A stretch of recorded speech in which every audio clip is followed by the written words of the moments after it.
need a scarecrow after what you did, 'cause all of the birds know that I'm almost dead. I'm barely breathing, I'm barely awake. You left me in pieces, there's no more to break. Don't wake me up, not in this century. Don't wake me up, 'cause you're just a ghost inside my head. You're just a ghost, you're never there. You're just a memory on my lips, 'cause you're just a ghost inside my head.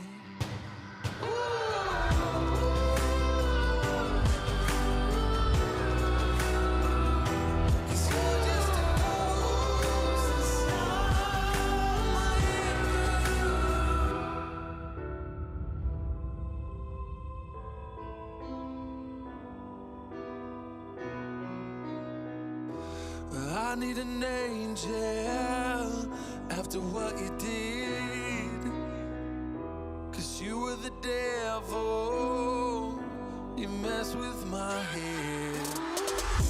You lied to my mother, you lied to my friends. You said that you'd be there, but this never ends. Don't wake me up, not in this century. Don't wake me up, 'cause you're just a ghost inside my head. You're just a ghost, you're never there. You're just a memory on my lips, 'cause you're just a ghost inside my head. You're just a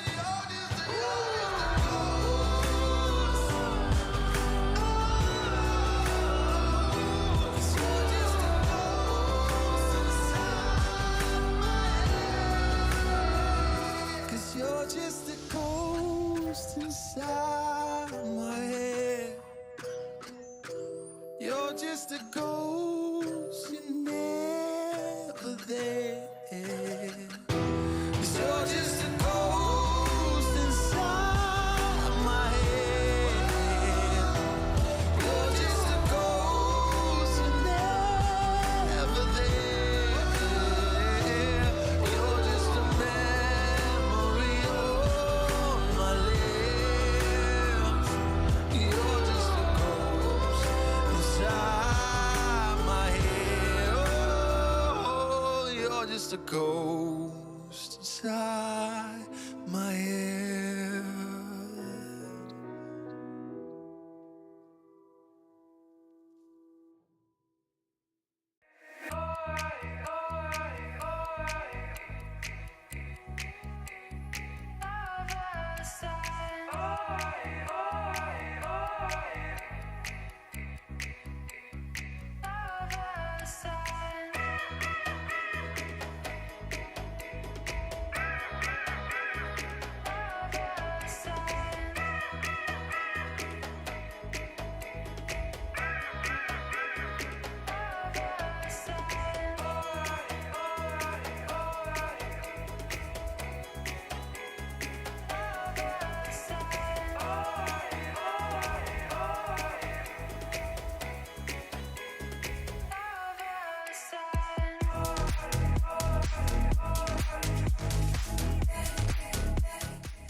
And welcome to playoffs here at NECC Overwatch. My name is Jeff. I'm here with my good friend Billy, and we're here to start off the day and start off the postseason. There's nothing like playoffs, Billy. Nothing like playoffs. Absolutely not. And also nothing like sharing the same shirt color once again. We did not plan How do we this. always do this? We did not We plan always do this. But white on white, it's all good.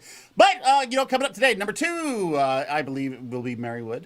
Coming up against number 7, NEC, College Grims. So, I'm always going to lean towards the higher seeds here, especially, based upon their season performance. So, look at our bracket here. This is how they got here. Here's how they're seeded out throughout today's quarterfinal round here in the Emergence Yellow Division. Oh, man. They've got a pretty good path here. They might have to take Anianta, though, down later. I saw Anianta actually watching some of this back a couple of hours ago. Anianta doesn't look too bad there down in the number 6 seed, so that might be a further opponent for Marywood. But Marywood, I think, they're loving the meta right now. I heard you talking about NEC loving their ball comps. I'm wondering how Marywood is going to counter that, Bullskunk, because, ball comps... I mean, we don't mix now. Not jiving with that.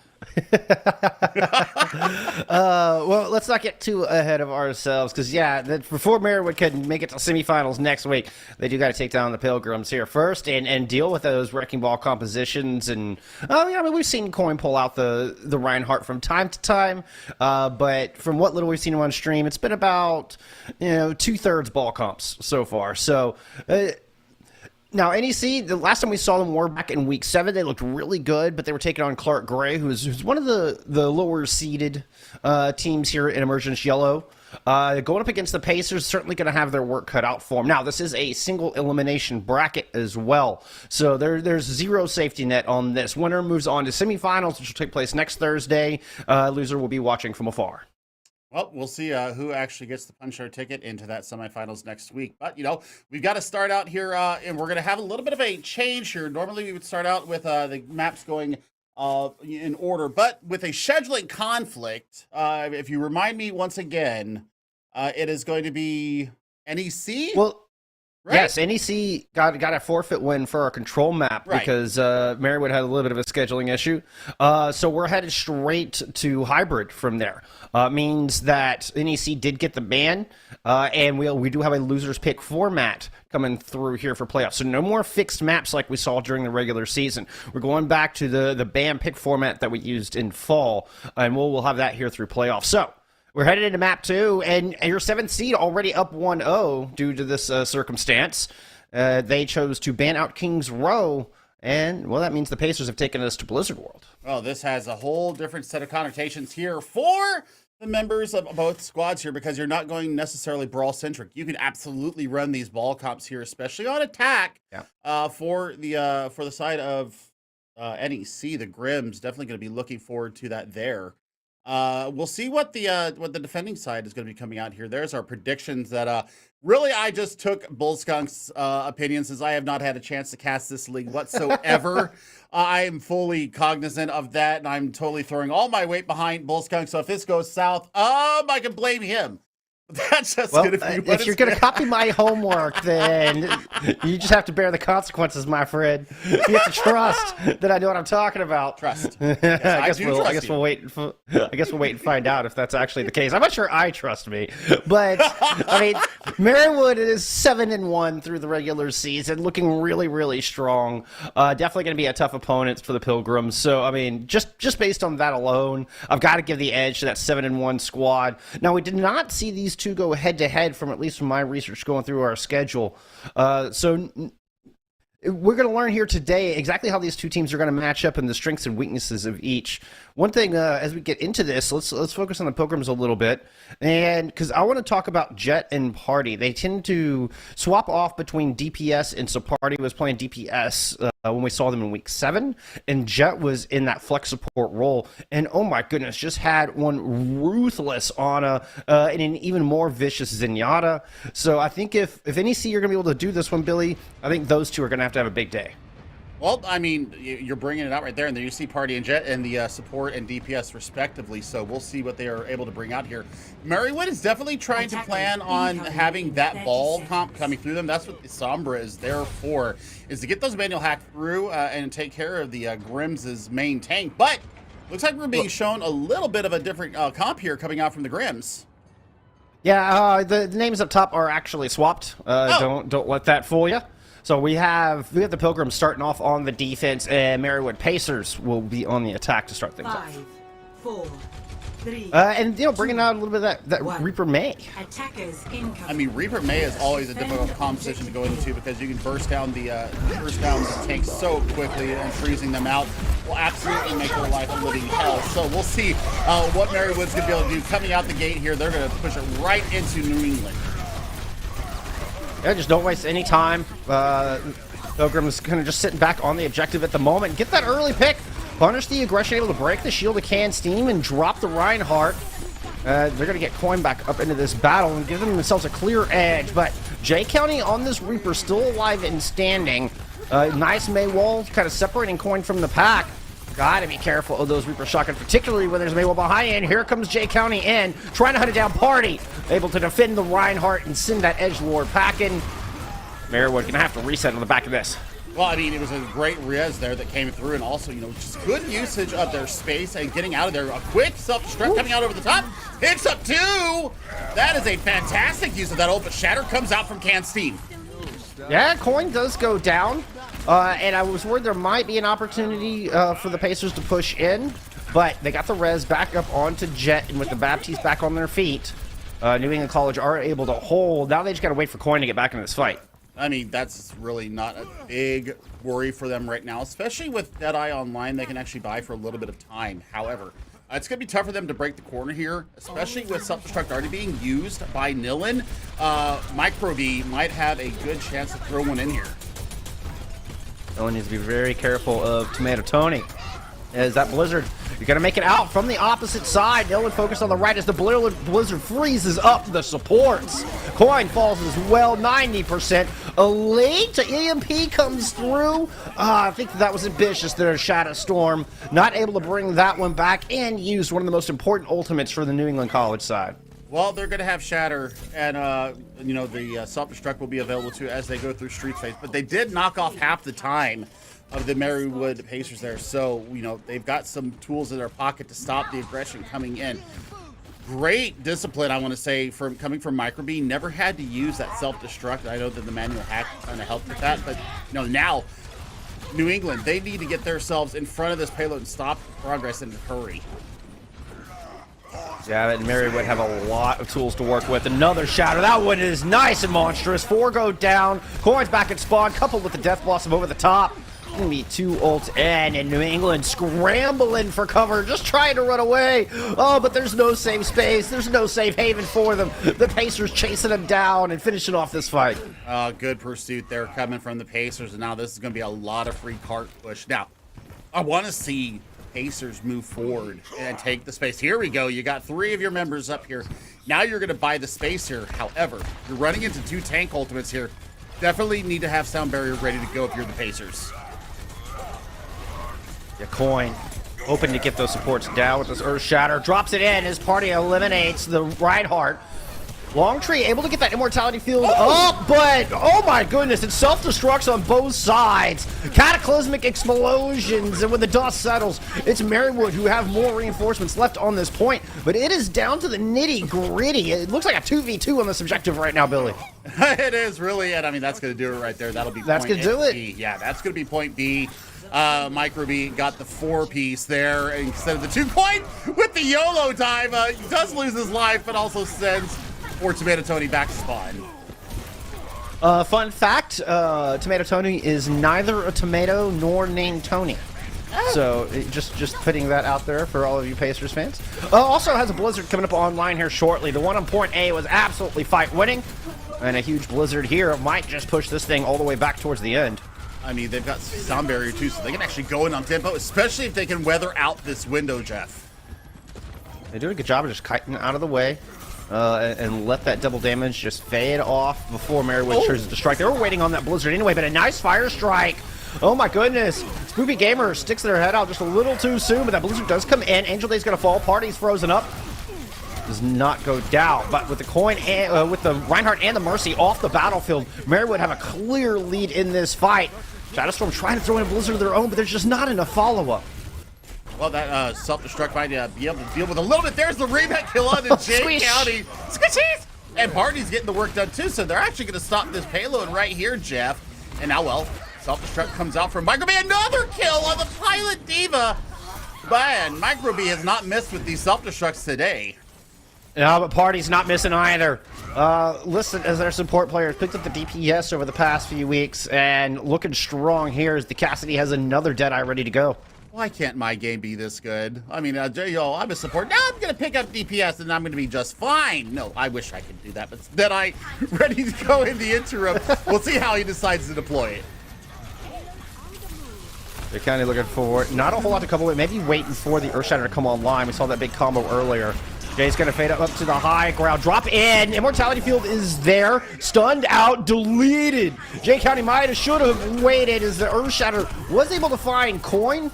But that is the only victim there, and Marywood down in numbers on this fight, staring on the barrel of an Ant Matrix, and Jet and Shadowstorm making great use of it. Man, what a great immortality barrier from Jet there. Also the flashbang that came out from Party, the stop, the Death Blossom, fantastic work, fantastic use of cooldowns from NEC, and now sub 2 minutes, they actually have a real opportunity here to hold this before they can get all 3 points. Yep, it's Earthshatter online. Gonna have a couple of DPS ults not too far behind it. Earthshatter found one. Where Microbee able to get back up on their feet as the Blizzard comes in from Tomato Tony. Self-destruct in the back. There's no protection here. Yeah, Jet and Party are absolutely decimated. Another huge self-destruct from Toei Microbee, and it is forward movement from here. Healthy time left in the bank. I'm not even sure the Pilgrims are gonna get a touch here. Well, Coin came out on the ball, so there's definitely going to be the contest there, but Party is absolutely deleted before coming out of spawn. Shadowstorm returns with the Blizzard. That looks like it might get a couple, but I just see nothing but red in the kill feed. There's nobody there to follow up, but oh, of course there is. Of course Nealon shows up to save the day once again. Here for the Pilgrims, gets a third. Nealon is on an absolute tear against all odds, getting kills, buying time, and stopping the Pacers in their tracks. A nani is all I have to say to that. How do you turn that fight in your favor? And you're going to win the fight outright. So 3.27 meters from the end, and Marywood is stymied. Are you kidding me? Shadowstorm bringing out the YOLO Blizzard, and it actually gets the value they need. And they have the Deadeye still in their back pocket. So what are we looking for here in the next fight? Acer's going to have another between Microbee.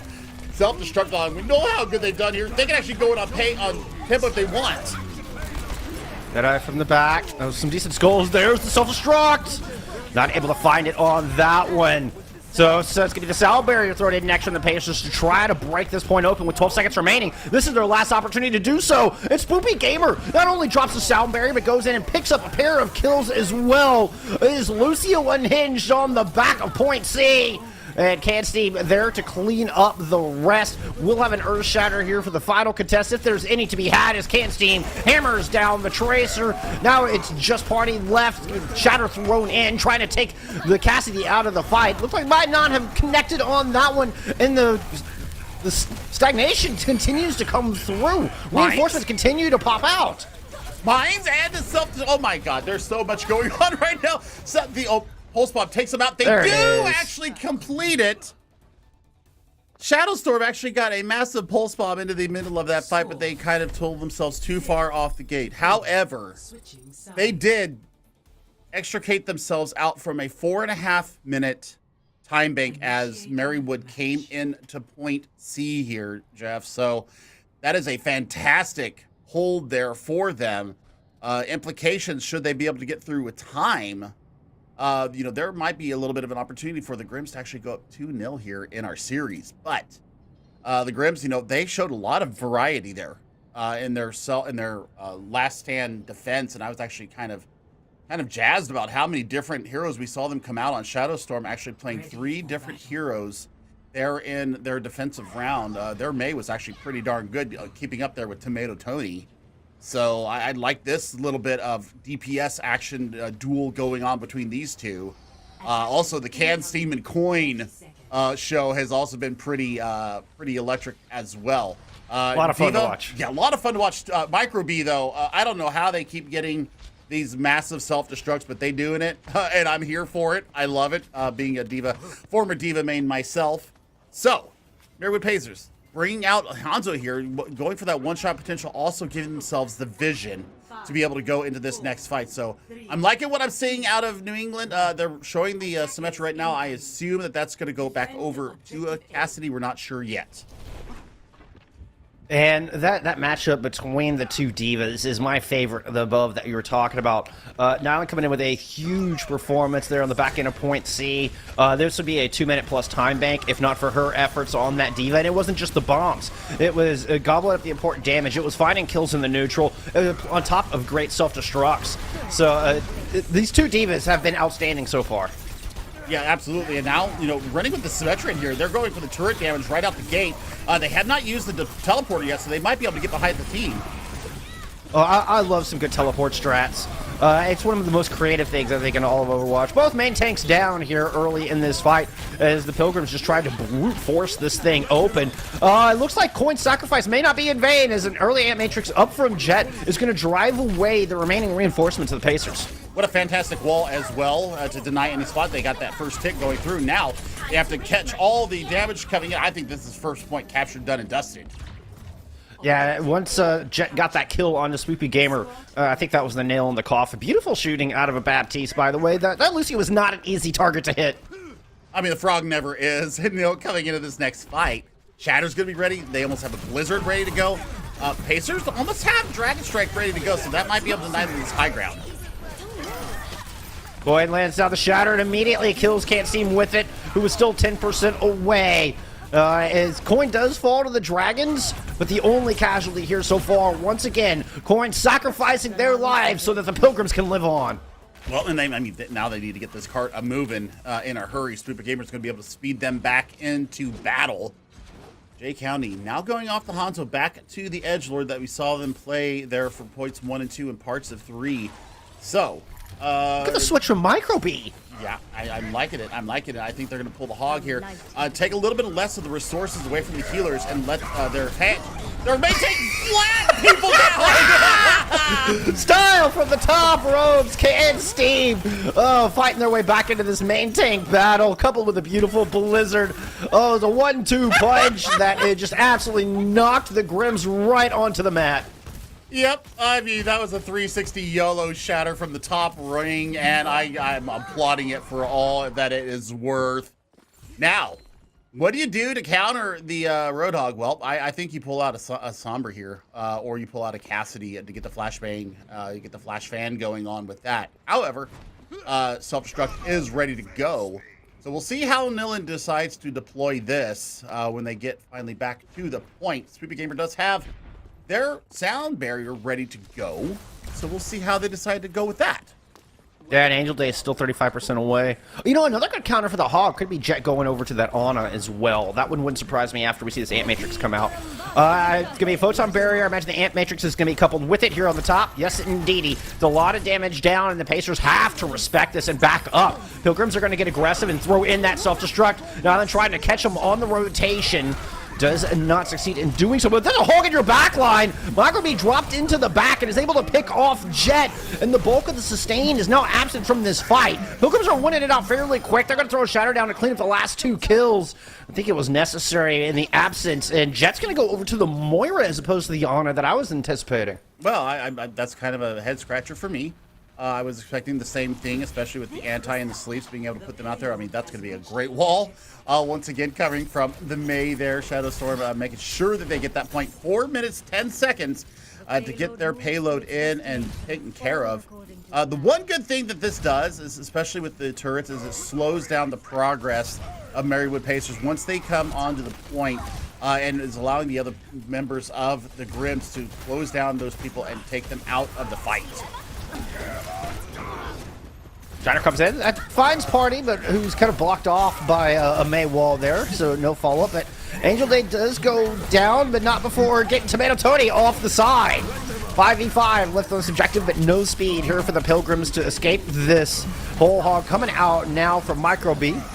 That's going to trade out for coin, and though it's 4v4 on this point, I feel like the Pacers have stronger members left, including the main tank and including Jay County, who's able to find 2 with that Death Blossoms. Choice picks on both sides. Now we're down to a 3v2 on this objective. Yep, smart from Tomato Tony to take themselves out of the fight and get back to the loving arms of their healers. But this is free heart progress coming in for Angel Day, and they have that all-important sound barrier taken care of, and there goes Poopy Gamer down. That's huge. Yeah, big kill. It's going to deny a lot of sound barrier charge, and taking that speed off the table is going to be just detrimental. Coin's going to throw down a shatter. Micro B goes low. The Immortality Field comes out to save Micro B in the interim. Blizzard thrown in as Shadowstorm looks to seal the deal here. All focus onto Micro B, and the big hog is turned into bacon. Frozen bacon. I'm not sure how appetizing that sounds, but either way, the Pilgrims are chewing it up. Oh, yeah, and they're going to take care of Jay County here on this Reaper as well. Oh, my God, the window right outside of spawn. That is filth personified. And a photon barrier to sit behind while you utilize that double damage. Blizzard did come in, frees up a pair. Jet tosses in that Immortality Field, and the Pilgrims are just kind of cautiously waiting behind the cart. I like they're not getting too carried away here at the end. They're staying focused, knowing that if they can complete this, they have a real chance of taking a 2-0 here against the 7-1 Marywood Pacers. Oh, but the ults come out from the other side. Pilgrims waiting around just a little too long, and now the Death Blossom's thrown into the back. Most of that did get gobbled up by Nyland, but it's just so much pressure coming in from the Pacers that they're going to stabilize here on the back of point C. Yep, they do stabilize on the back, but they're coming in with a bevy of ultimates into this next fight, so they're going to have self-destruct, Blizzard, and sound barrier. Not so much on the Pacers side. They're going to have mines to keep people off the point, and that's about it. So, definite ult rotation here for the Grims. They have the chance. If they can do it in the next 27 seconds, they might be able to go for that one and only shot here for the overtime session. Yeah, I want to see them be very aggressive on this. 15 seconds. They need to just push in and win this fight. Speed in, drop a sound barrier, use that Blizzard. Okay, Blizzard's able to get one. Sound barrier does come out from Angel Day, and Jet's going to drop an amplification matrix. They're starting to push in, but there's 4 seconds left to cap this, and the contest is coming through. The minute mark will cross, and, well, assuming the Pilgrims do cap, both teams will get a chance here in extra innings as Can Steam is taken out. Jet with a nice 3-piece in that last fight. Time on the clock for both teams, though. Pilgrims 7 seconds slower than I think they would have liked. Yeah, I think that the Blizzard was the right call. I think that they really should have just pushed forward on the back of that Blizzard and taken care of any stragglers. I saw that Party had thrown those turrets up and was taking care of the Immortality Field. I think just a little bit of hesitation from Nilin there in the Diva with the self-destructed hand. They may have been able to clear that out a little bit faster. However, they still have an extra 53 seconds. We'll see what the Pacers are able to do here as far as their OT session. The Grims coming out on defense. We're going to see, oh no, double shield with Bastion. Oh, Lord. This could be either very smart or very, very quickly taken. I would like to see Shadowstorm go over to the Symmetra for this. And teleport the entire bunker around between different high ground positions, but it's going to be a Junkrat coupled with Party's Bastion. Jet going back on over to the Baptiste. They did a fantastic job throughout the entirety of this map so far, and they're going to be the crutch of this defense. If Jet can keep this Bastion in the bunker alive, then the Pilgrims should be able to make a stand. Absolutely, and they got the res available as well. So that's the other little kink into the armor here is that, Grims have +1 here available to them. Marywood sticking with the Roadhog in the Reaper May, but I think the Roadhog's the most interesting pick of this. Now, might be able to reach the Bastion if they can find an off angle or get those shields broken. You see there's no shields there for the moment, but now there's no Tomato Tony. Been turned into spaghetti sauce by the Bastion sitting up on this high ground. Party's going to shift, try to get an eye on which side Mary would want to approach from. Definitely got to get the angles right here, Jeff. That's the biggest thing that they're worried about. And shield maintenance for the Sigma. So, you know, once that experimental barrier comes down, then that's when they have to worry about the kinetic grasp and how long Coin's cooldown is on their own shield. And you can see Nilan's using the shield to protect the side. Merriwood Pacers just going to rush up, try to dislodge the high ground, but Shadowstorm had a trap waiting for Jay County. And then follows it up with a kill on Tomato Tony as well. Shadowstorm able to deal with both support, both DPS. Now the Bastion will fall, but Angel Day still in this fight and has that res. Yep, there's the res that I was talking about earlier. That's the fight win for them right there. They're going to have almost 2 minutes to get themselves 1 tick, and they are going to go up 2-0 here in our series.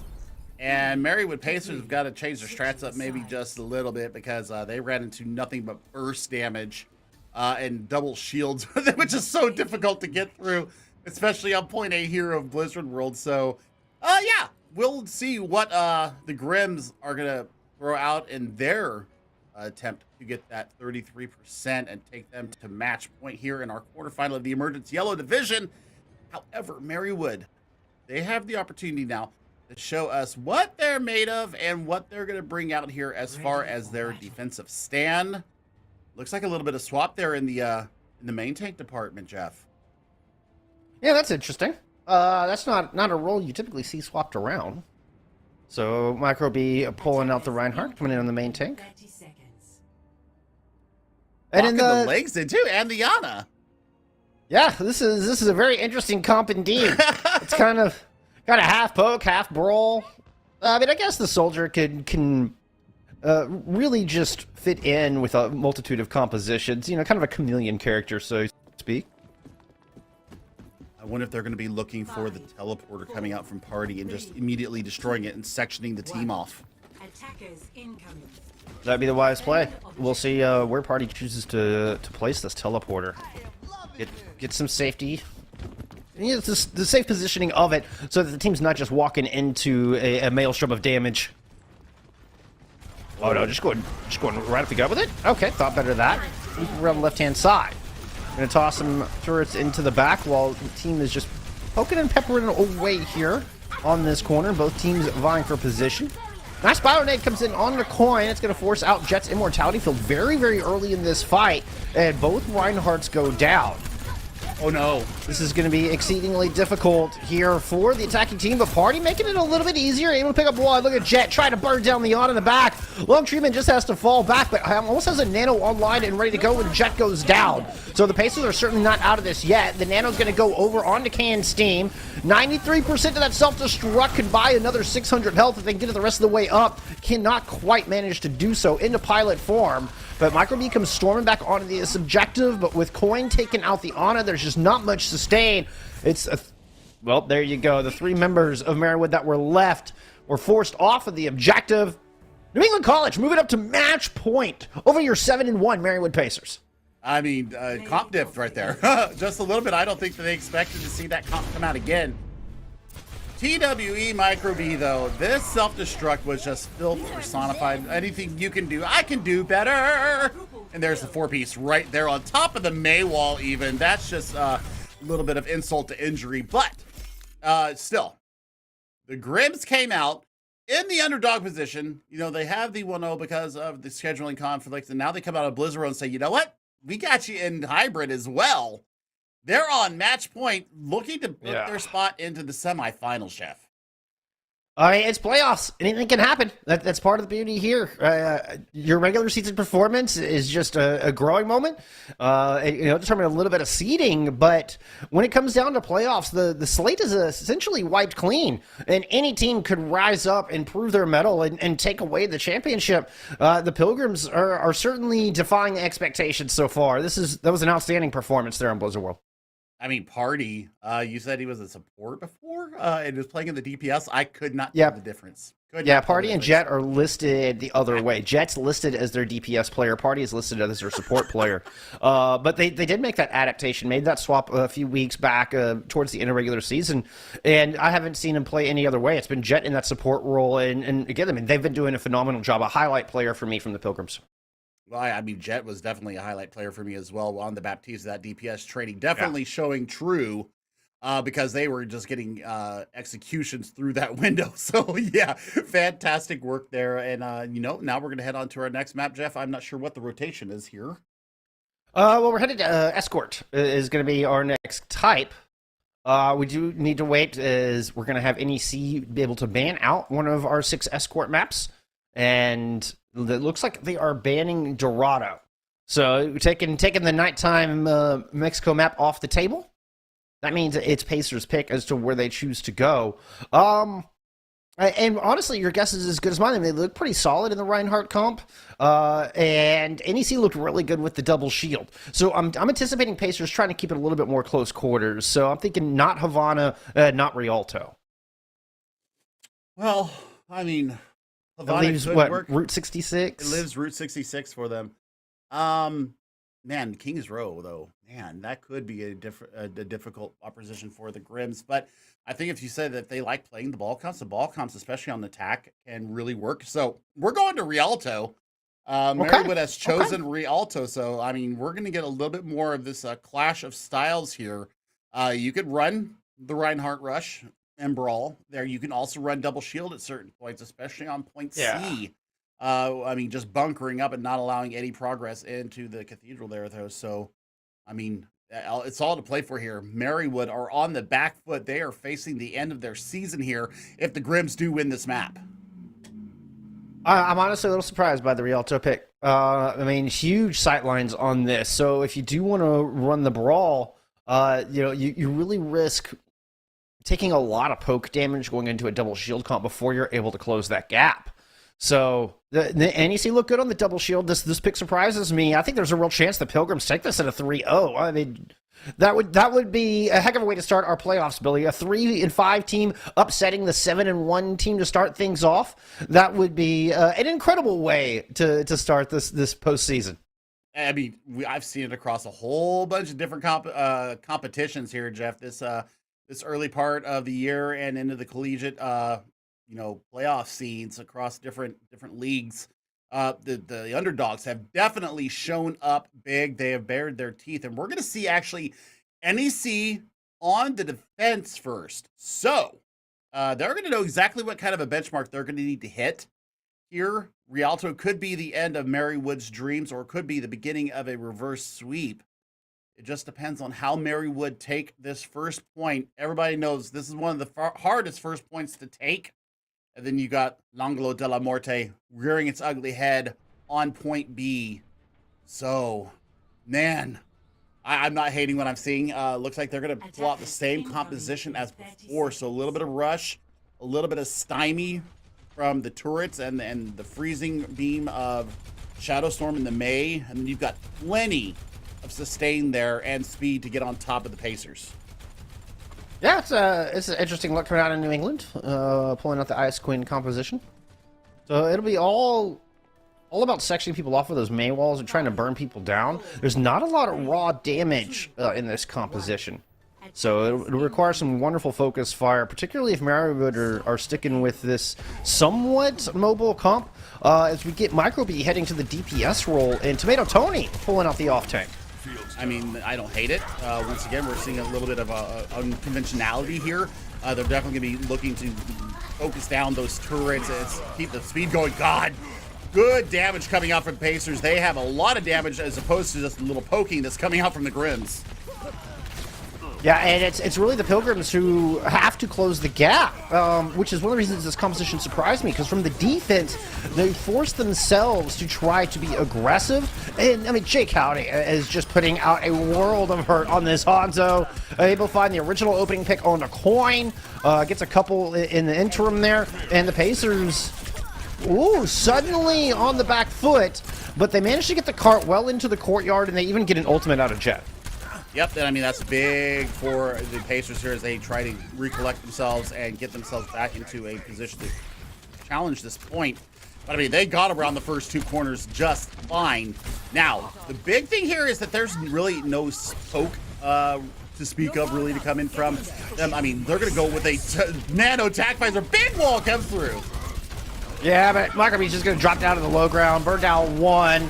Island's in a bunch of trouble. Will get demeched as well. Jet has to use an immortality field in that corner. That is now gone, and Pilgrims have nowhere to retreat.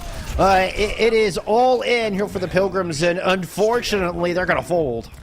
Yep, and I mean they have not dealt with the angry monkey as well. Getting in on top of them, throwing that spam down with the Tesla cannon, and not being able to get any healing on top of it. That is a big no-no when you're going into these, really close the gap comps. Angel Day doing their darndest to stall this out for the rest of the reinforcements to show up. Self-destruct order in the back is going to pick up one. Shadowstorm's able to get another one as well. So just a very quick re-engage, and the Pilgrims decisively come in and put a halt to this cart. Yeah, Jet has another window available. I mean, this is one for every other fight now at the rate Jet is going. So definitely showing the versatility and the skill on the Baptiste here. So now you've got the Blizzard coming into this next fight. Let's see how good Tomato Tony is with the self-destruct. We saw how Micro B was, but now it's Tomato Tony's turn to show their wares with the Violet. And as soon as that comes out, the Blizzard might rear its ugly head. Wall blocked off the self-destruct itself. Ant Matrix here, and Shadowstorm looking for somewhere to start to chill this thing out.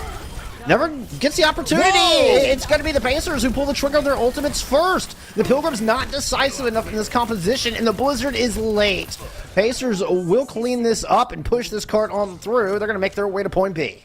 Oh man, that fight could have gone so differently, Jeff, if Shadowstorm would have let loose with that Blizzard right out the gate. They would have turned the fight in their hands. They had the time, they had the positioning, and then everything went wrong. So now they're on the back foot, and the Pacers are pushing forward. Yeah, Pilgrims need aggression for this composition to work, and I like that they're pushing this front corner here, so they can really take it to Merwood. Do need to be careful of the high ground. You can see Nilan is very aware of that and moves on up top. Dragons Unleashed kind of separating coins from the rest of the pack, but does have Jet at their back, so they're doing okay. Now the team regrouping on the defense. Oh, Can Steam goes down just a little shy of that primal range. I think I was hoping that Cleave would get it up. Nice wall. Somehow Long Tree Man is able to get out of there.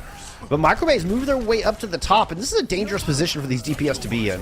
Well, not when you've got Party and Jet on the DPS as support taking each other out. Auto aim here going well for Microbee. Does take down the speed element of the Grims, but this is still going to be a fight win here for the Grims, unless really Can Steam turns it in their favor. Yeah, it was a pretty good advantage. Pretty good swap around as the Pacers are able to turn this. There was a self-destruct in the back. Now they're looking for the squish. Won't quite find it. And is now just a little out of position. Jet reinforcements show back up, though, and there was an opportunity to hold that corner. Coin has the shatter down, but Jet is already out of this fight. The Baptiste gone. I mean, let's Pilgrims get the rest of these kills really quickly. The Pacers are going to win this battle of attrition. I mean, yeah, absolutely, and especially with Tomato Tony with their self-destruct coming in. Doesn't find any joy, but does split the members of the Grims up. They've actually gotten back together. Yeah, but now Coin's out of the fight. So trying to defend this without their main tank. Shadowstorm has the Blizzard. That could be the thing to overcome that deficit as the Blizzard is unleashed into the back line. Microbee able to run out of it, and Party trying to pursue whoever was frozen up inside the Opera House. Looks like it will be enough. It's just Party able to burn down both supports, and that starts the dominoes of falling. Yeah, but they killed Microbee after he had pressed the Q button. Attack Visor off the menu for the Pacers, so now they're looking at a Dragon Strike and a Nano into this next fight. Got to throw it on Steam, or you can throw it on Microbee and see what he gets done with those Hellfire shotguns. All right, it's going to go on to Can Steam, who's going to pop that Primal Rage. A trip all the way into the back. Can Steam's like, okay, thanks. I'm just going to batter down Angel Day while I'm here. Look at this. It's a straight Lucio. Now looking for more supports. Reinforcements show up, and Coin gets burned down by the Hellfire shotguns. Microbee making that swap. Can Steam does finally get brought down, but not before the majority of the team is gone. Spoopy Gamer are going to sacrifice themselves to get Can Steam back in this fight. Jay County has these dragons ready to go, has 4 members on at this point. Angel Date's going to go and throw down that sound barrier. Once again, the Pilgrims claw their way back into this thing against all odds. Spectacular work. I thought they were done for sure, but no, the Pilgrims are never finished. 10 seconds left. They've got self-destruct and the window ready to go. No ultimates ready for the Pacers. All it needs to do really is just hold them and keep them off the point. Super Gamer will get the touch in. Micro B down low, but there's an Ant Matrix back there. Coin's going to batter down one. Self-destruct's going to prevent anybody else from getting close. And the Pilgrims have this thing on lock. The cart got around the corner of death, but not by much, Billy. Not by much. Not by much at all. And I mean, it's all. I mean, they definitely have their win condition now firmly in their sights. Marywood Pacers, they've got to come up with one heck of a defense here. Otherwise, their season is done and dusted, and we'll see the 7th seed go ahead of the number 2 seed, and they will be looking at either King's College or SUNY Oneonta in the next round next week at 6 p.m. Yep, playoffs will continue for the next 2 weeks. We'll have those semifinal matches and more coming at you next Thursday with our grand finals across our 5 divisions 2 weeks from tonight. So plenty of playoff action in the future. It's gonna be a good month, Billy. Oh, I mean, it's that time of year. I mean, we've already had the NCAA Final Four. We've had other NCAA championships happen in other, leagues. Collegiate leagues show their wares here in the postseason. It's that time of year when people start lifting trophies, and the Grims, against all odds, are moving themselves onto match point. They're already there. Now they know that they just got to get 98.62 meters, and they will book their spot in the semifinals. So it's going to come down now to Marywood Pacers. How strong of a hold are they going to be looking to take? If they let the Grims take this first corner, I'm very worried about how they're going to deal with them going through the streets phase. Stop the payload. Yeah, I mean, I think the Pacers will be content to hold courtyard. Yeah, they're not even really challenging high ground. They're going to wait for this cart to get into the open area before they take their fight. Really heavily leaning into J County on this Hanzo and being able to put down a lot of damage. Micro B on the cast as well, but both of which have taken some early poke. But it's Coin the first to fall. First blood here in this fight.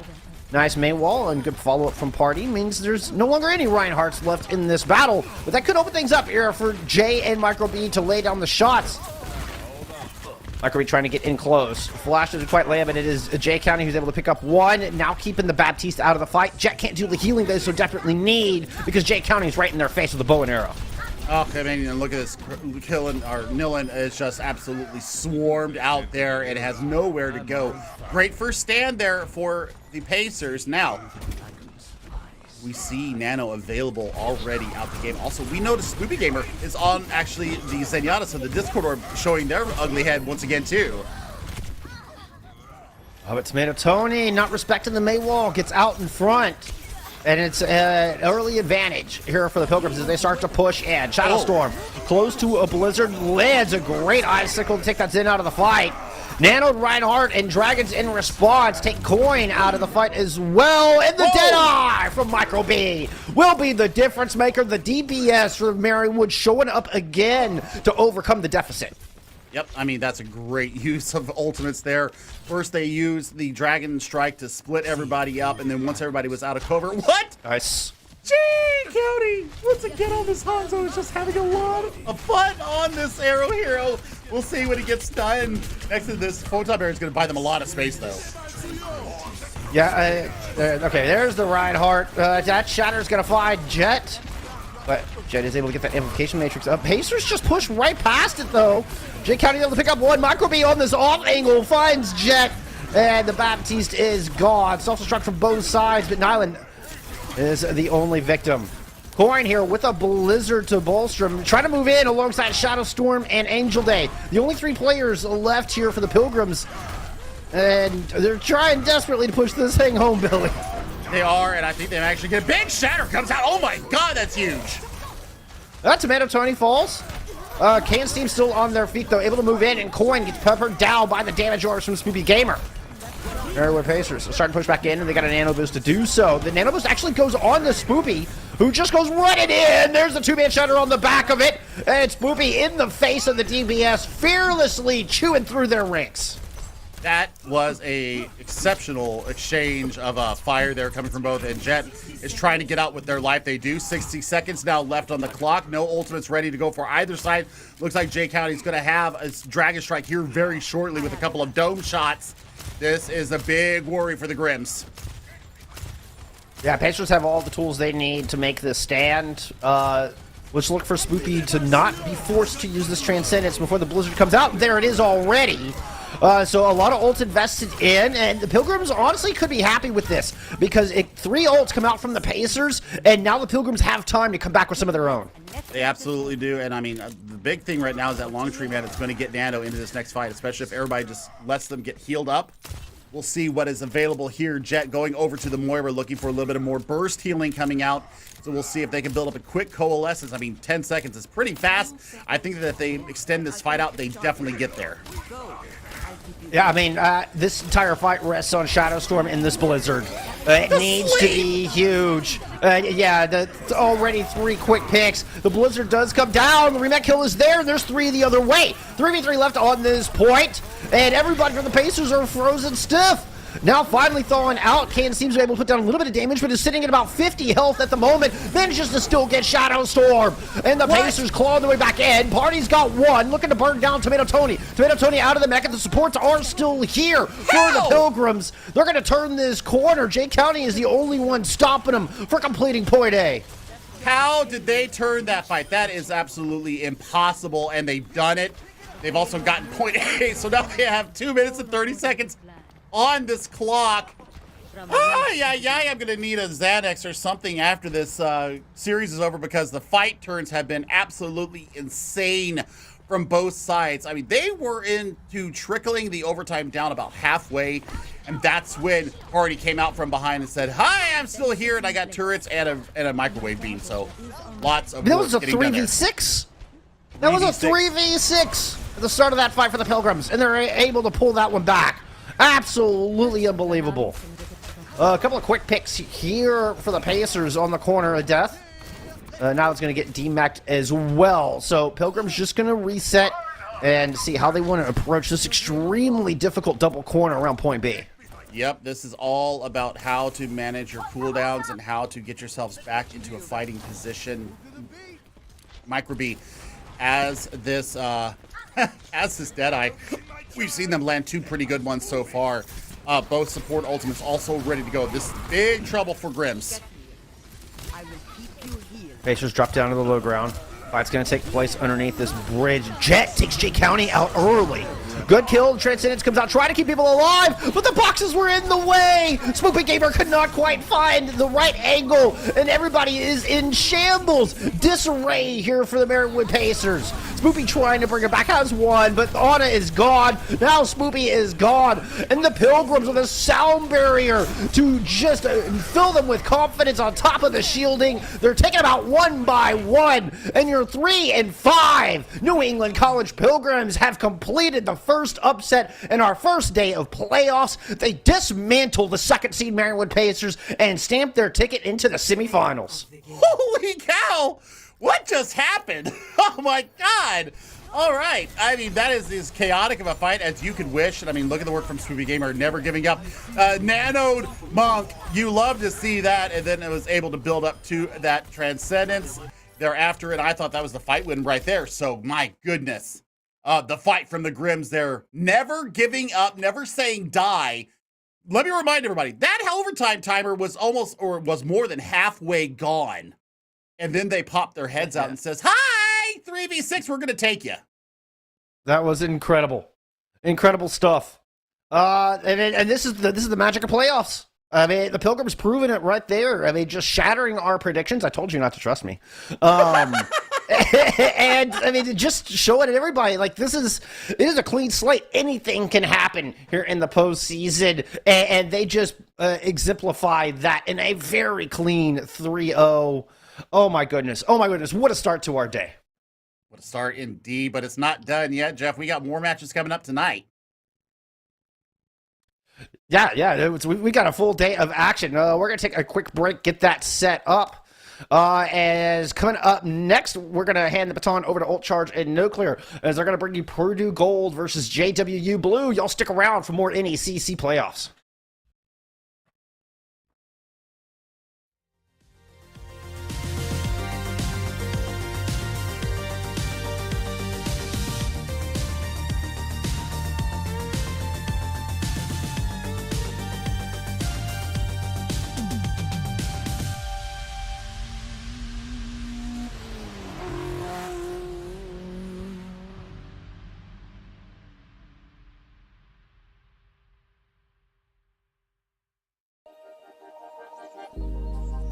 Started as a whisper, message from a new world I'd never known.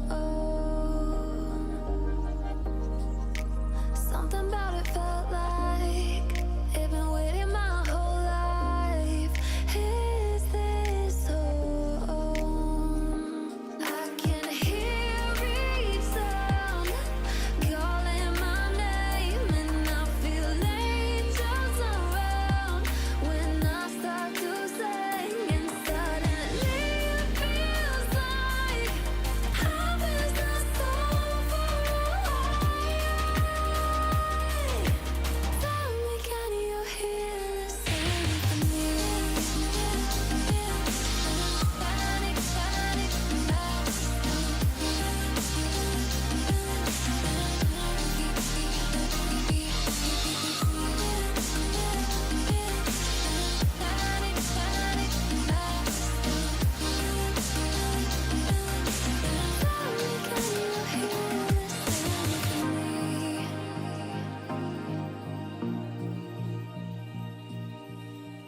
I can't help but think that it's meant to be, that I'm finally right where I'm supposed to.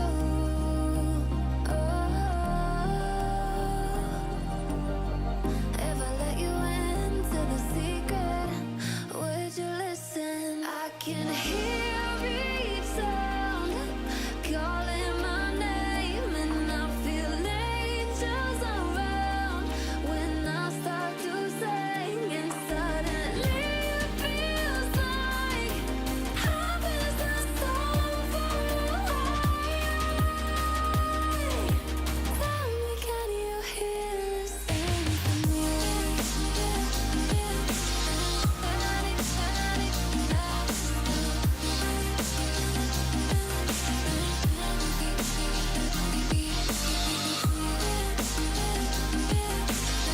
Panic, panic,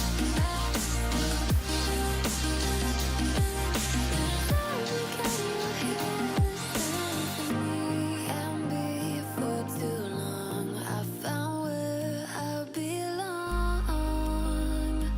I can hear it, I can hear it, oh, I can't stop the rush. Every note I touch, I can feel it saving me. Tell me, can you hear the symphony?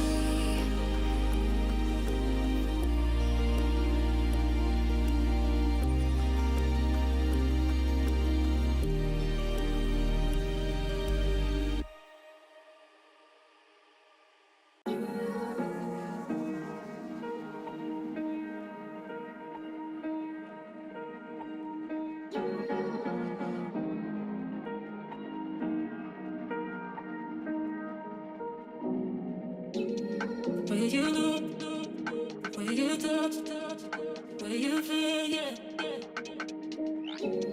Where you look, where you touch, where you feel, yeah. Yeah. Can we talk about me and you? Can we talk about the truth? I wanna know, I wanna know. Can we talk about me and you? Can we talk about me and you? Can we talk about the truth? I wanna know, I wanna know. Can we talk about me and you?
can we talk about me and you? Can we talk about me and you? Can we talk about the truth? I wanna know, I wanna know. Can we talk about me and you? Will you know? Will you touch? Will you feel? Yeah. Will you know? Will you touch? Will you feel? Yeah. Yeah, yeah, yeah. Will you know? Will you touch? Will you feel? Yeah. Will you know? Will you touch? Will you feel? Yeah. Yeah, yeah, yeah.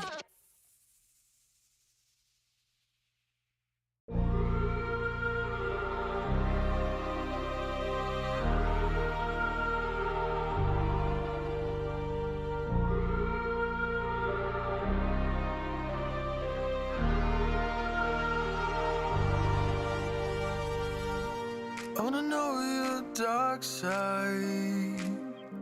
I wanna know your secrets. I wanna be your lifeline.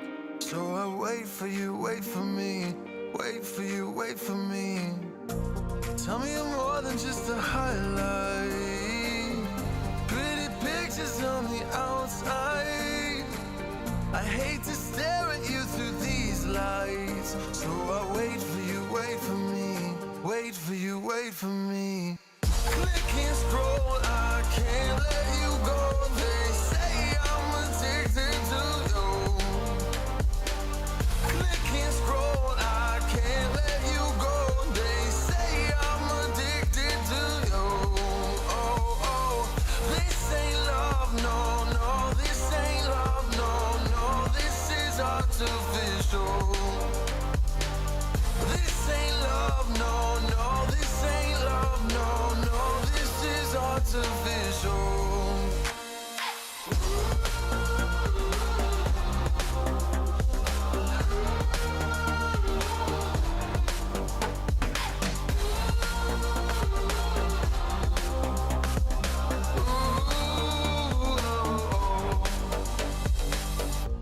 I wanna know you inside and out. Wanna know what's behind the light. Wanna feel that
need a scarecrow after what you did.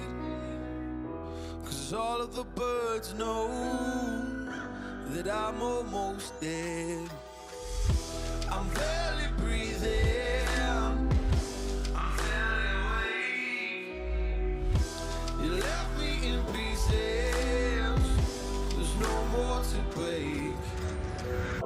Don't wake me up, not in this century.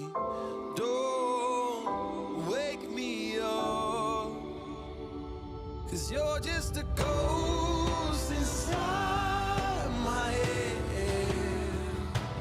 You're just a ghost, you're never there.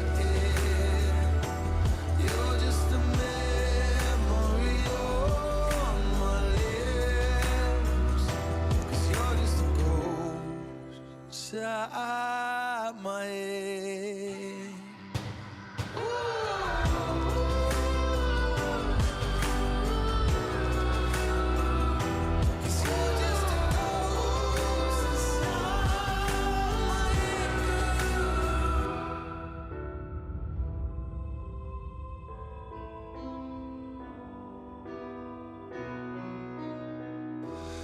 I need an angel after what you did. 'Cause you were the devil, you messed with my head. You lied to my mother, you lied to my friends. You said that you'd be there, but this never ends. Don't wake me up, not in this century. Don't wake me up, 'cause you're just a ghost inside my head. You're just a ghost, you're never there. You're just a memory on my lips. 'Cause you're just a ghost inside my head. You're just a ghost.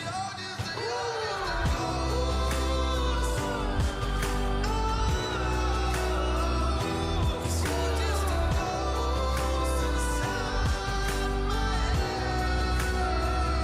'Cause you're just a ghost inside my head. You're just a ghost, you're never there. 'Cause you're just a ghost inside my head. You're just a ghost, you're never there. You're just a memory on my lips. You're just a ghost inside my head. Oh, you're just a ghost inside my head.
locked away. I fill my space, I spend my time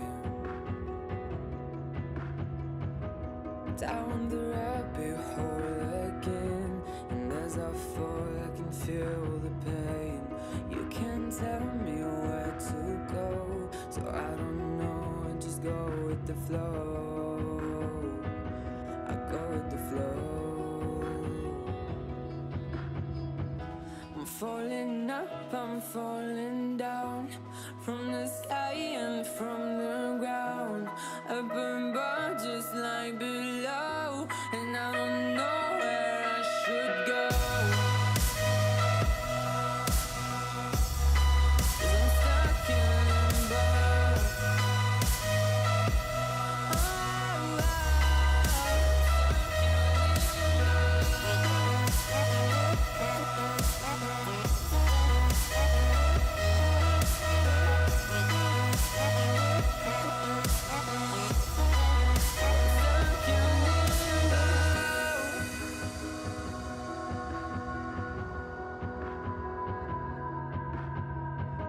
I'm out of love, but I guess I deserved it. Trying to hide, to pass you by. I'm getting down, feeling fine.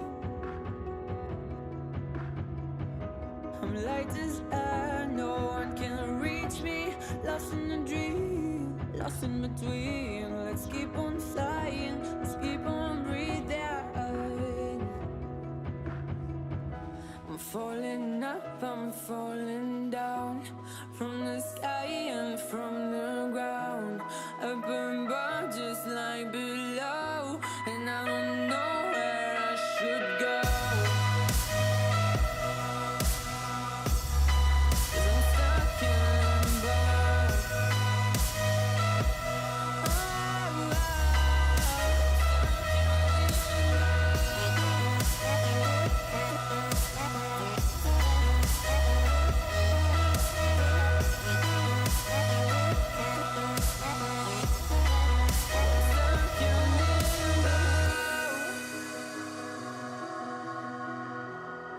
Cause I'm stuck in limbo.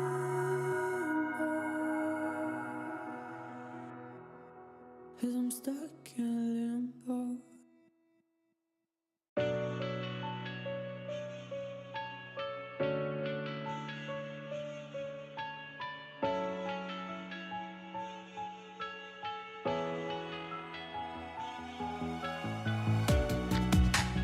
Living in the same routine, like the seasons I'm on repeat.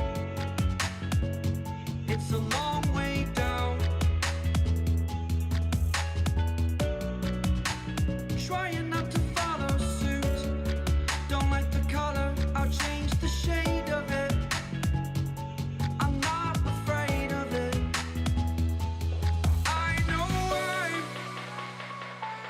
I know I'm holding on to this, holding on.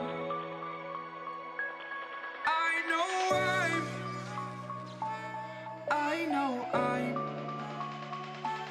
holding on to this, holding on.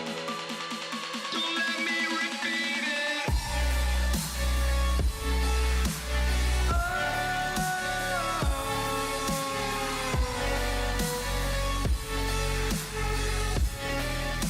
Don't let me repeat it.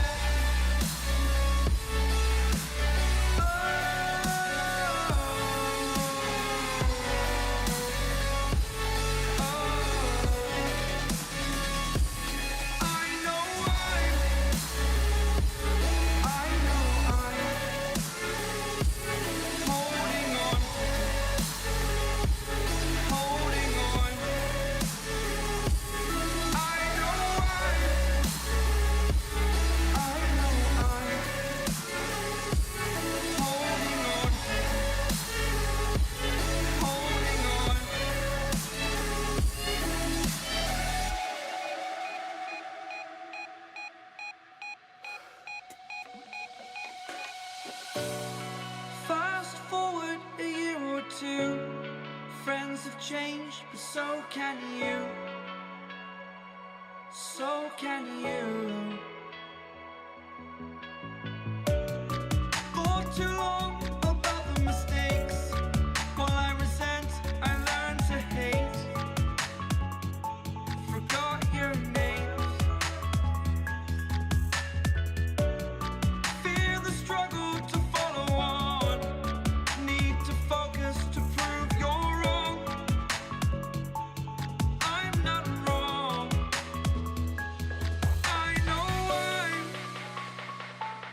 I know I'm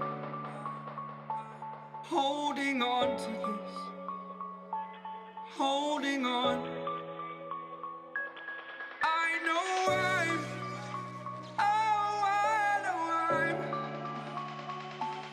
holding on to this. Holding on. Don't let me repeat it.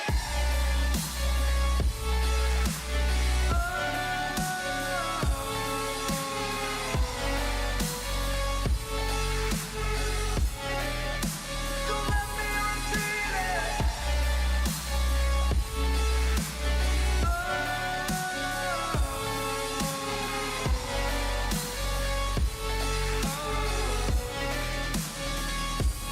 I know I'm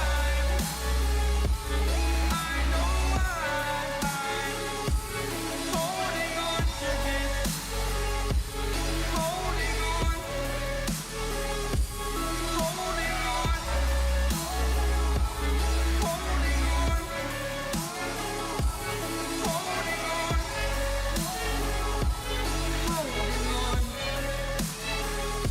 Holding on.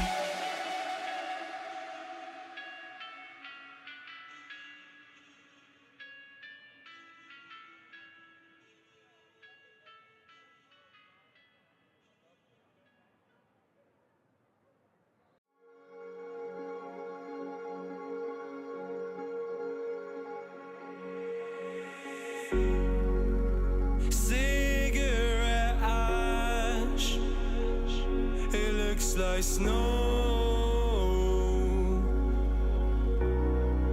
when it falls in the wind, you know. And you say you wanna dance. You're worried, you know, you'll end up in the wrong hands. And you're having fun. Why don't you show your friends? And you're having fun.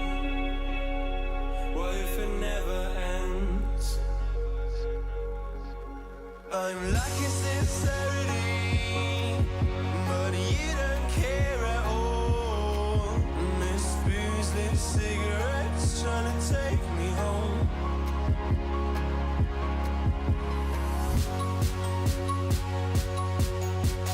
Falling in love just a million times, breaking it off, put the feeling on ice.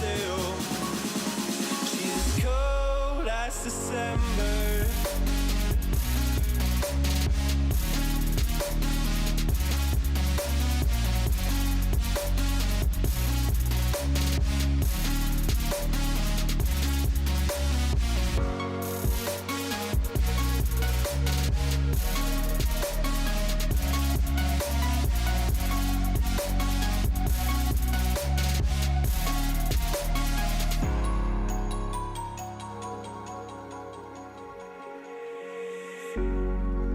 I swear I've seen you before, holding your shoes in your hands, running out that door.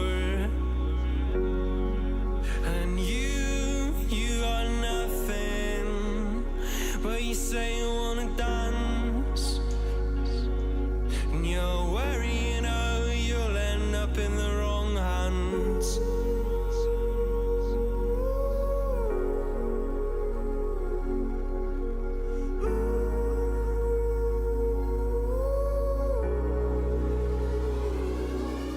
I'm lacking sincerity, but you don't care at all. And this booze, this cigarette's trying to take me home.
feelings. It's like I can't walk on the ceiling. Oh yeah, got me dreaming, dreaming in colors I never dreamed in. Oh yeah, I let you in deeper than I let anyone else before. Fell in love with my broken pieces, took 'em all and made 'em yours. Didn't know what my heartbeat needed, skipping out, no I can't keep score. When I lose my breath, boy, you got me breathing. Oh, every little thing you do, every time you hold me, take me higher, higher. Every little thing you do, every time you hold me, take me higher, higher. Oh.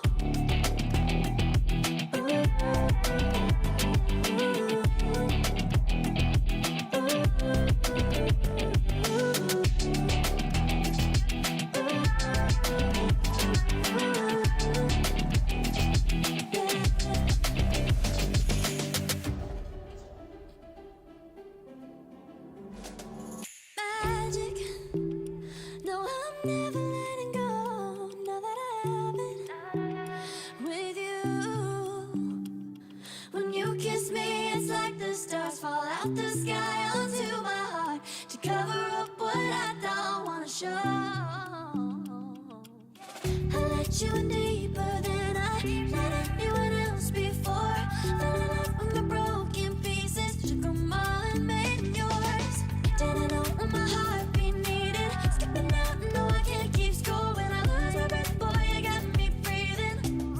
Oh, every little thing you do, every time you hold me, take me higher, higher. Every little thing you do, every time you hold me, take me higher, higher.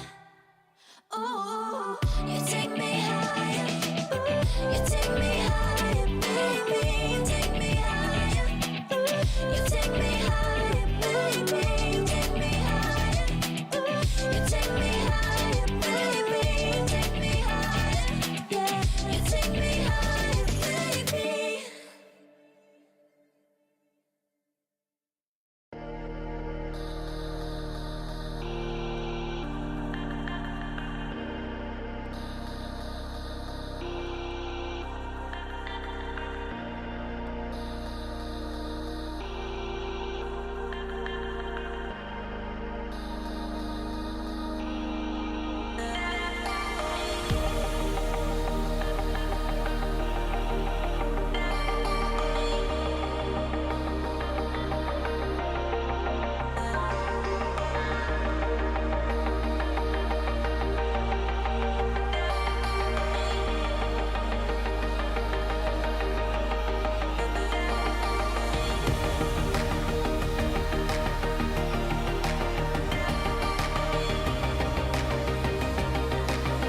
Fall into you.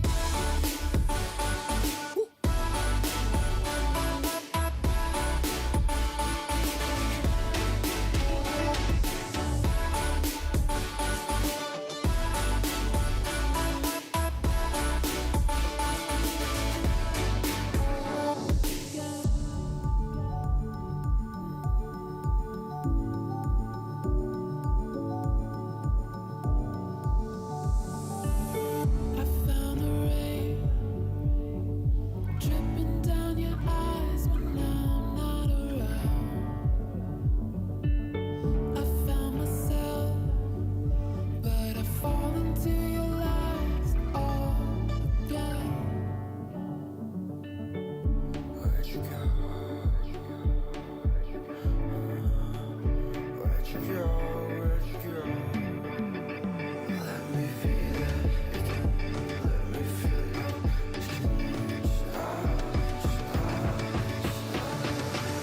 Fall into you.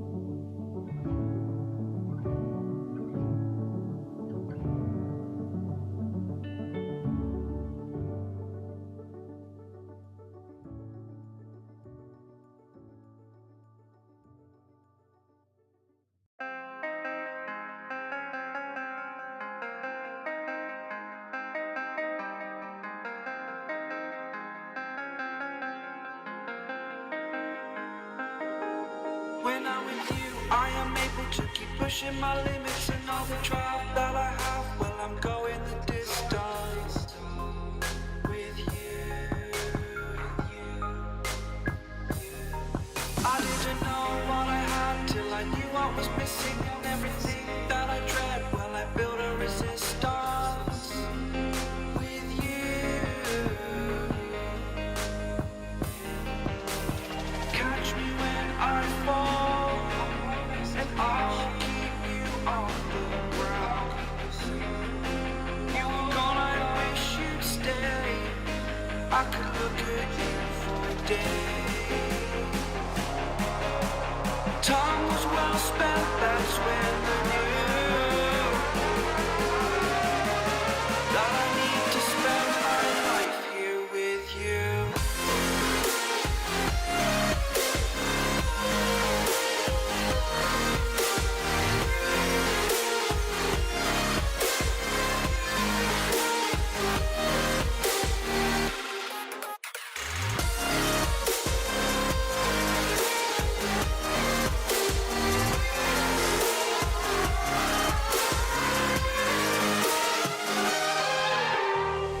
Take your time, not in the fast lane. I understand that you've been broken too many times, but I'll be waiting to mend your wounds from all you've taken.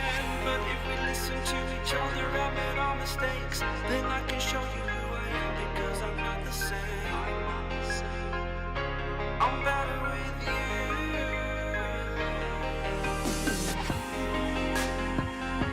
I'm better with you.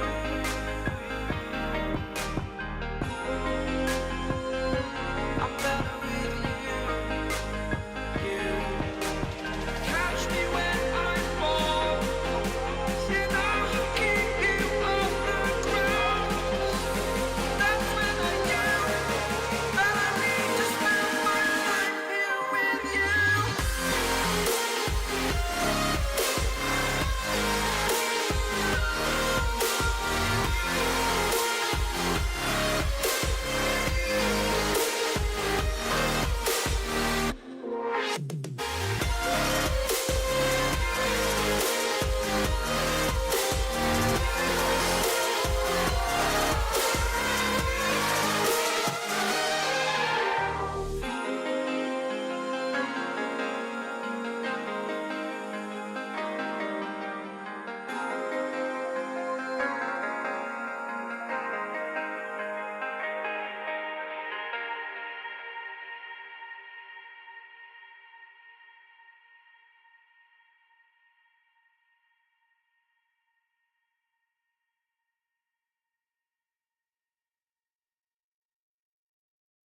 The seasons come and go like thoughts of you. Like a wave returns to the sea, into the blue. They change but in a cycle that I can't lose. Each painful but delightful to live through. You came into my life just like another season. Not for long, just a time, just like another season. Maybe this time next year you'll reappear for no reason, but I'll cherish every day until you come my way this season.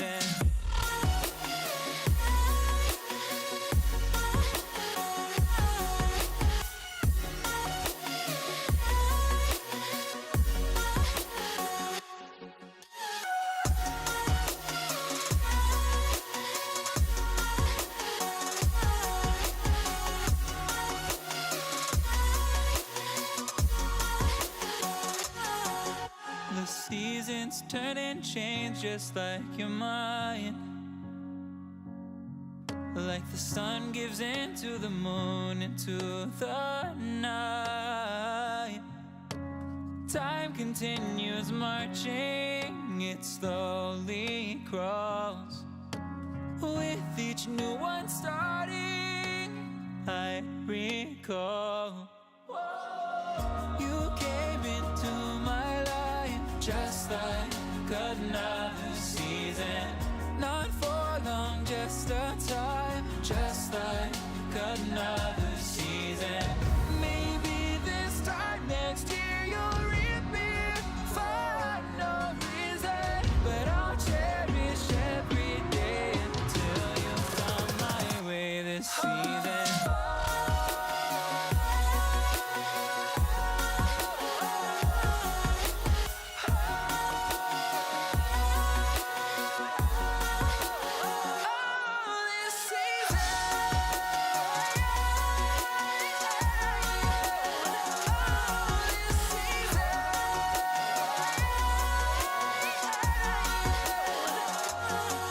Each time of year carries memories, like a never fading whisper in the breeze. Oh, we will keep on changing all over again. Yeah, we will keep on changing, just like another season. Don't want another day without you by my side. Oh, this season.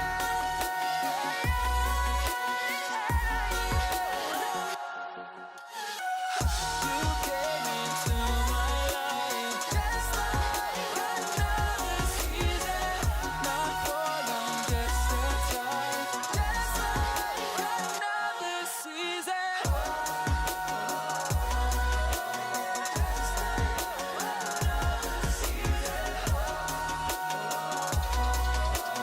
Just like another season.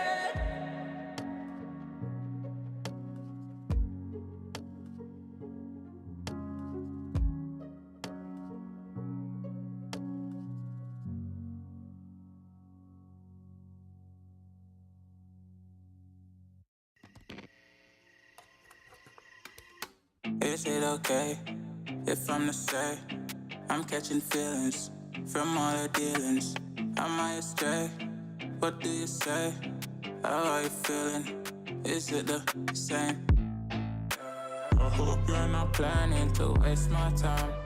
To my surprise, that was her reply. Now we vibe. It's been a while and such a ride, the stars align. I love the fact I didn't let her go. She loves the fact that I just let her know. Now we're together, it's a different mode. We getting crazy in a different role.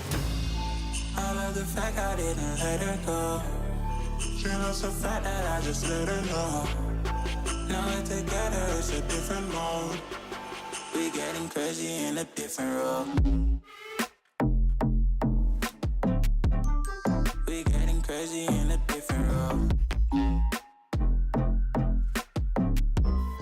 She loves the fact that I just let her know.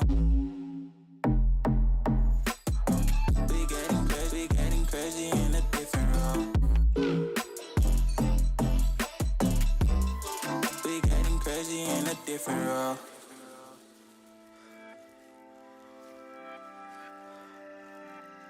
She my do or die, my bona fide.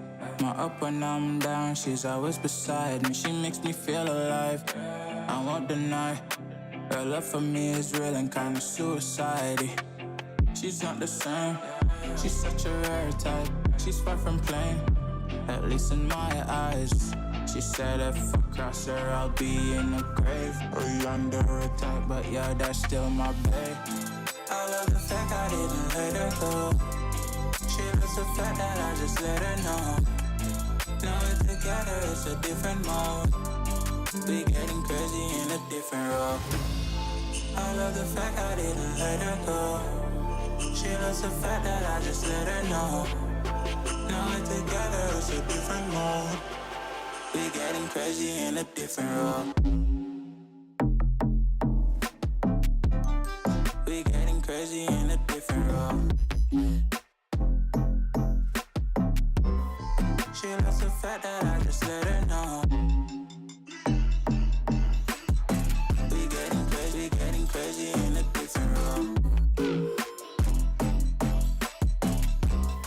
We getting crazy in a different role. Getting crazy in a different role. We getting crazy in a different role.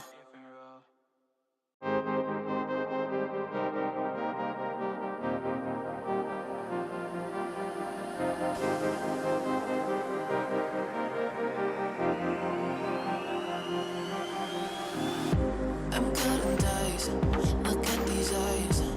They're not here to please you. There was a time you could be mine. Before all that you put me through, I knew that you were trouble, but I let that you bad. I'm living in this bubble and it makes you so mad.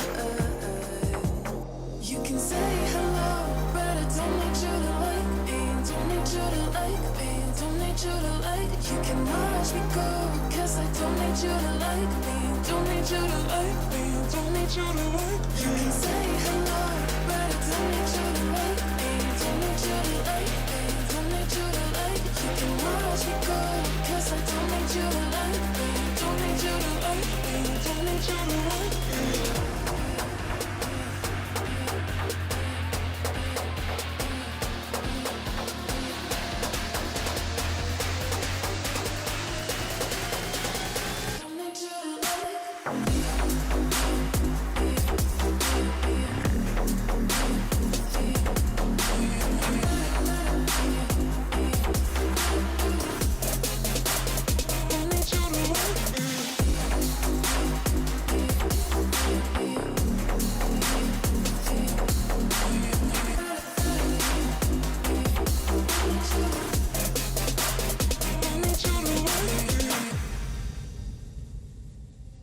You can say hello, but I don't need you to like me. Don't need you to like me. Don't need you to like. You can watch me go, 'cause I don't need you to like me.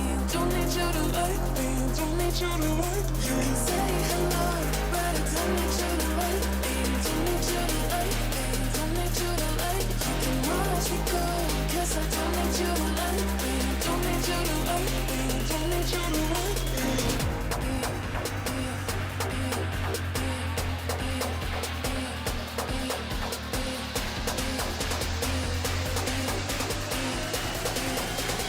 Don't need you to like.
When you dream, do you see beautiful rays of light shimmering, guiding you through the night?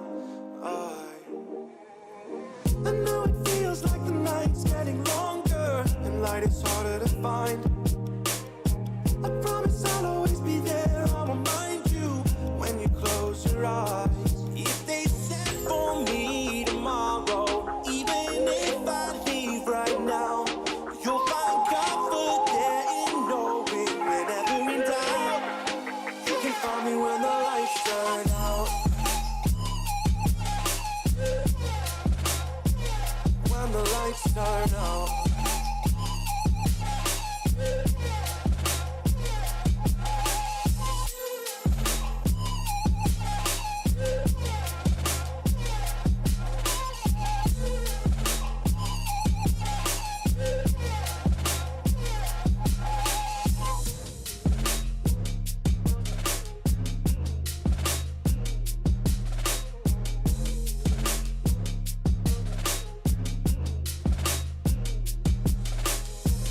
Even now, laying down hundreds of miles away, I can see you and me like it was yesterday.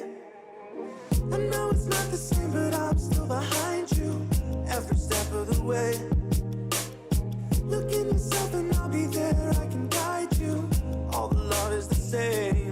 If they sent for me tomorrow, even if I leave right now, you'll find comfort there in knowing whenever in doubt, you can find me when the lights turn out. When the lights turn out, you can find me when the lights turn out. When the lights turn out, you can find me when the lights turn out.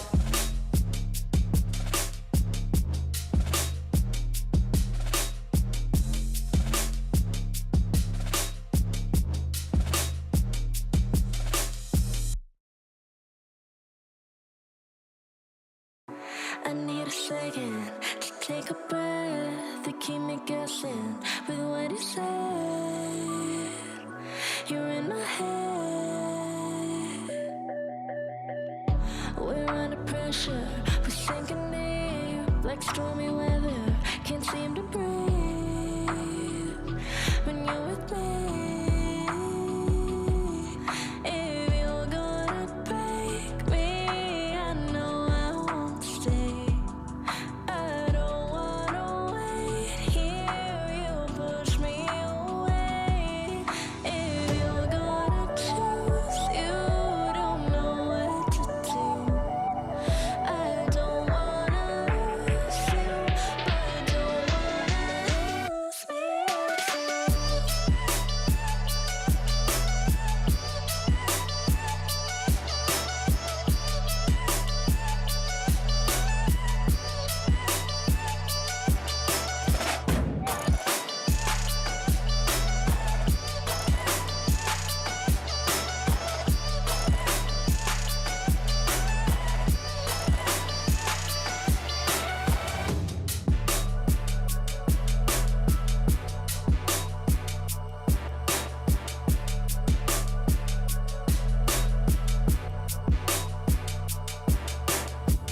So complicated, don't mess it up. Feeling frustrated, it ain't enough to fix a love.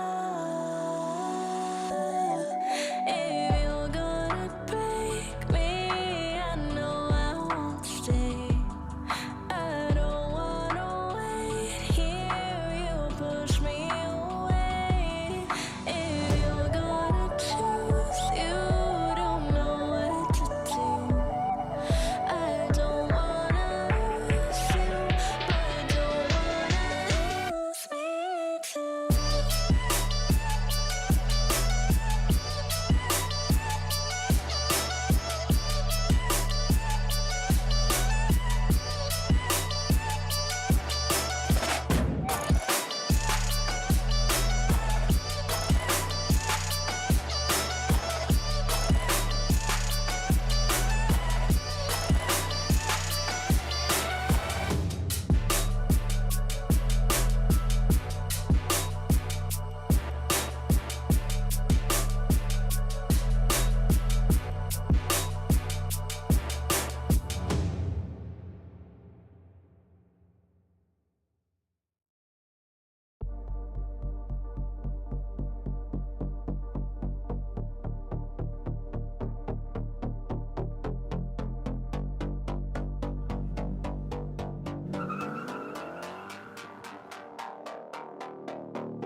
Where you look, where you touch, where you feel, yeah.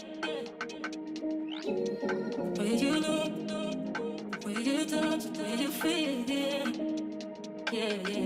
Can we talk about me and you? Can we talk about the truth? I wanna know, I wanna know. Can we talk about me and you? Can we talk about me and you? Can we talk about the truth? I wanna know, I wanna know. Can we talk about me and you?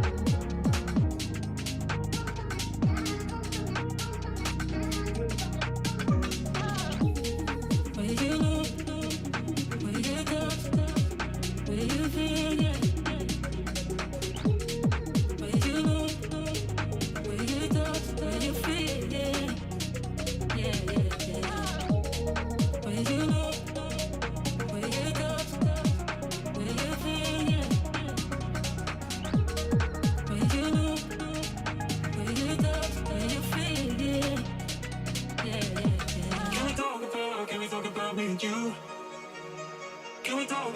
about the truth? I wanna know, I wanna know. Can we talk about me and you? Can we talk about me and you? Can we talk about the truth? I wanna know, I wanna know. Can we talk about me and you? Where you look, where you touch, where you feel, yeah. Where you look, where you touch, where you feel, yeah. Where you look, where you touch, where you feel, yeah. Where you look, where you touch, where you feel, yeah.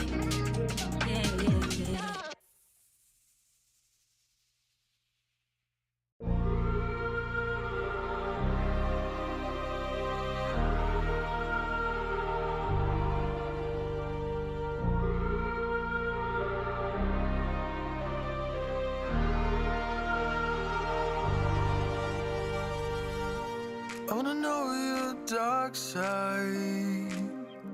I wanna know your secrets. I wanna be your lifeline. So I wait for you, wait for me. Wait for you, wait for me.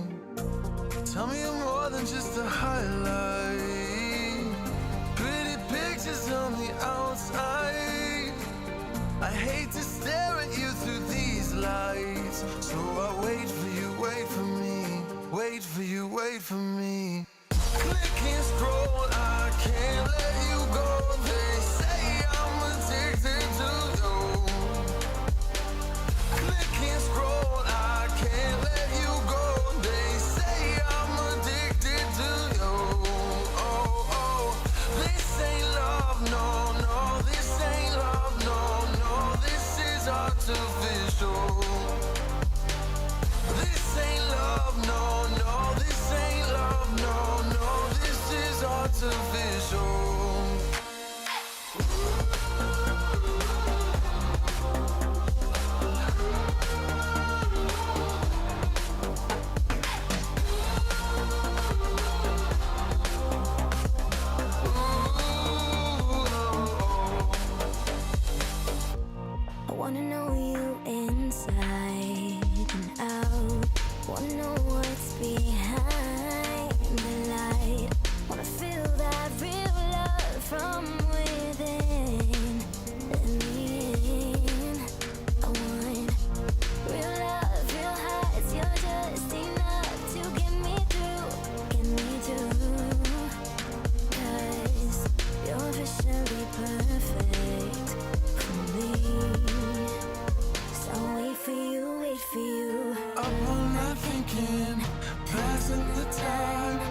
Hello and welcome to the NECC Quarterfinals. Thank you for tuning in. We hope you're doing well. Joined by Chase Newcomb, I'm Berkeley Stevens, and for match 2 of tonight's stream, you'll be spectating the number 3 seeded 7-2 University of Ottawa Garnet team, and they're going to be taking on the number 6 4-5 out of the regular season Marion University Sabres.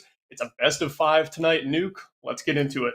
Oh, and I am eager to do so, Berkeley. As you guys can see, this is what we have slated for us for the rest of quarterfinals. As you can see, the match that we are waiting for down at the bottom, U Ottawa versus Marion Sabres. It'll be a very good match indeed. And whoever wins this match will go on to play the winner of Bethel and the Huskies. Yeah, 2 fantastic teams. I mean, anytime you get to the playoffs, it's always going to be fantastic teams, good competition. What we have tonight, like I was saying, is the number 3 versus the number 6. And the previous storyline these teams gave us was a 3-0. Ottawa is 3-0ing Marion University the last time they played, but some interesting score lines in the past weeks have actually made this one maybe closer competition than you might find on paper. So, Nuke, what I was noticing is recently Marion University, they beat Johnson and Wales Blue 2-1.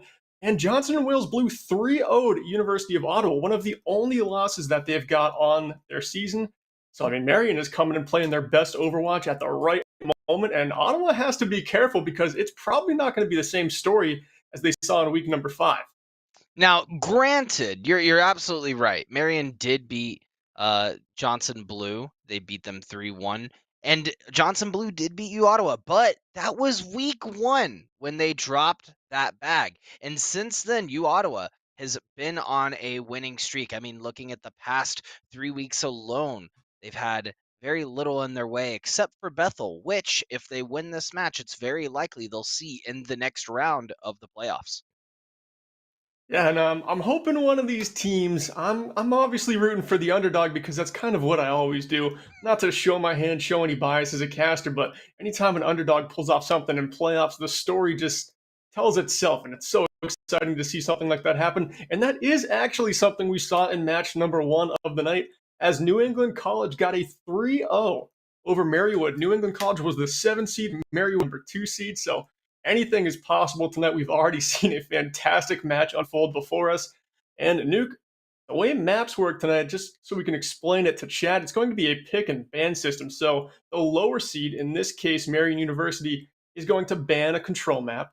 And then U Ottawa, they're going to be pick first map, and they have chosen Ilios. What does that tell you about the first map we're going to see? Very diverse, wouldn't you say?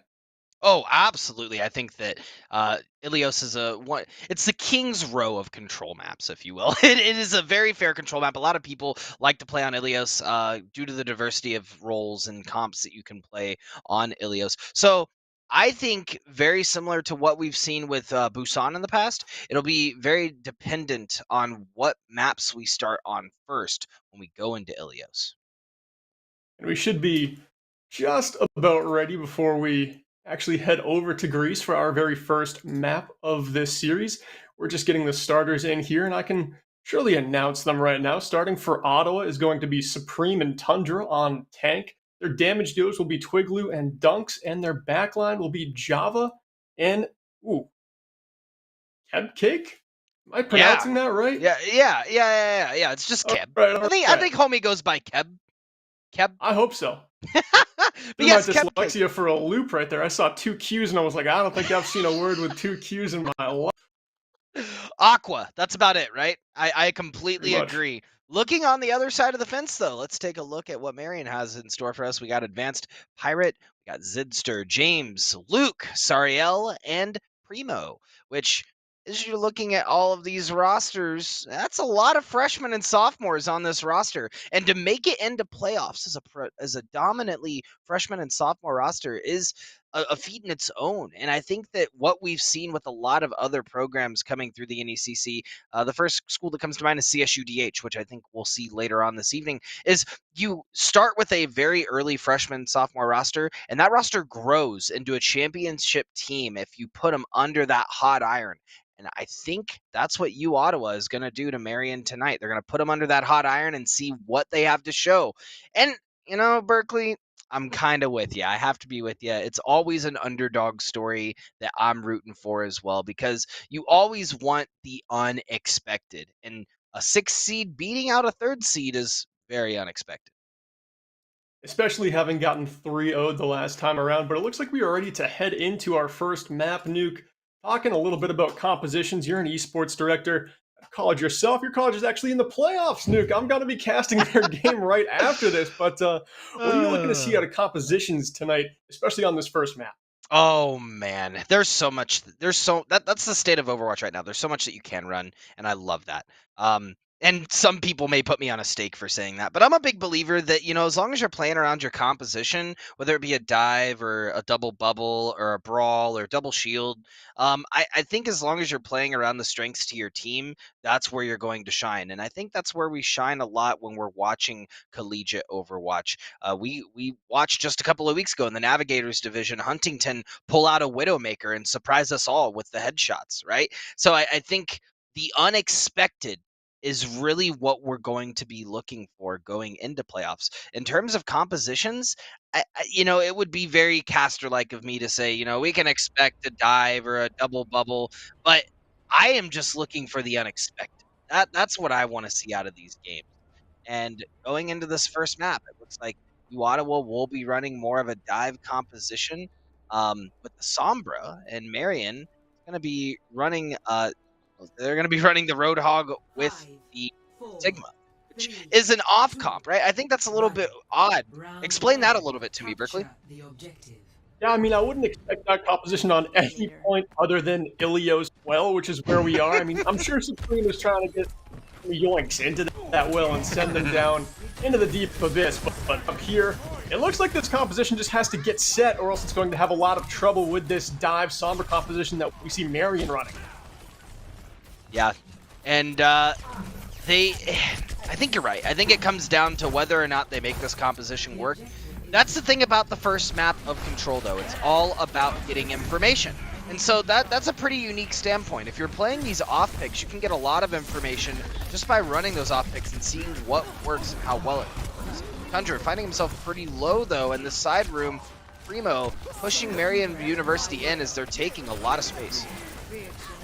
Taking a lot of space indeed, despite losing Luke early in this fight. It's going to be Serial. She comes up big with the Coalescence and then goes a little too big and into the well. It will be Ottawa who captures this first point.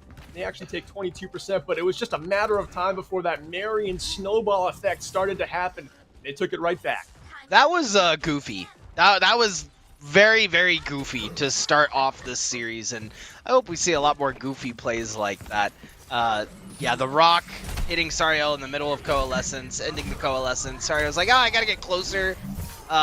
Didn't work out for him. Dunks finding a couple of picks, as will Twiglu and Supreme, though. Looks like they're gonna push this advantage, and Ottawa looking to capture this point once more. Yeah, they get it right back. Do Ottawa now? They've got tank ultimates online. That is 3 engagements in a row now where Dunks has sat down a Marion DPS player with a headshot. So Dunks is clearly tuned up and ready to play. You love to have your sniper or your hit scan, whoever it is. In this case, it's Dunks.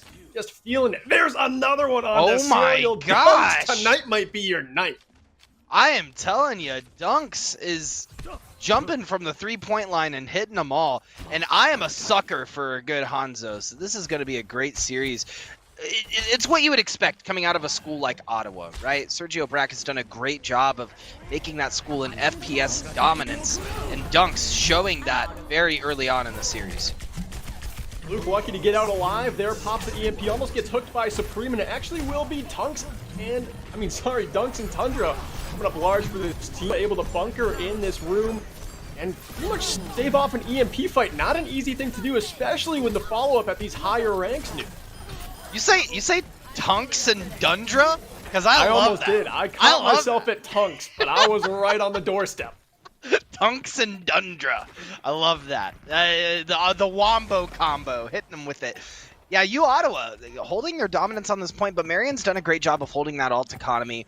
That's realistically what's going to happen when you get staggered like they have going into these points. So they're going to need to use this Death Blossom. They're going to need to use the Self-Destruct. Looks like they're going to pop it with the Coalescence first to try to get them in. Rally's going to get dropped. Eat's going to follow suit. James in the back line. It looks like the Death Blossom's on point and it will get dropped. Twiglu will find a kill. Primo backing up on Supreme and holding down point, getting the capture for Marion. But Ottawa stays on top, getting 3 kills, dunks 2 of those. Unbelievable for Ottawa right there. They had to fend off 5 Marion ultimates with just 2 of their own. They had a tank ultimate and a rally from Queb to work with, and that's enough, Nuke. They lock up round 1. Ilios, well, a very difficult map to come away with a win on, especially when you're playing Sigma Roadhog, kind of shocking Marion. Marion definitely during their scrims this week was not expecting that composition on this map. I would have to completely agree with you. And man, I don't know. I didn't know we'd be seeing this many donuts. Because Duncan, he is hitting those headshots. Time after time. It's like, I think there was more headshots from dunks than what there were kills in that entire first map. Well, mathematically, I have to say that makes no sense at all, but I know what you mean. Dunks is one of those few players who, on Hanzo, can just make such a massive impact without needing an ultimate. Doesn't need a Death Blossom, how his composition switch up, isn't going to need like a Rocket Barrage or something like that. If your Hanzo is lacing headshots like that, your ult economy almost doesn't matter. If Dunks is picking off 2 with 1 arrow apiece, it's insane value. Oh, absolutely. That's exactly what we saw, too. Luke taking to the skies, though, hopping off to the Pharah, seeing if they can find some more value with Marion. Sitting at 82, this is going to be pretty tough, fighting against both a Winston and a D.Va. If they focus this Pharah, it could mean trouble, but Luke, being uncontested so far in the sky, is going to try to let justice reign from above, but is going to get halted pretty soon, and now it's pretty much a fight for the point. However, Zidster, not on point, just narrowly missing that. Ottawa will take it first. Ottawa look like they're probably going to be able to hold on to this one. They're playing off the objective rather quickly, trying to get to a safe area of the map as Zidster comes in for a slam there onto the back line. Now setting up for the next, and Marion is going to be working with the nano boost this fight, and Ottawa has the pulse bomb in the back pocket of Twigloo. Trying to find value here. Twigloo overshined by dunks in map number 1, but definitely pulled their weight. Here, though, it is the nano boost onto Luke. The Pharah amped up in the skies, but it is Ottawa coming away with the kills. It's a 5 versus 4 in this fight, favoring the Canadians. Now Twigloo comes in with a pulse bomb still. Not choosing to invest it, though. It looks like Ottawa has bought this fight. Yeah, those Canucks know how to dunk. And you're absolutely right. Holding that point exceptionally well. Luke tried to get in, and notice Luke is already on that second barrage coming online, but the rest of Marion does not have any ultimates to fall back on. Losing a little bit of that economy, Ottawa hasn't really had to use many resources at all, and they're going to have 5 ultimates online by this next fight engagement. Luke finding himself in trouble. It's like I said earlier as well, this dive composition could mean trouble for this Pharah player. Luke popping this barrage from the high skies, that time staying safer from Tundra, but Tundra still gets the better of him, tracking down the bird. And that is the play you love to see from a D.Va, especially when your team is lacking a hit scan from the DPS slot. Dunks coming in, twirling like a madman, finding a double kill with that Blossom. Now we'll get Ottawa the point. Yeah, definitely spin to win, let it rip through the top of the lighthouse. You love to see it. That is a classic Reaper play on Lighthouse specifically.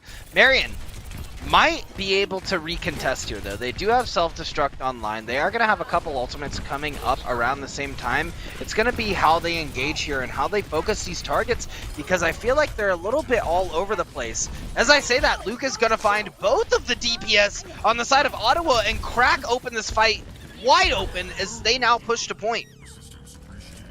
Yeah, Luke able to get this one back in the hands of Marion at the time that mattered most. I mean, 1-0 is the score right now for Ottawa, and they were at 99%, but Luke doesn't even let this round get into overtime. Doesn't use the Rocket Barrage either, so it actually keeps Marion's ult economy looking incredibly strong here, going to have 5 for this next fight. Setting up. They are going to have 5, and there's one of them. Looking like they're trying to rain justice, get a couple kills, but the reverse Uno card will get popped from the tank line on the side of Ottawa, taking out both of the healers on the side of Marion. Marion finding themselves in a comparable situation. Luke finding a return kill onto Java, but Supreme find a return to kill onto the tank, and it is not looking very good for Marion if they're wanting to hold this point. Supreme almost falling off the edge, but is gonna pop Primal Rage, and Supreme will fall. Primo's gonna get stuck, and it's an all-out collision match here. Trying to retouch point. Sario will make it in time, but how much time will that buy exactly? Not enough. So it looks like Ottawa will take Ilios. Victory. A strong map there from Ottawa, showing that it might be the same story as we saw in week number 5, because that looked pretty dominant. Marion had their remoteness like we're going to see here for James, but it was all Ottawa. Map number 1 on Ilios well, and obviously map number 2. Not quite shutout rounds, but darn close. Here is James going into the back line. No damage even being done onto him. No Death Blossom needed for your play of the game in map number 1. Yeah, and it worked to the favor. I mean, if you don't hit the Reaper that's behind you hitting you, then, I mean, you deserve to die. But that's interesting that the play of the game went to James when we saw a lot of the members from Ottawa shine in that first map and take the map. Almost a bit of an outlier in terms of what we typically see in play of the game. And so what this means, chat, Ottawa, they're going to be banning a map since they were the victors of the last one. And then we're going to have Marion actually picking the map. And then Ottawa gets a little bit more of an advantage here after winning. They're going to be picking what side, attack or defense they want. And we are headed to Escort next, Nuke.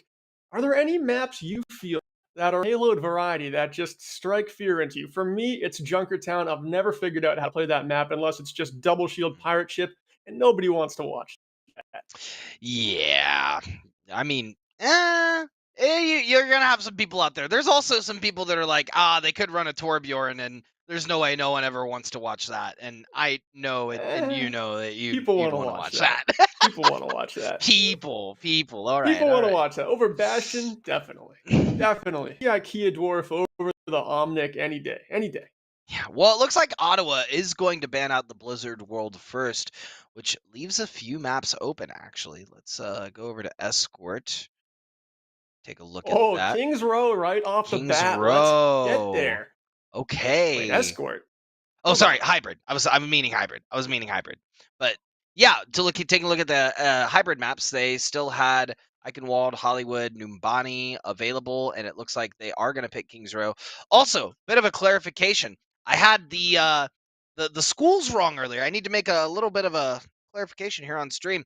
Sergio Brock ran the Kansas Ottawa roster, not the Canadian Ottawa roster, and this is the Canadian Ottawa roster. So that is a little bit on me. But alas, we will be moving into Kings Row, and the sides will remain the same as what they were in the last map.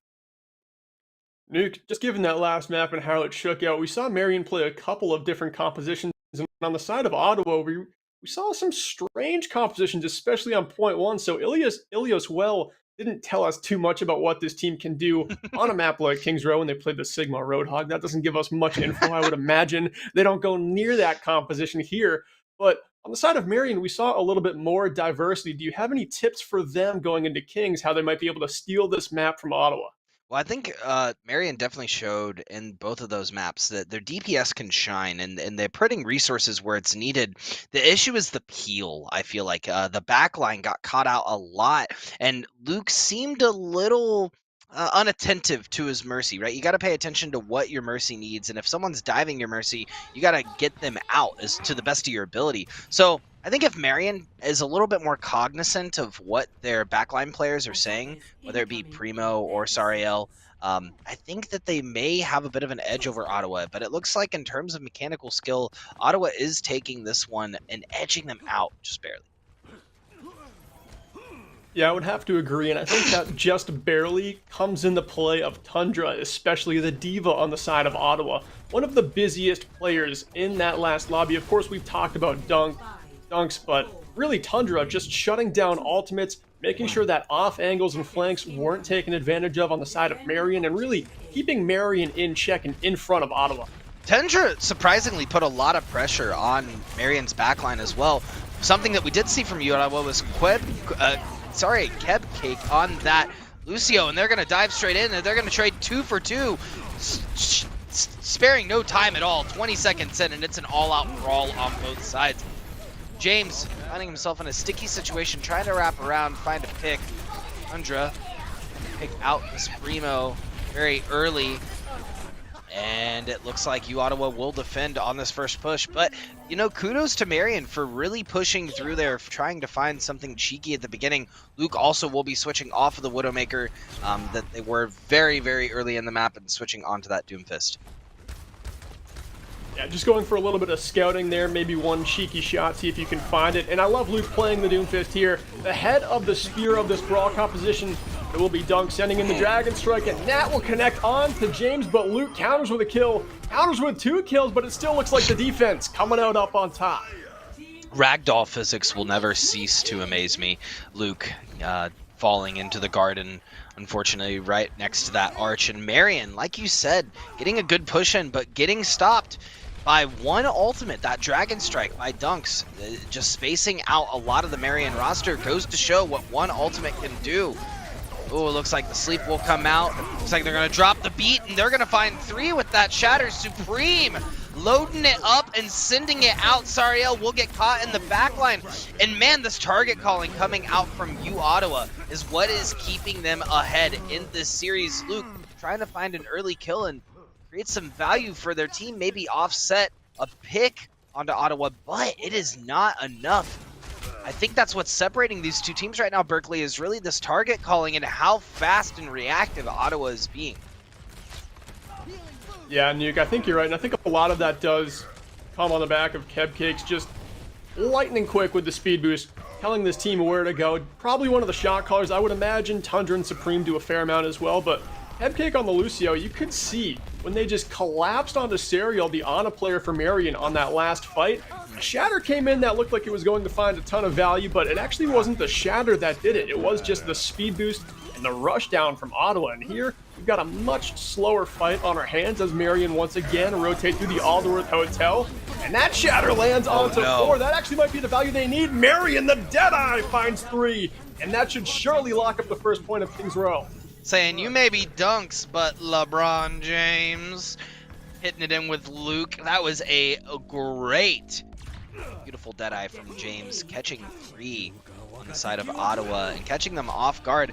A very interesting fire strike coming out from Dunks. That was definitely a fat finger, and if not, I'm not sure what the strategy was there. I'm not actually sure it was a fat finger given the pace that Ottawa likes to play it. I think they knew that Marion was a little bit separated beyond this choke, and after that Dragon Strike, there was no way of getting back to the safe area, this archway, and Ottawa just able to take advantage of Marion trying to step up to the bookstore, and this is just Ottawa playing their style of Overwatch, and that is the key in these high-ranked games. Don't ever give to the opposing team's style. Make sure you just play by your own book. Well, you're absolutely right, Berkeley, and you know, you're actually right, because what is the most OP thing you can do in this game? We talk about it all the time. Oh, it's backing up, and that Dragon Strike made it impossible. Exactly. So you're 100% right. They did split the team. I guess I had just wrongly assumed that they would hear the Dragon Strike and go, oh yeah, you know, we should probably beat that Dragon Strike, and backing up. Speaking of beat, Primo popping it out. Luke dropping the Blizzard and spacing out the Ottawa roster. Half into the Hotel Hop on the left side. Twiglu finding 4 though. Hitting all those shots where necessary, and now staggering Marion. Yes, they did cap the first point. However, this payload has not moved. Yeah, it's out of the, but it's definitely still parked in the driveway of the second point streets phase, and Marion has to get this ball rolling soon. They've taken a couple strange rotations to take the fight after the objective, and I do like how they're not completely prioritizing it here. Oh, Twiglu, what are you up to? You don't have an ultimate. This is a dangerous play to try and make in the backline. Immortality Field comes out. Wow. Dunk sends in the Dragons. Wow. Twiglu is still trapped in the back, but it doesn't seem like it matters. Ottawa just pushing this aggression on the play from Twiglu. A sneaky strat Nuke. They pay off big. Yeah, I think that's where Ottawa almost called out Marion a bit and saying, you know, we know your guys' target calling and switching is not fast, so we're going to send an agent in the back line, cause a little bit of disruption, and then push in off that play. And that's that kind of strategy, like we were talking about, that you're going to see at this higher level of Overwatch, and being able to adapt on the fly and pull some unorthodox plays out of the back pocket. Another unorthodox angle for sure as Twiglu up on this catwalk in the crow's nest. Tundra sending that bomb into the backline. That's going to turn around Zidster, the Reinhardt player for Marion. But it looks like Marion are getting the better of Ottawa this fight. It was a little too spread out, a little too sneaky, and Marion had plenty of time to switch targets and prioritize what they should in that fight. Well, I think the issue came actually from Tundra's self-destruct. I believe the intention was to throw it on the corner so that they would either have to push way up or back way up, separating the team once again. However, that self-destruct came out a little short, just right in front of the payload. The Reinhardt turned around, threw up the shield. Zidster saving the rest of the Marion roster, and now that's what led them to this point. Advanced Pirate, though, looking real spicy with that Graviton Surge online. Will it be popped? Does it need to be popped? Who knows, that Blizzard will be popped for sure. They are just meters away from taking it, and with 15 seconds left now, they have to take it. 1 minute and 47 on the clock gives Marion a little bit more time, a little more nudge to get it to that final point.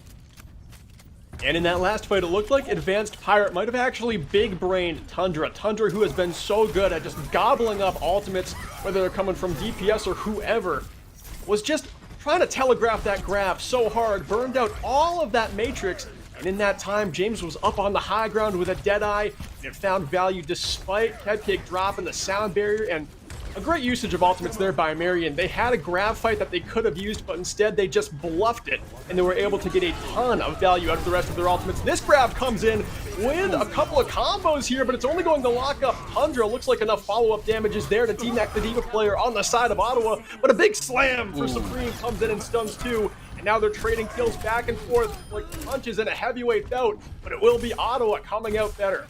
Yeah, they had one more to take out in Java, doing the role of the support and taking out the enemy DPS, getting those kills where necessary.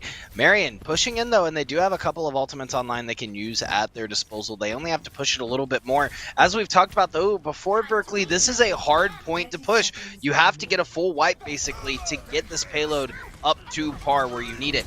They do have this final little push to go through, and it looks like we're kicking off this fight with the Deadeye. Will surely be the longest 20 meters of the map. Luke sends in the Blizzard, making everyone cold, able to de-suit Tundra there, and that's going to sit down Java. That kill found as well as Zidster steps right into it, and they've got to make sure they lock these spawn doors because they are going to be in overtime. It's about to begin in just a couple of seconds, and they need to lock in the final meters of this payload, and it looks like Marion at the buzzer are able to do just that. Yeah, Dunks tried to jump in time, but it was just a little offbeat, a little too late. Marion will push it all 3 meters. And correct me if I'm wrong, I might have missed that. Did we get into overtime at the final moment? Yeah, just barely. I mean, Marion, if they probably had 2 more seconds, they would actually have some time up on the clock, which is big in overtime. But right now, Ottawa, if they're able to capture 3rd point with over a minute, then they're the only ones who get a shot, and that's huge. That is absolutely massive. I missed that at the end because I was so focused on whether or not Dunks would get there in time. But alas, they did not, and Marion was stuck in overtime, even putting the pedal to the metal. So if you Ottawa gets a much faster push from this map, then they will see themselves with more time on the clock, which, as you mentioned, is a huge advantage in both hybrid and escort maps.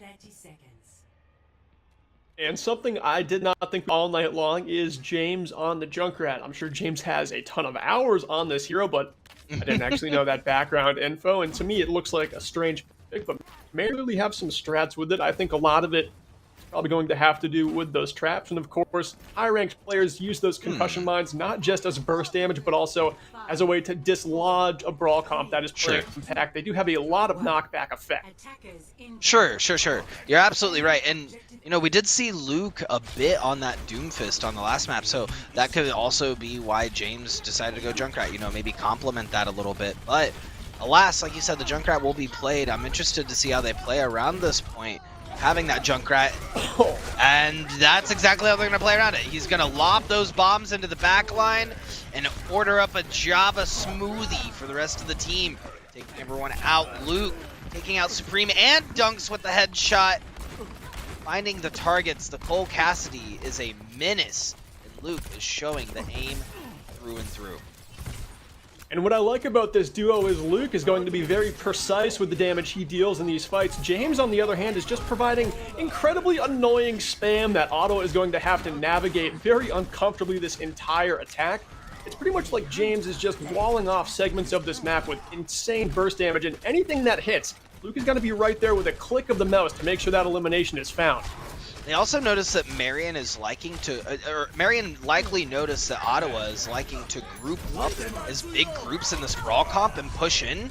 And if you have a Junkrat just spamming those groups, you're gonna hit someone, and that explosive damage definitely hurts. As does a fire strike to the face. Supreme laying the toppings on James. The high noon gets popped. The Cole Cassidy Deadeye centering everyone out. Dunks now trying to find some kills in the backline, but is going to get stunned. And the shots will fly, taking out Dunks on point. Supreme trying to take the point, but it will be contested. Not for long, though. The dive coming through, the self-destruct as well to follow suit. And they will take out Supreme. Marion holding for the time being for how long, Berkey? They've still got 3 left in this fight, and just at the buzzer, Zidster comes back with a shadow. That's going to back up Ottawa, and now the Riptire over the top ropes trying to find a target, but Ottawa playing scared here. Run for the heavens, but Tundra can't run far enough, and Marion are able to steal this fight back. If you're going to pick any target after the end of a fight and everyone's regrouping, Zarya is one of the best targets to pick. You are resetting all of that charge, and now they have to come back with 0 on that Zarya. That is huge for Marion in this defensive hold. It slows down damage they can do, which slows down how quickly Graviton Surge will get charged up. I'm sure Tundra kept that. We would see a grab this fight, but now it's going to be a lot more difficult. I mean, Tundra, I'm sure, is just walking into James's grenades here to get some easy charge themselves, already looking like they're pretty charged up, but still, Ottawa looking uncomfortable against this Junkrat composition, something I'm sure they weren't expecting, much like Marion not expecting that Roadhog that we saw on Ilios. Yeah, Tundra is adding a lot more value than that Roadhog did, but if you die, then you can't have any value, right? It looks like the beat is going to get dropped on point. Primo trying to get that speed boost up, dropping the beat for the rest of the team, trying to get them around. Wigloo looping around the side, looking for a cheeky pick, and that's James up on the high ground. Gonna get decimated by Dunks immediately. Luke returning with the Deadeye, and we are seeing so many levels coming out from both of these teams, playing as much as they can with these levels. The Earth Shatter coming through, and Marion's gonna hold with 27 seconds left. Is this the underdog story that's being written now, Berkeley?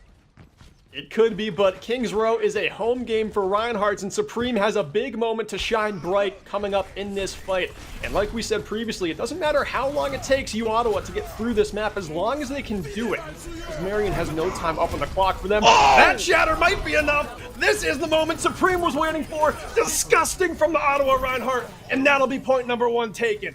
Ottawa said, what if we used Earth Shatter and Graviton Surge? Also, look at those numbers! Supreme already at 33% immediately after using that Earth Shatter. Tundra is going to switch over to the Diva as well, opting to get off of this Zarya. They're going to pop the field, trying to get some picks here, but man, Marion is stuffing it back in Ottawa's face, steamrolling after getting 1 pick and taking a page out of the same book that was being used against them.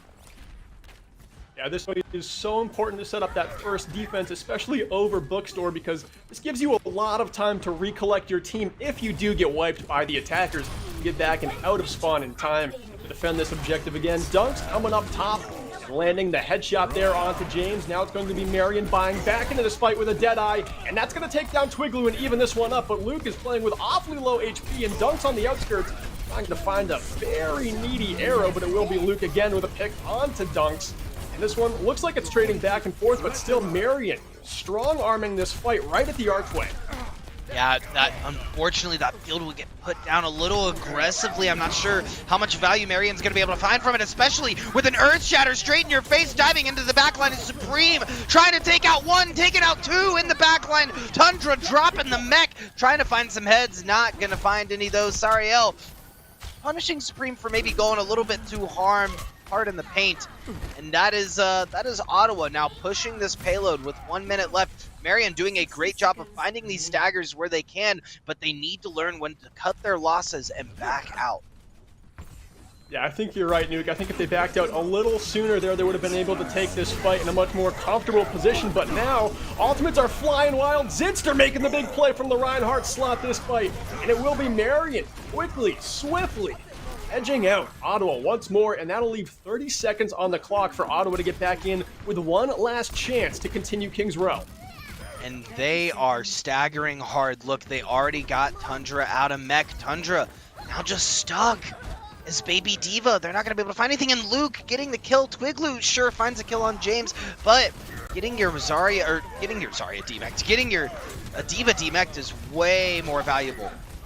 Backing up now, Zipsters finding themselves extremely low, now falling to the prey of Supreme.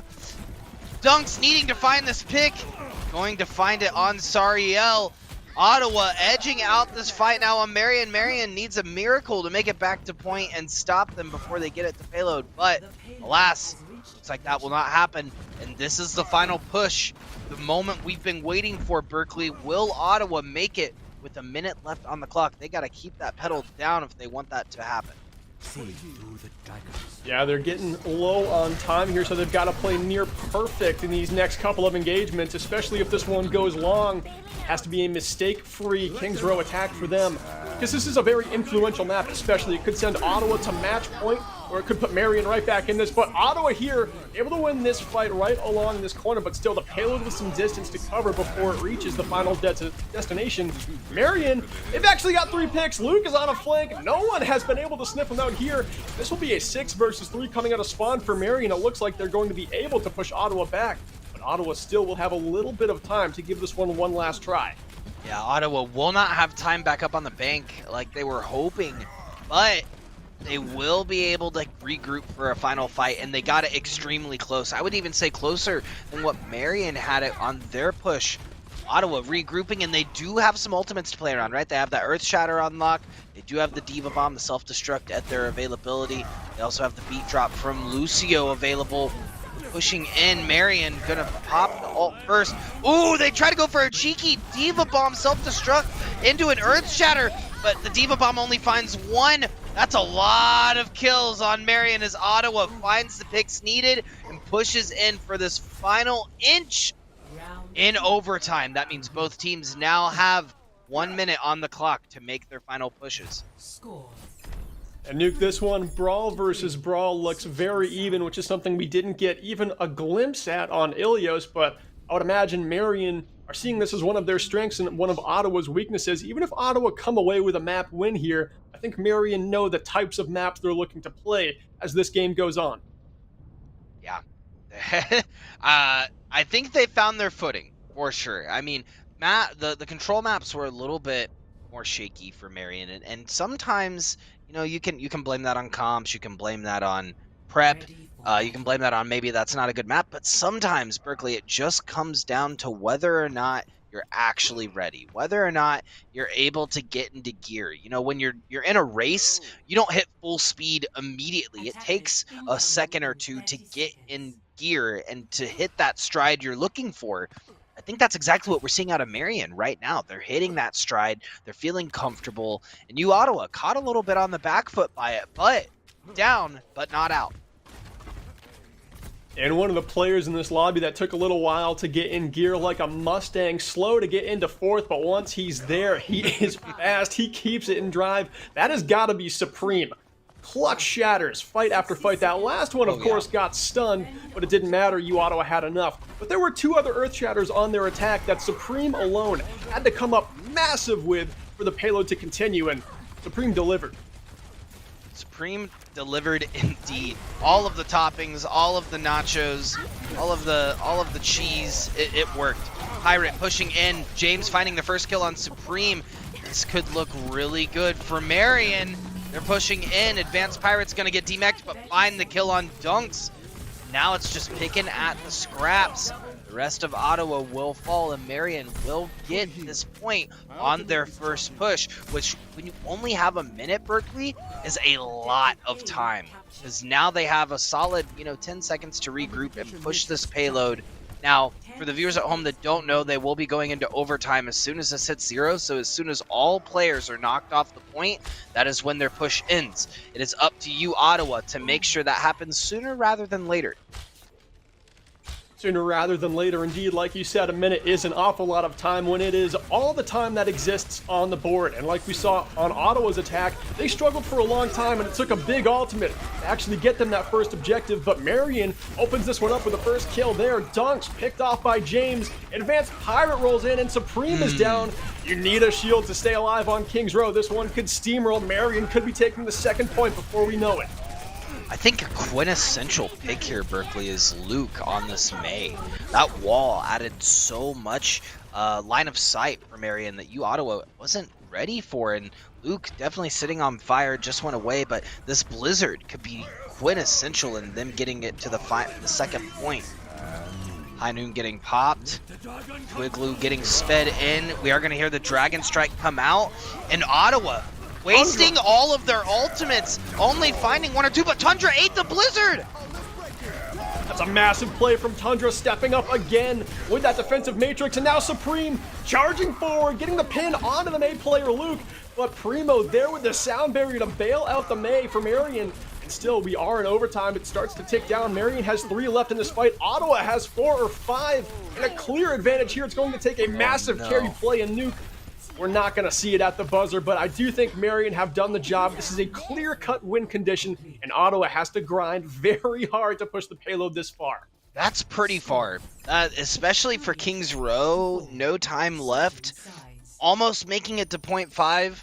That's pretty tough. You, Ottawa, has a push ahead of them if they want to make this happen and be up 2-0 in this series. When you're in the quarterfinals, I'm telling you, these other teams smell blood. And dropping a map in quarterfinals, I think, is a lot more meaningful than in the regular season for that fact, right? When you're looking at the teams that you're going to be playing, you have a pretty good disposition on how well they played based on going into the games, watching how well they did. Finding a 3-0 sweep in round 1 sends a message. That is a message you, Ottawa, is looking to send, but Marion is definitely putting up a much stronger offense and defense than what we saw in Ilios. And you love to see that, right? When it's your map pick, you know that you're banking on this map working for you. And if you lose your map pick, that gives you so much less confidence. Every single map you lose, you know that, yeah, the ball is in your court, but last time it was, you fumbled it. Marion are not looking to do that here. They're looking to step up to the plate when it's their time, and they need to take this map. It is so momentum to even this one up and get back in the contest. That's what they're going to do. If there's anything that I know about this Ottawa team, just through watching them this season, it's that they do have the plays, and the supreme dunks, if you will. The Dundra Tunks. Tundra finding the flank and pinching this Marion roster very early, as they are going to pinch themselves up into this hotel. Keb actually finding the first kill on the Luke. Dunks looking to retaliate, trying to find this Reinhardt. Supreme will be the one to get the kill. And man, Dunks is in this backline, picking them apart. That flick onto Primo, who is just wall riding and had the speed boost after the bounce on the wall ride. I mean, flashy. They weren't headshots, but still, those flicks from Dunks have just kind of embodied his performance all night, really stepping up to the plate on Hanzo, getting the most out of this hero for Ottawa. But now Ottawa is staring down 100 meters to go before they win this map, and Marion has all of overtime to kick him off the payload.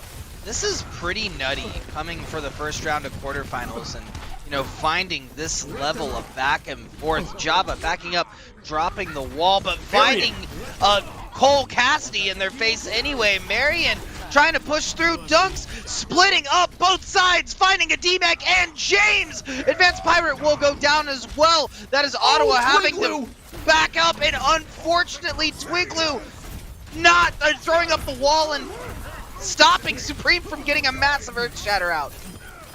It is Ottawa in desperation, but finding the success they need through Maywall's ultimates, dunks being an absolute nut on Hanzo. The payload continues to move past the bookstore corner, and now they have 50 meters to go. Despite all that intensity, they are only halfway through the second point.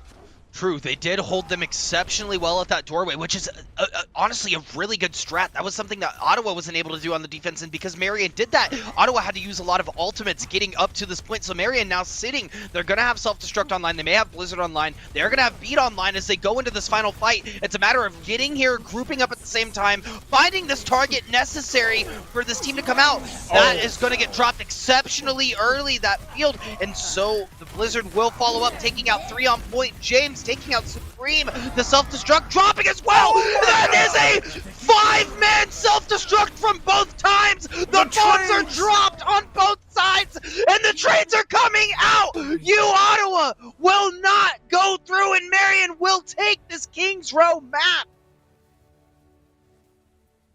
Nuke, a moment to breathe. We need one. Supreme, despite his efforts, not enough here, but this shatter on point number 1. This is the clutch factor you need in playoffs. Lays it down exactly when the timing was right. Spotting the other Reinhardt, throwing that fire strike, and knowing that no shield could come up. These are the kind of plays you expect in a high-ranked playoff environment. And Nuke, despite this being a number 3 versus a number 6, as we know, once we get to playoffs, it's anyone's game anytime. That's a 1-1. And I'm deeming now the double diva bomb is the nuclear. That was a 5-man, a 5K in a final fight at the same time. That was just absolutely nutty and a brilliant performance from Marion University, clutching that out at the very, very end. It came down to the time ticker. And you're absolutely right, Berkeley. I wonder how this is going to affect the map pool moving forward and how these teams pick and ban these maps, because Marion has shown they're here to brawl as well, and they can step up to whatever Ottawa's dishing out. Yeah, they started to answer the bell when it mattered most. They did not let Ottawa get to match point just yet, but we'll see if Ottawa can respond after this short break. Hundreds of miles away, I can see you and me like it was yesterday. I know it's not the same, but I'm still behind you every step of the way. Look in yourself and I'll be there, I can guide you. All the love is the same. If they send for me tomorrow, even if I leave right now, you'll find comfort there in knowing whenever in doubt, you can find me when the lights turn out. When the lights turn out, you can find me when the lights turn out. When the lights turn out, you can find me when the lights turn out.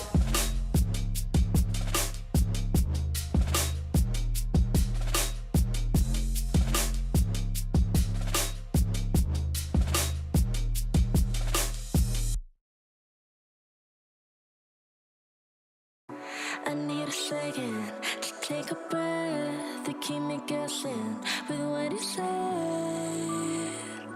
You're in my head.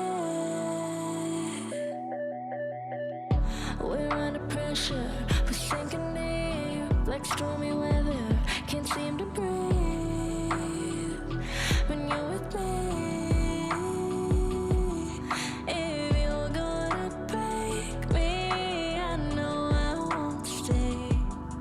I don't wanna wait here, you push me away. If you're gonna choose, you don't know what to do.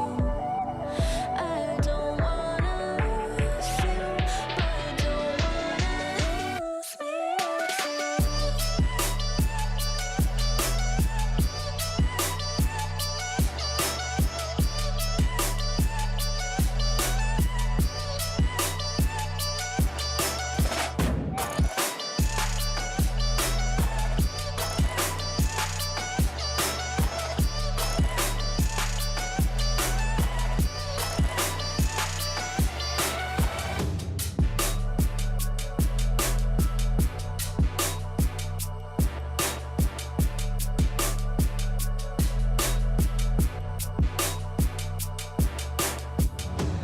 complicated. Don't mess it up. Feeling frustrated. It ain't enough to fix a love. If you're gonna break me, I know I won't stay. I don't wanna wait here. You push me away. If you're gonna choose, you don't know what to do. I don't wanna lose you, but don't wanna lose me too.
message from a new world I'd never known.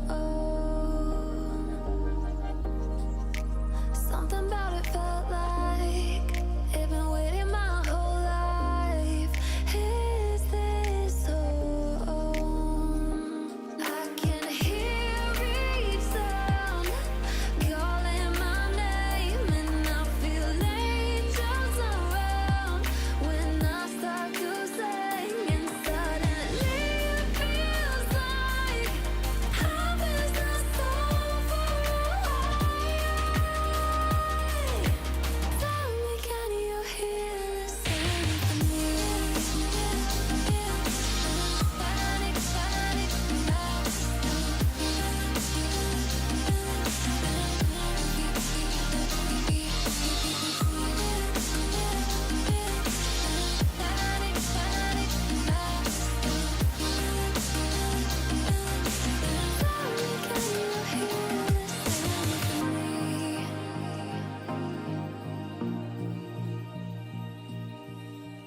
I can't help but think that it's meant to be, that I'm finally right where I'm supposed to.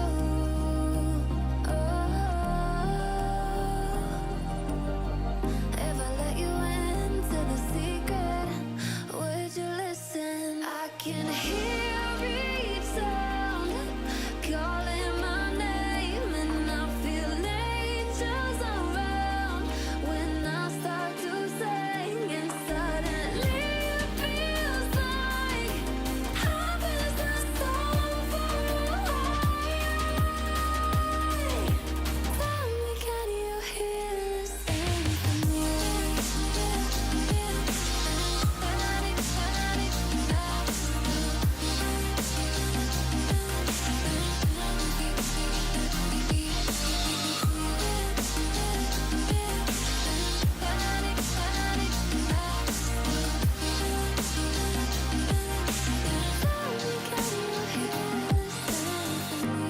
and before too long I found where I belong.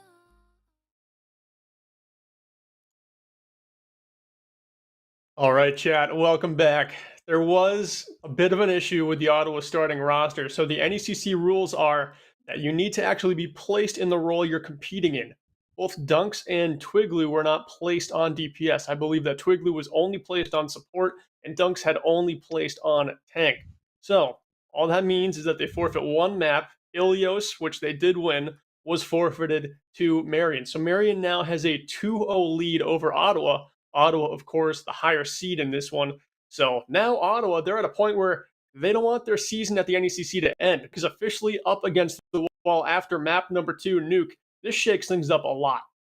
You're absolutely right, Berkeley. I mean, not only does this shake things up because of the storyline that we've seen unfold just in the past hour or so, but the folks at home likely don't know the storyline and the journey it took Marion to get here.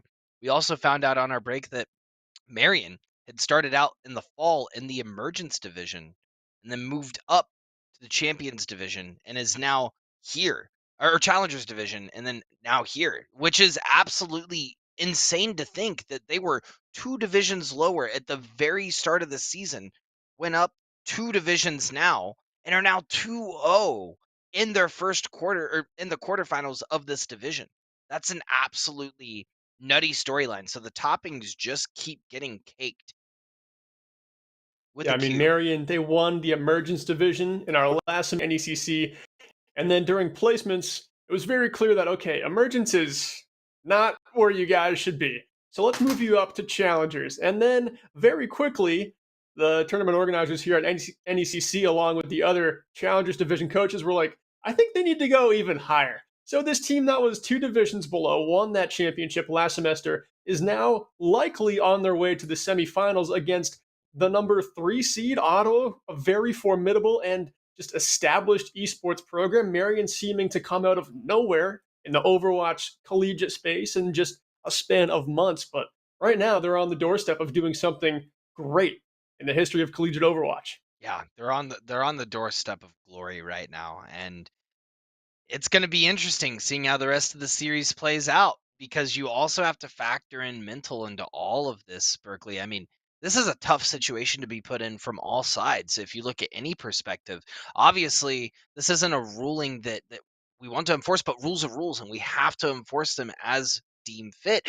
So now, Ottawa finding their backs up against the wall, will they be able to come back and reverse sweep this set? Or is Marion going to sweep it, end it, call it done and dusted, wipe those hands, and move on to semifinals? It's going to unfold in front of us. We're going to be on Rialto. That is the map that Ottawa picked after Marion banned Gibraltar here, but Marion opted to switch sides, so they will be defending first. But Nuke, to your point, this is a time as a coach for this Overwatch team for Ottawa where you've really got to just keep your team composed, because it might have been, one of your responsibilities to actually communicate the rulebook to your players and make sure that they were following through with it. I'm sure the rulebook was communicated to them, and just Overwatch seasons changed and those players just didn't place in those respective roles. But kind of a very unfortunate map loss for Marion in what has been a very close game. But now is the time where your mental can't get shaken. You've got to just imagine that this is the kind of Overwatch that we live for. Our back is up against the wall, and we are the better seed. We can prove it right here for the next 3 maps, and that is what Ottawa has to lock in and get done.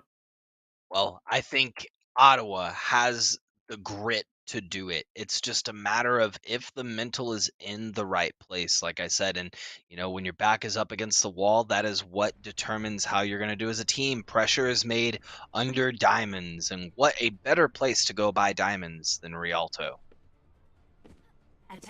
Diamonds are made under pressure? Yeah. Oh, Nuke. Wait, we're seeing it again. We're seeing it again. A Sigma and a Roadhog. This time, we are seeing it Marion. again. The scoreboard is actually a little backwards right now. So Ottawa is the attacking red team. Marion will be defending first here. They're going to be our blue team as they elected to pick that side. But we're about to be underway here. These are compositions that we haven't actually seen either team go with. So it's going to be pretty interesting. We've got a new look on both sides of the pitch here. And it's going to be just a map number 3 to remember if Ottawa are able to respond or if Marion are able to keep a good thing going. You know what's interesting here too, Berkeley, is that we are seeing Ottawa. They although they are on the red, like you said, they are playing all of the same players as before. They just switched back to the roles that they need to play, which is so interesting because maybe the dynamics are there and the synergy is still there with their primary roster to make this work. And that goes to show maybe they were just off-rolling a bit for some cheeky fun. So we may see an entirely different series moving forward. But that will be Supreme getting the first kill on the map. Yeah, one thing about these changes is it's really not like it impacts Ottawa too much. I mean, of course, Dunks was going crazy on Hanzo, but right now Supreme is picking up that slack and in stride too. Dunks over on the Orisa now. Twiglu still on the hit scan hero, still playing Baptiste, so there are a lot of similarities between Cole Cassidy and Baptiste. Positioning is relatively the same, just a little bit different mobility. So I do imagine that Ottawa looks perfectly fine here. They're actually able to collect the first objective. It didn't seem like the payload stopped at all. No, it's continuing its push, and Supreme looking just as strong as Dunks on this Hanzo. Taking out Luke, which is no easy feat, turning around and taking out that Tracer. Twiglu is pushing up, and they are creating some space. You Ottawa doing a great job of getting this push underway and continuing the pressure. And I love how they go right up into this hotel lobby here. This is probably the most advantageous spot to get to as an attacking team, because if you let the defense set up here, it's really the only high ground, and it is so difficult to contest if you're playing the payload on the low ground. Now, ultimates are getting traded out. Ottawa trying to find some value with a Dragon Strike, and Supreme's Dragon Strike will actually find Primo to start out this fight. That Pulse Bomb gets stuck on the Java, and he is no longer for this world. As the fight evens out, it's now a 5 versus 4, still favoring Ottawa. Supreme going on Tundra as well, and the payload stays in drive.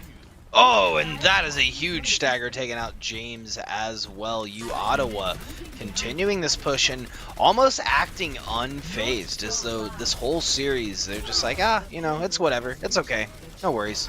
We're not fretting it. We'll be all right. Yeah, I think the change that they made too is they go over to the double shield, which is not something we've seen from them. So with this roster on these roles, this looks very comfortable for them. This is definitely something they've scrimmed in the past, but here, Marion trying to respond. Halo just keeps on going. James, a little too close for comfort with his own Helix there, actually makes us one of 5 versus 5. The Flux slamming down Advanced Pirate, and now Ottawa trying to continue this payload momentum on the back of that Flux. That is an unfortunate Helix rocket coming out from James, taking them out very early in the fight. They will be the first on site, though, to stop you, Ottawa, at the door, knocking. And with 4 minutes and 30 seconds left on the clock, this is nothing short of a steamroll coming out from you, Ottawa, on the attacking side of Rialto. Especially for Marion, just having been gifted a map, you might say, and now Ottawa comes out with so much thunder. I mean, they have got so much fuel in the tank here, it seems, that they can't be stopped on Rialto. Of course, it is their pick. They're playing the composition to their liking, but right now, they're looking like world beaters. But right at the tail end of this map, Marion starts to get it together and find a footing. You know, this could be a little bit of an interesting case study as well, looking at Marion, because they've been so used to playing around the different play styles you Ottawa is sending at them, you know, having dunks on that flank. Now Supreme is on the Hanzo, looking at the same for Twiglu and who was that? That was Twiglu and Java, I believe. It's a different play style to play around when you're fighting the same characters, but different people behind those mechanically working. Supreme kicking off this fight with a very nice Dragon Strike through the main doors. We are going to see the rally popped by Keb, trying to get a couple kicks on the side. Supreme knocking on the side doors as well, taking out the Immortality Field early, and that will be no contest as they were looking at the Hanzo and not at how close that payload was to finalizing. The way that Supreme is starting to take goals on Hanzo with this double shield is very impressive. I mean, this team did not miss a beat, switching rosters, switching roles, switching compositions entirely. They come into this map, it is their map pick, and it worked for them as best as they could have possibly hoped for. 3 minutes, 40 seconds is what Marion has to stare down right now, and that is an uncomfortable feeling when Ottawa, you might have thought that they actually just got weakened by this roster switch, but Nuke, they haven't even reached their final form. Yeah, they haven't. Very, very good point. They have not reached their final form. They're pushing for it, though. They're getting there. You, Ottawa, may turn the tides on this series, but Marion University looking like they're going to try out a composition that they had in their back pocket on the Ilios maps we saw a little bit ago. Luke going to be back on that Farah Primo, switching over to the Mercy, and James will be on the Sombra. So, looking at this composition, it requires you to have a lot of coordination where you're going. Otherwise, there's just a lot of damage kind of being thrown out in any given direction. So Marion is going to have to play this push exceptionally well. It honestly is going to be a little bit harder than the roster that you Ottawa was running, because they at least had the double shield to push behind, right? Marion now has to kind of flex a little bit with this this dive composition and ensure that their target calling is on point. And the DPS on the side of Ottawa, especially on the Hanzo, that is a cut and dry Sombra counter. But it will be Zidster coming up to the high ground here, trying to roll through and get some boops onto the members of Ottawa. Now a big slam to follow, but a good stun there keeps the wrecking ball lofted in the skies, and Luke actually with the first elimination of this fight. Farah finding the value onto Java, the hit scan player for Ottawa, and with the hit scan gone, Nuke, now Luke is a little bit more free to roam. Call him the Skywalker, if you will. Taking two Supreme's liking, trying to take out the Supreme early, but that hack is going to come off, and this is where you find the value of running a pharmacy with the Sombra. You have to look into the sky, and you can't look behind you when that Sombra is on your butt. You have to be looking both ways at once, and that is the value you can find from this dive composition. Justice raining from above as Luke will find multiple kills. Pushing in, Supreme getting an early pick on Primo, trying to halt this push from Marion University. Now they can find themselves in a very comparable position. And Supreme is still playing this positioning very confidently, has his feet quite stable, not giving up a lot of ground, knows that Ottawa is just in the wings, waiting to get back to this payload to contest it at the buzzer of the first point. And it looks like Ottawa is able to do that. They've got 6 members back now, and Marion expend their last ultimate to use. They have bought into this fight with everything they've got. Luke gets nano boosted, and it might be the damage they need. Finding 2 picks there onto Java, onto Kebcake. Like, Luke is not done here, trying to find more. but the payload with 1.5 meters to go. That is such a difficult spot to get far value in. Yeah, not to mention that's one of the worst spots to find yourself in as an offensive team, because now they have to come all the way from spawn to even make it to this point, and that eats up a lot of time in that bank. James, speaking of time in the bank, looking for a flank, trying to find some gas in the tank to allow this Marion roster to push it. I didn't have anything else after that. That's okay. No, I was just kind of letting it breathe because it seems like we've got a little bit of a calm before the next storm here. True. But Java comes in with the Deadeye, the pharmacy taken out of the skies, and once more, Marion, they don't expend any resources here, just an economy fight. Only thing used was Zidster's mine, and 90 seconds to take this first objective, but still Ottawa with such a phenomenal attacking round. This time bank is already looking very separated. Oh, very. I mean, 1 minute left for Marion. Ottawa could full hold here. Marion's not careful. It's unlikely, though. Marion does have 4 ultimates online. They just have to get into position to allow these to fly. That is 5 that could get hit by this EMP. James trying to get into position. Going to compromise that. Push down. Lights are getting turned out, but that's not until Supreme gets 2 kills on the board almost immediately. We're going to see the nano-boosted Zidster try to push back the rest of the Ottawa roster, taking out Supreme. That's going to be James on top of Java as well. Twiglu will find the pills on Sariel and James. Luke trying to get in the nick of time. That barrage will be online. Will it be enough, though? Zidster will fall. It will find 2, but not before falling. Dunks now holding this corner, getting the kill early on Primo. With 20 seconds left, you Ottawa will hold, and Marion has to get their footing now or they will drop this map. And Ottawa playing double shield to such a level that they are, that is probably the one composition that is more versatile in Overwatch than anything else. It probably doesn't matter what Marion pick the rest of the night if they continue to lose maps here, which it looks like they might end up dropping Rialto here, but double shield for Ottawa, they can just continue to steamroll onto this composition. It really looks like Marion is in an uncomfortable spot, and during their little break between this map, they've got a lot to think over. Yeah, I would have to agree with you. They do have quite a bit to sit back and reflect on. You know, that's always tough, getting full held like that, especially coming off of the situation that we just had in the last break.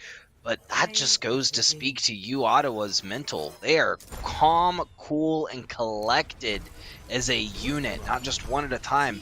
Play the game. Go into the Zenyatta. Very key player in this series, Keb, doing a great job. And if I'm not mistaken, there is a Twitter account floating around out there where someone's drawing pictures of Zenyatta every day leading up to the release of Overwatch 2, which is pretty cool. It, just came to mind. We haven't seen Zen played a whole lot this season, and there it was in the play of the game. Yeah, I found about 4 eliminations there, so that actually means we're going to be heading over to Control again. I'm sorry, not Control. Hybrid again. So Marion, they actually were able to take away Kings Row. A lot of hybrid maps are a little more brawl-centric. Marion will get the map pick as well, so they could actually play to their advantages there. But Nuke, if you're Ottawa, do you change a thing no matter what, or do you just lock in double shield, make sure your team has a Discord orb, and know that your focus fire has been on point all night? Just keep it going on that comp. Yeah, I actually like Ottawa a lot with this double shield composition. I felt like when they tried to throw out the Zarya composition when they were running King's Row, it just didn't have the value they needed. The Graviton Surges weren't coming out as frequently, but the Gravitic Fluxes work really, really well with Hanzo. You get that Dragon Strike with the Gravitic Flux. It works exceptionally well. So I think going into a hybrid map, double shield may just pay out better for this Ottawa roster. But that's going to spell trouble for what Marion needs to do. Do you think that the dive comp that they were running on Rialto was the play, or do you think that they need to look at other options? I feel like it's probably what they scrimmed all week, especially on the first point of Rialto there, but I would have liked to see a change. We didn't see any change on their attack. They just kind of died on that edge of the sword, and I respect that. You think what you have out of the spawn doors is your best look, and Ottawa, I mean, they just played phenomenal that map, so it might not have actually mattered what Marion did there.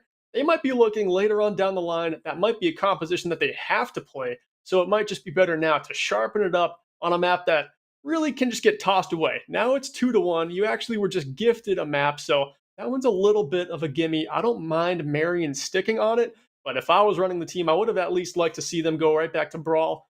I don't know if it's the play, though. Yeah. Just sightlines on Rialto were so long, it's such an awkward choice for them to make.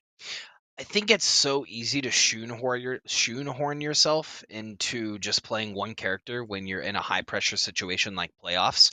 And I think that Marion just needs to take a step back and breathe a little bit more, right? Think about what you have at your disposal, how you can use it. And if a pick isn't working, just switch off of it. Try something else.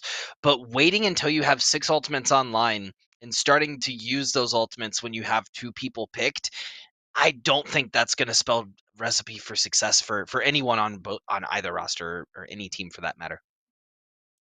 Yeah, I mean, that composition they ran, I'm sure they're great at it. This is a high-ranked team who, like we said, moved up 2 divisions in the last semester, but compared to their Brawl, which looked unreal on King's It's Row, very good. that composition they just ran with the Wrecking Ball definitely needs a little bit of work to synergize and get the most value out of it that they can. Nuke, we actually know our next map now, and it's going to be Numbani at ban Eichenwald. So Ottawa choosing to ban Eichenwald, that is Reinhardt's home. So obviously they're thinking, hey, let's try and shut down their Brawl picks as much as we can. And Numbani, that's not exactly what I would call a Brawl map. I'm really curious as to what Marion could be playing on their first attack. It's a good point. And I think that kind of cracks it wide open. There are a lot of comps you can play on Numbani. I'm hearing the option that they have after this is Hollywood. So it was Hollywood or Numbani. Sorry, getting this in the feed. The gods are gracing me with knowledge, and it seems as though it was Hollywood or Numbani between their 2 choices, and they chose Numbani over Hollywood. Maybe opting and deciding that double shield comps may just be a little bit more dominant on Hollywood. But that's a little bit interesting, right? Because you see more dive comps, I feel at least, on Hollywood than Numbani, and they could have ran that dive composition they were looking to run. I don't know. What are you predicting for compositions moving into this map? I mean, Ottawa playing this on defense, that is just a shutdown first point defensive comp. There's no way Supreme, I think, sticks on the Torbjorn after this one gets past first point, but definitely locking in these heroes to give themselves the best chance at the full hold. On the side of Marion, this dive composition is something I was expecting for. Opting out of the Wrecking Ball, putting Zidster back onto a shielding tank, I think that opens up a little bit more space for the rest of Marion to just get out and find value. Wrecking Ball very good at dislodging a double shield comp or an Orisa composition, but Winston just kind of lets your DPS know, hey, we can go in there, we can be safe for just a short moment of time. Hopefully, that's enough to find some picks. Good observation. I mean, they're gonna have to get in there fast, right? Because Supreme on this Torbjorn, it either works or it doesn't. And if it doesn't work, they probably will cap this point pretty quick. But if it does work, they may find themselves pretty heavily on the back foot. I like Marion as well on this dive composition, like you were talking about a bit ago. I think that it may play to the strengths that they were looking for, but they are going to have to be very careful around how they position, especially considering Ottawa has dinked them on this multiple times, taking out Primo and Sariel as soon as they engage.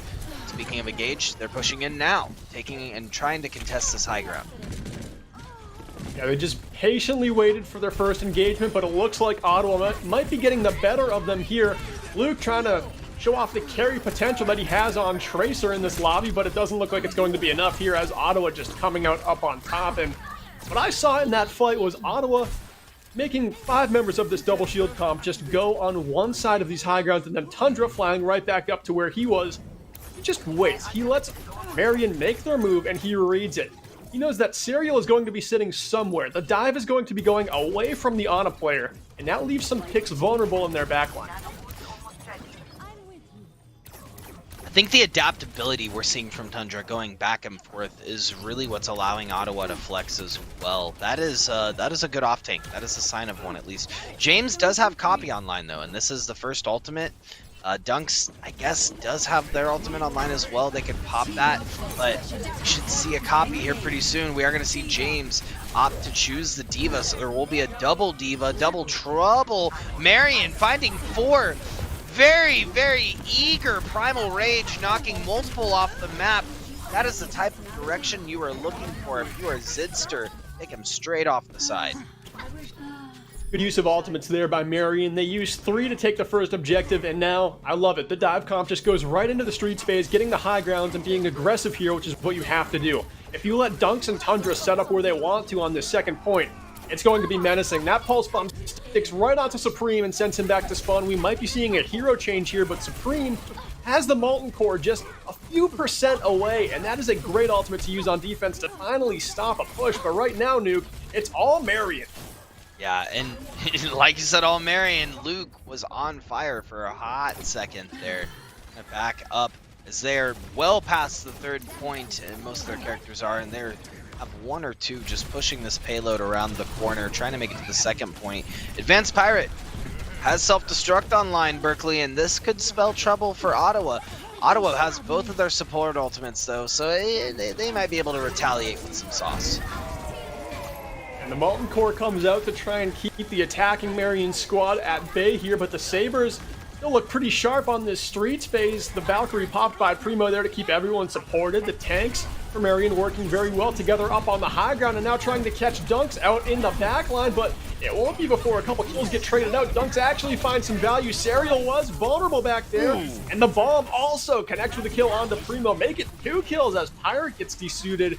Right now, Ottawa, I mean, their backs were up against the wall on streets phase. If this payload got around that corner, they probably don't have time to get back, but they made that fight count. Yeah, that was a good fight for Ottawa. And honestly, the flank from Supreme, I feel like, started out that entire engagement. They really need to catch them at this corner, because this is a really good choke to hold at. So Supreme, you know, creating a little bit of a havoc in the backline, something you often don't see from a Torbjorn of all characters, caused Marion to turn their heads a little bit. And Dunks getting the pull onto Primo straight into that self-destruct spelled a good defense coming out from Ottawa. Which is exactly what they want, exactly what they need in this moment, because that steamroll continues. It's really hard to hold on that third point. Right there, Zidster goes in for a dive engagement, but on the high ground almost immediately as Ottawa's DPS respond fantastic. It will be Supreme Cert that takes Primo out of the skies. Dunks with the kill there on to James, and now a hit scan on the high ground for Ottawa, locking this defense in. The payload had 3 meters to go, but it will stay right there. 2 meters and 99 seconds, pal. Not exactly 3 minutes. What do you give a cashier if they're like, that'll be $2.99? $2.99. Oh yeah? You got that coinage on you? Oh, I keep that coinage on me, brother. You know it. But no, you're right. It was right around 3 meters. Marion University does have some sauce going into this fight. They will have the Pulse Bomb as well as the Primal Rage online, but Ottawa also has some sauce of their own. It's going to be a matter of who's able to get these picks first as we engage. Who's able to engage together. You're going to see the Molten Core dropped on point. Speaking of sauce, it gets laid, and Supreme finding the double on both Primo and James. It will be retaliated in return by Supreme Pirate, looking for all of the booty in the back line. Supreme also taking out Advanced Pirate. Supreme is just on a tear on this Torbjorn. Yeah, Nuke, one thing I've said all season about Torbjorn, good hero, Supreme, letting us all know that it's always a valid pick on defense here. And it looks like Ottawa, they're still responding very well to this Marion push. They're getting kill after kill with Supreme, and Java getting in the mix there with the Deadeye, able to gun down Zidster, and it looks like Marion's attack is foiled once again, and that leaves them with just 30 seconds and a Diva in pilot form. That is not what you like to see. Primo just fell off the map as well. In pilot form, Diva had to jump off. They have 20 seconds left and no ultimates in sight. You Ottawa will have self-destruct, and they will have Arisa's ultimate as well at their disposal. They will have Molten Core. Marion has to build that up. The closest thing that they have is honestly one of the clutchest ultimates that they have in their pocket, which is James's copy ability. If James is able to get something here, that could be... Never mind. No! That'll be... No! They should have touched. They had it. They had it. It was possible. Set the load size to oof, Berkeley, because that is unfortunato, as we like to say. You Ottawa holding strong and true. Marion University left with their backs up against the wall, kind of pondering what to do.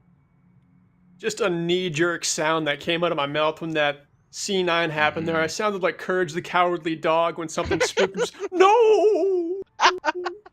Man, I really thought they were going to touch, and now that they didn't, I mean, Ottawa, they haven't really had a payload stopped in about a map now. If they play like they did on Rialto, this one is over before it even starts for Marion's defense, because Ottawa, they're switching over to a dive comp now, not double shield, a different look for them, at least if they leave the spawn with it. And Nuke, I'm not even sure it's going to happen. I think they might just stick to their guns, and Supreme is like, I want more time on Torb. It's working for him, right? I mean, it's like we said earlier. It's a matter of whether or not you're able to find values on the picks. If you're able to find values on the picks, stick with the picks. If not, switch.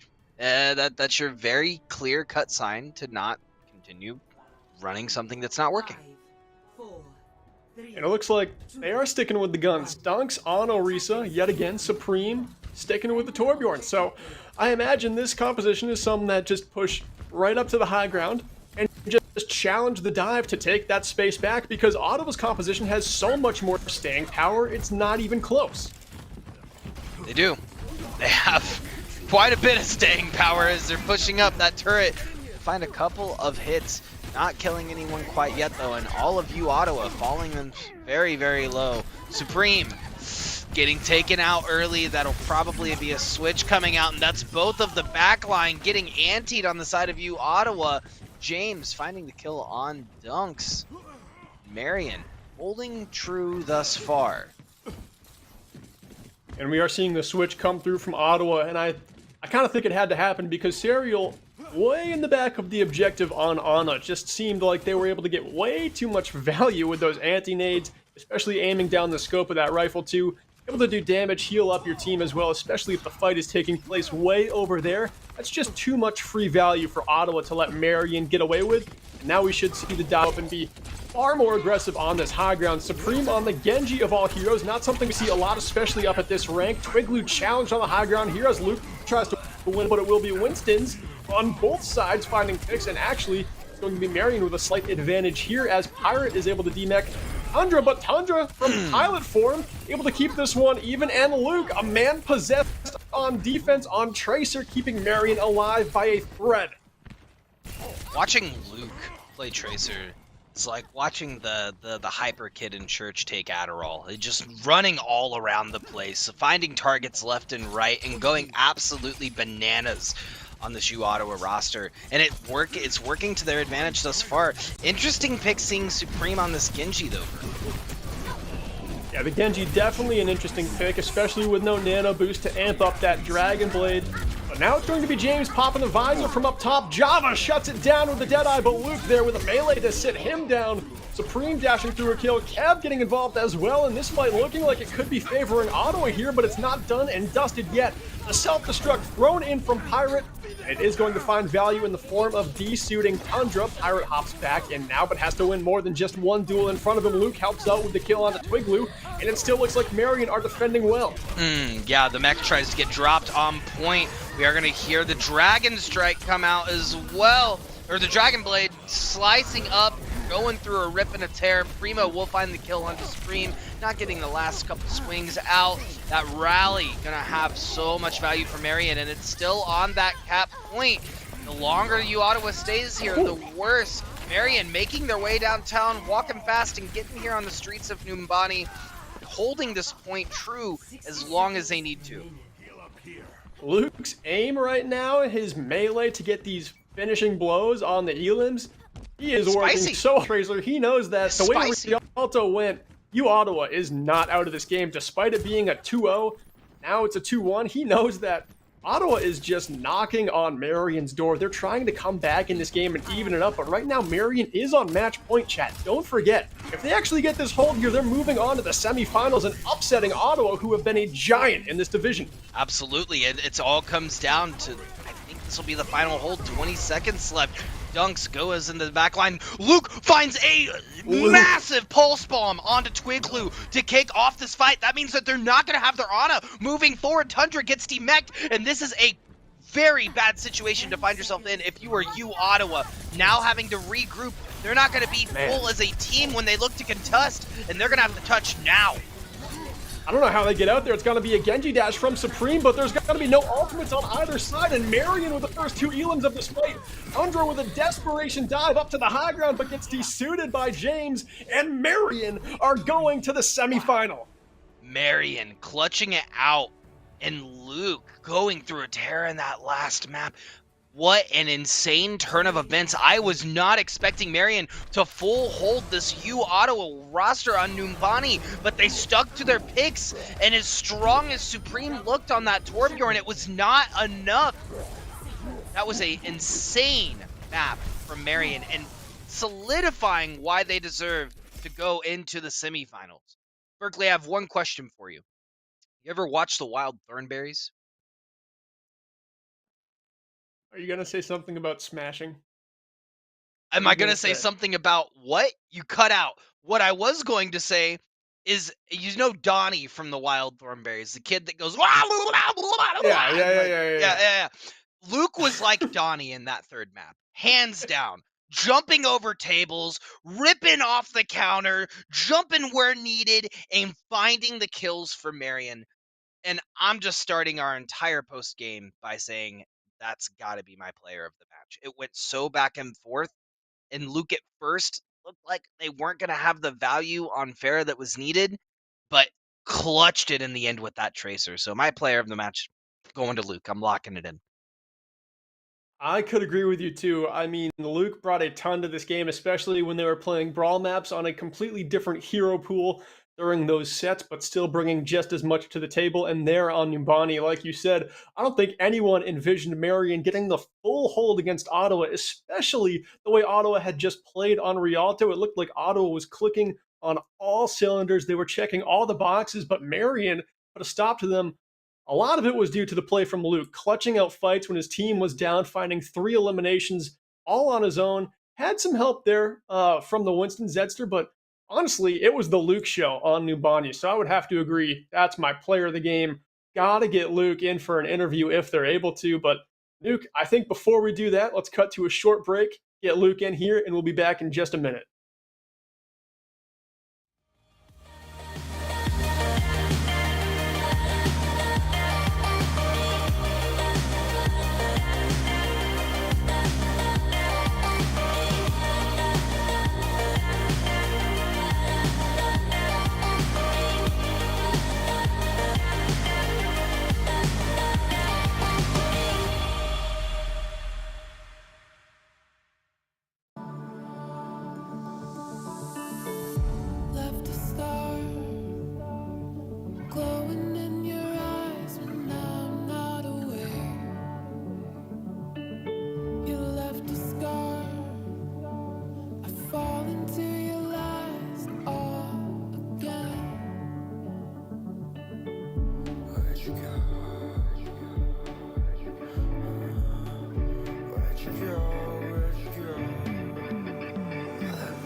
when I'm with you, I am able to keep pushing my limits, and all the drive that I have, well, I'm going the distance with you.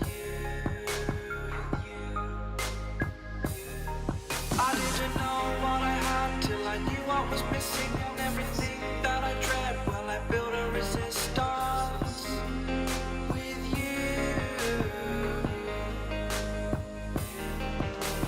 Catch me when I fall, and I'll keep you on the ground. You were gone, I wish you'd stay. I could look at you for days. Time was well spent, that's when I knew that I need to spend my life here with you.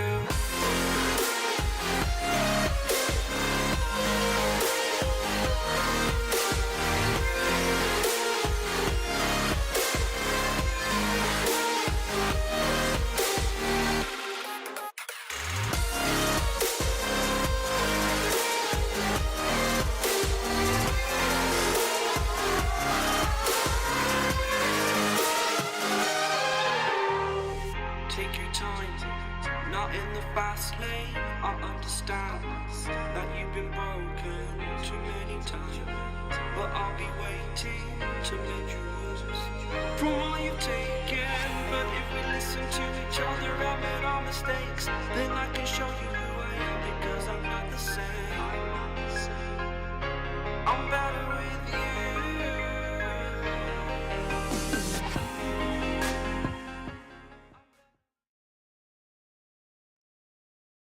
Chat, welcome back. We are joined by Luke, the man himself, the clutch factor on Numbani. And Luke, I got to ask you, first question right away. Is Rialto, the way it went for Ottawa, how they just burned through that map after you guys were up 2-0 after the forfeit, what was the team's mental looking like? Was there a moment where you were scared, or was the confidence always kept? I mean, we opened on a comp that we kind of just started adapting to because we didn't really have too much luck on double shield. So we went to that comp and they opened on double shield, which we haven't really seen in a lot of our scrims. But them getting 5 minutes, I mean, the team's mental was definitely like a little bit down. But I mean, we tried our best to get it back in the attack. And I mean, even though we didn't fully get it back in the attack, I mean, we still knew that like we had our chance. We still had our like next map. We knew that Numbani was going to be our pick. So as long as it didn't get banned, so we knew we had Numbani secured. Nice, nice. Nuke, what do you have to say to Luke here? Well, Luke, that's a great point. I want to bring up another point, which is you are the only freshman on this starting roster. Tell me how that works and how you've secured that spot for yourself this year, what that storylines look like leading up to playoffs. So I mean, we were in an emergence fall season. So we ended up winning the fall season, and yeah, I was a freshman all through that. I actually came to the school. I graduated early from high school, so came in early into Marion and wanted to play esports. So as a freshman, I mean, it's been a lot of fun. I actually have been given like the captain role and stuff like that because I have been playing Overwatch for a few years, so I know like a lot about it, and I've always been trying to scrim on my own time, practice on my own time, everything like that. So the freshman experience has been super awesome, and the team has just been super welcoming and super fun. Wow, a freshman captain coming, I'm the director of esports at St. Ambrose, and that is almost unheard of. Whether it be in-game experience, IGLing, I typically don't let any of my freshmen captain because it takes so much mental fortitude to make that happen. So you are definitely speaking to your own ability and skill, not only as a player, but as a young college freshman. Tell me as well, how's that computer science program over at Marion? How's that treating you? Or data science Yeah, I'm specifically? under Yeah. so I'm under data science right now. So far all my classes have been really good. I mean, my professors are super awesome. All of them have been really supportive, and that's one thing I really like about Marion is the professors are definitely really good quality. So I learn a lot in my classes, and like I said, the freshman experience has been really good. That's All right, awesome. Luke, Well, I think that's all I got.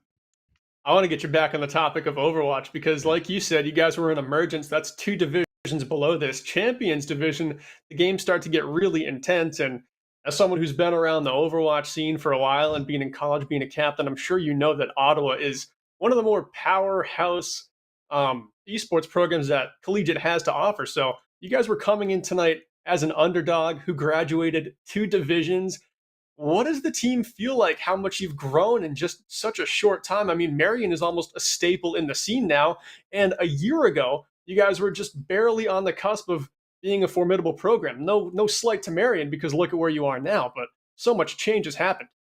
Yeah, so I mean, winning Emergence definitely, we knew that we were better than that division, so we had confidence in ourselves. And like you said, I know Ottawa is definitely a competitor, and they did I think 3-0 us in the season, so it was definitely tough. But we went to the drawing board, voted stuff like that, figured it out. I mean, all my teammates have the ability to adapt and keep growing, so it's been super super fun and super like a big learning curve for everyone.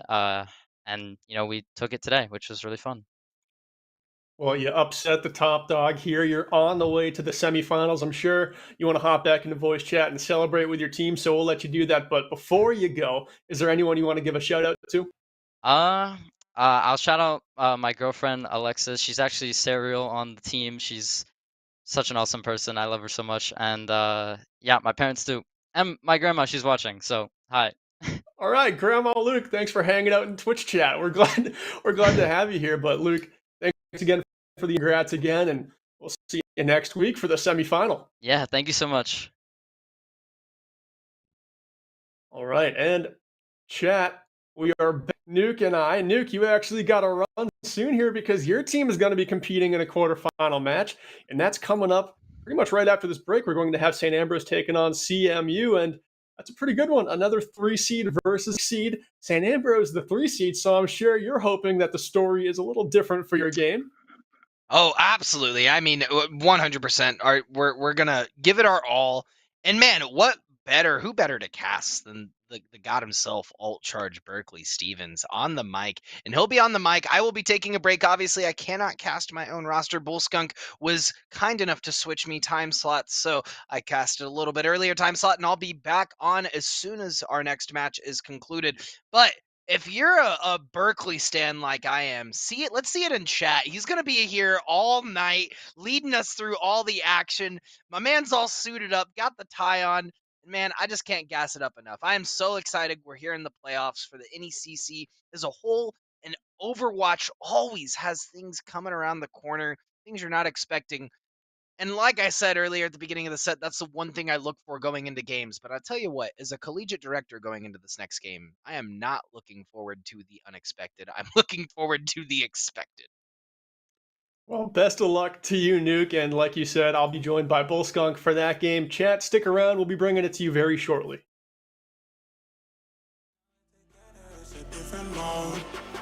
We getting crazy in a different role. We getting crazy in a different role. She loves the fact that I just let her know. We getting crazy in a different role. We getting crazy in a different role.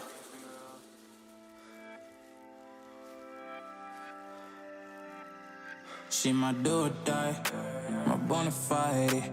My up when I'm down, she's always beside me. She makes me feel alive, I won't deny. Her love for me is real and kinda suicide-y. She's not the same, she's such a rare type.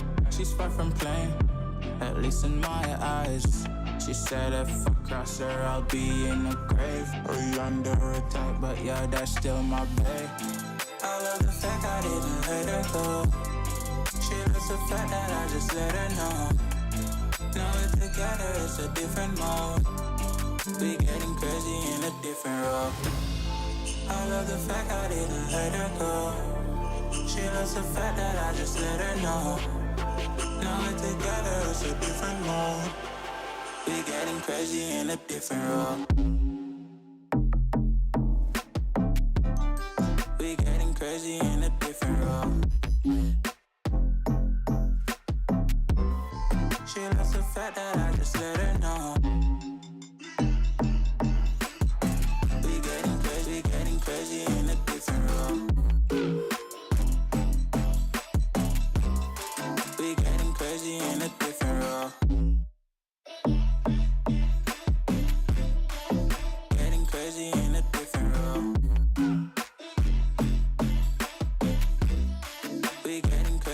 a different role.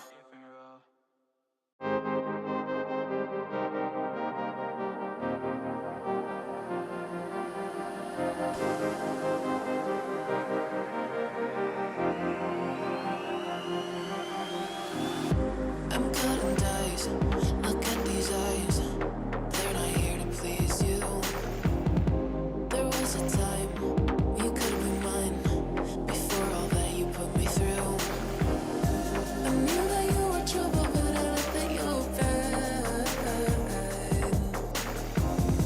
I'm living in this bubble and it makes you so mad. You can say hello, but I don't need you to like me. Don't need you to like me. Don't need you to like. You can watch me go, 'cause I don't need you to like me. Don't need you to like me. Don't need you to like. You can say hello, but I don't need you to like me. Don't need you to like me. Don't need you to like. You can watch me go, 'cause I don't need you to like me. Don't need you to like me. Don't need you to like me.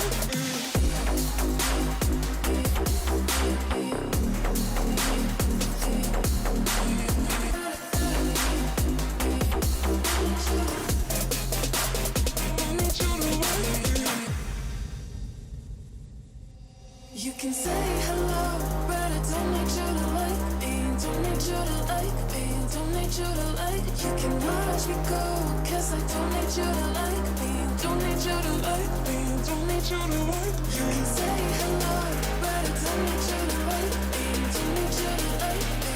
Don't need you to like. You can watch me go, 'cause I don't need you to like me. Don't need you to like me. Don't need you to like me.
When you dream, do you see beautiful rays of light shimmering, guiding you through the night?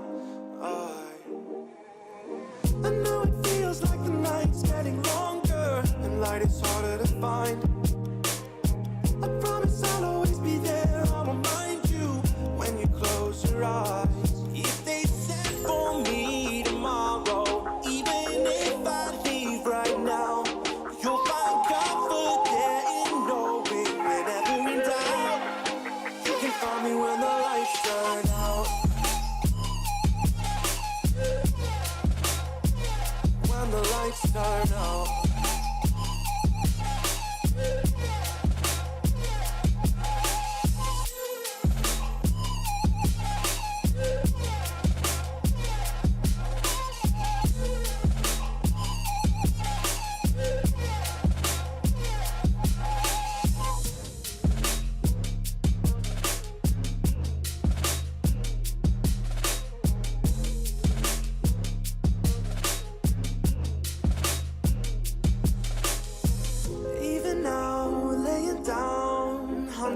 miles away. I can see you and me like it was yesterday. I know it's not the same, but I'm still behind you every step of the way. Look in yourself and I'll be there, I can guide you. All the love is the same. If they send for me tomorrow, even if I leave right now, you'll find comfort there in knowing whenever in doubt, you can find me when the lights turn out. When the lights turn out, you can find me when the lights turn out. When the lights turn out, you can find me when the lights turn out.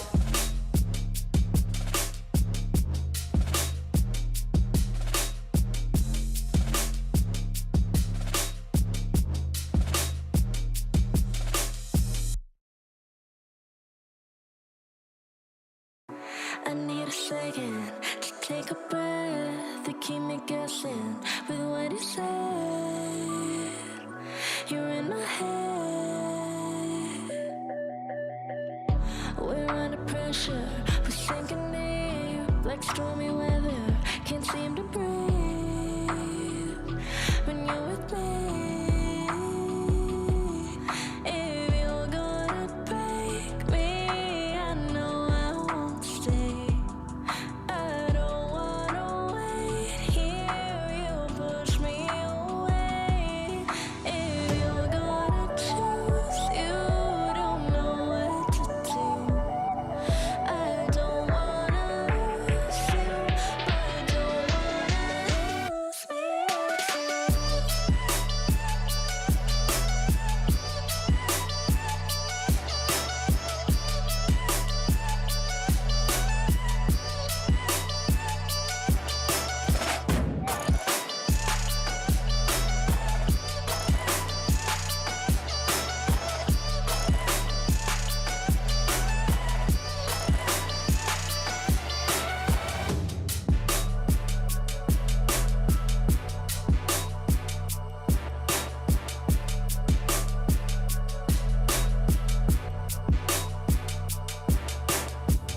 So complicated, don't mess it up. Feeling frustrated, it ain't enough to fix a love. If you're gonna break me, I know I won't stay. I don't wanna wait here, you push me away. If you're gonna choose, you don't know what to do. I don't wanna lose you, but don't wanna lose me too.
message from a new world I'd never known.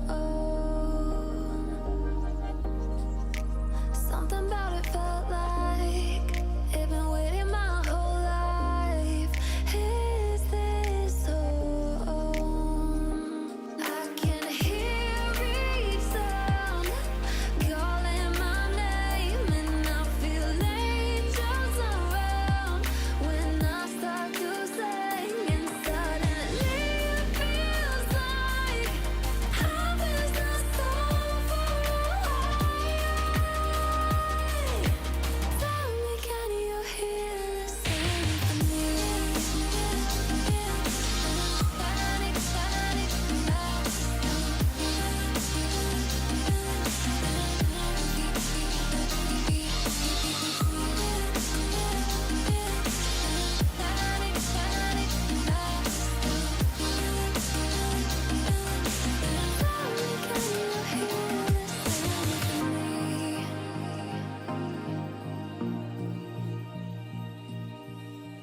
I can't help but think that it's meant to be, that I'm finally right where I'm supposed to.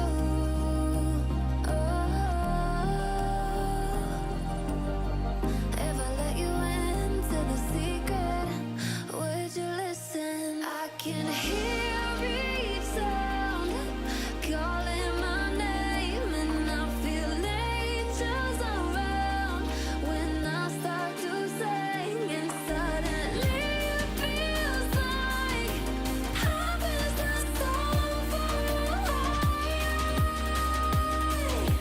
Tell me, can you hear the symphony? Panic,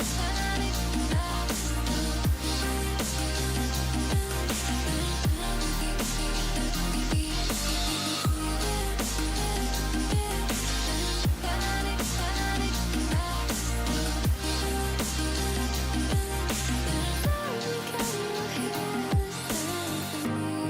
and before too long I found where I belong.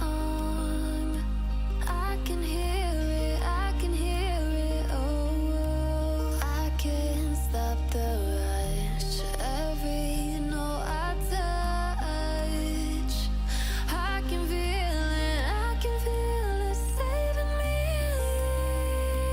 Tell me, can you hear the symphony?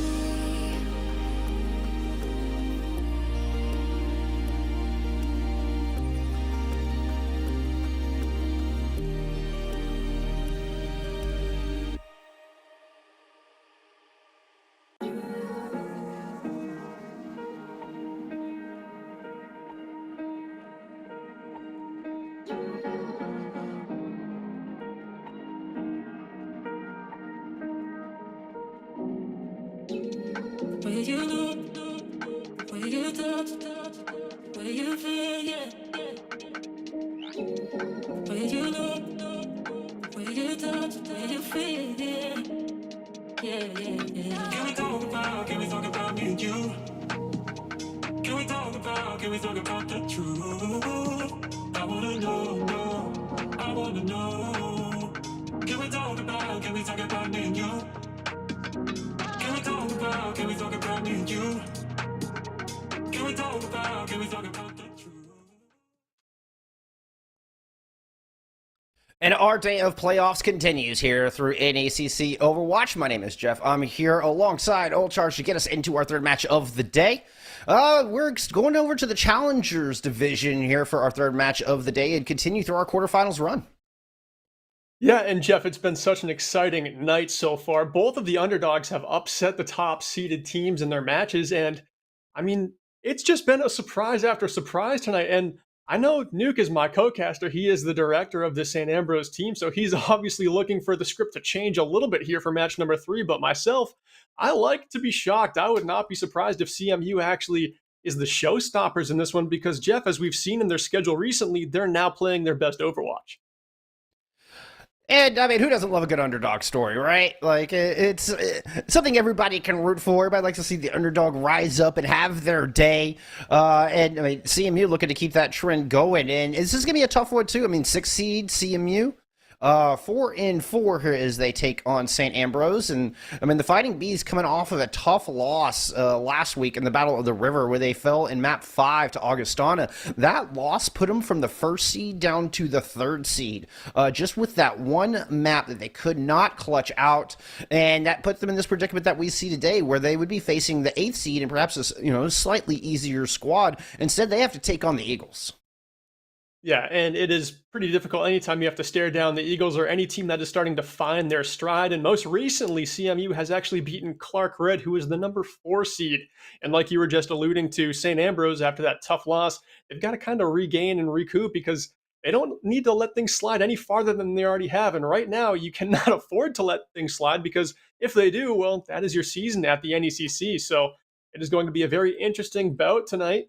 And Jeff, it looks like first off, we're going to be going to Lijiang Tower. SAU picked that after CMU banned Busan. Yes, we're going back to the map format that we saw back in fall here at NECC, so no more fixed maps going into our postseason. We are back to team gets to ban a map, and then the losing team will get to choose a map. So that's Lijiang to start things off. And, I mean, just kind of circling back to the Eagles really finding their stride. I mean, they've won 4 of their last 5 matches. All 4 of their wins came in the back half of the season. And, I mean, I'd say on the back of a couple of key players, they are really starting to pull it together and could definitely give the Fighting Bees a run for their money.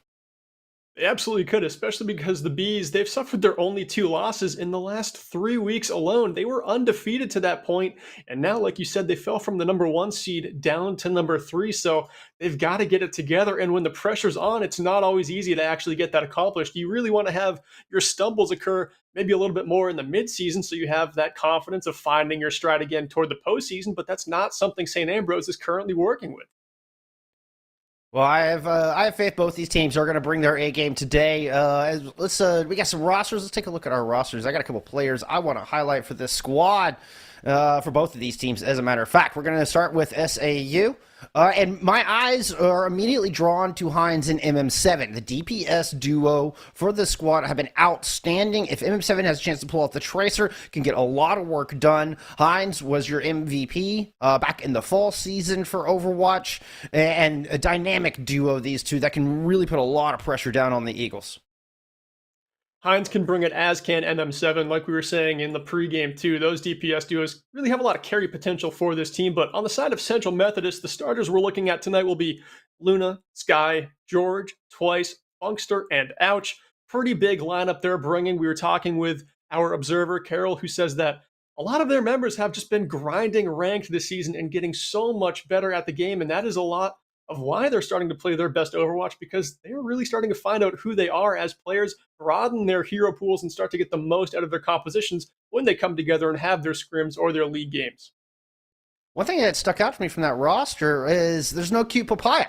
A player that we've seen pull out the Echo and was pretty instrumental from what little we have seen of the squad on stream. Last time we saw him was back in Week 8. They took a clean 3-0 over Colorado Mesa in that game, and a lot of it was based on the Echo play of Cute Papaya. You do still have Luna in here, the freshman hailing from Canada, pulls out a wonderful Ana, so look for her to have a giant impact in this game, as well as we're going to head into our first map, Lijiang Tower. And, Control could just kind of set the stage, a microcosm of what our teams like to run and the strengths they're bringing to the table. Yeah, and I love Lijiang Tower too because it's a little diverse in Control. Not all of them are. Like when I think of Oasis, I feel like a lot of similar compositions can be run on those 3 points. But here on Lijiang Tower, you've got Control Center, which is just a Brawl staple. And then you get over to Gardens, where you throw those bridges in the mix, and Brawl no longer looks quite as strong because you can really only rotate to one side of the map. So I feel like, Jeff, we're going to get a very good look at both of these teams and start to find some strengths and weaknesses early on, which, as the team's competing, that's what you want to do. You want to try and read the cards in your opponent's hand as early as possible. And it looks like we're going to get a touch of 6-man out of both of our squads. And talking with Erica, coach at SAU, she was saying that they've really been working on their 6-man composition. Does not surprise me at all to see it on this one. A little bit of variant on the other side. Okay, there we go. That's more of what I was expecting. Mirror matchup coming into our first sub-map of the day. And I love it for Control, too. You got to play some mobile tanks, especially on this Gardens map, because it's so difficult, like I was saying, to navigate those bridges. This just opens up the rest of the map to play. Yeah, and a lot of this rests on the Reapers. As you can see, Heinz comes up with first blood.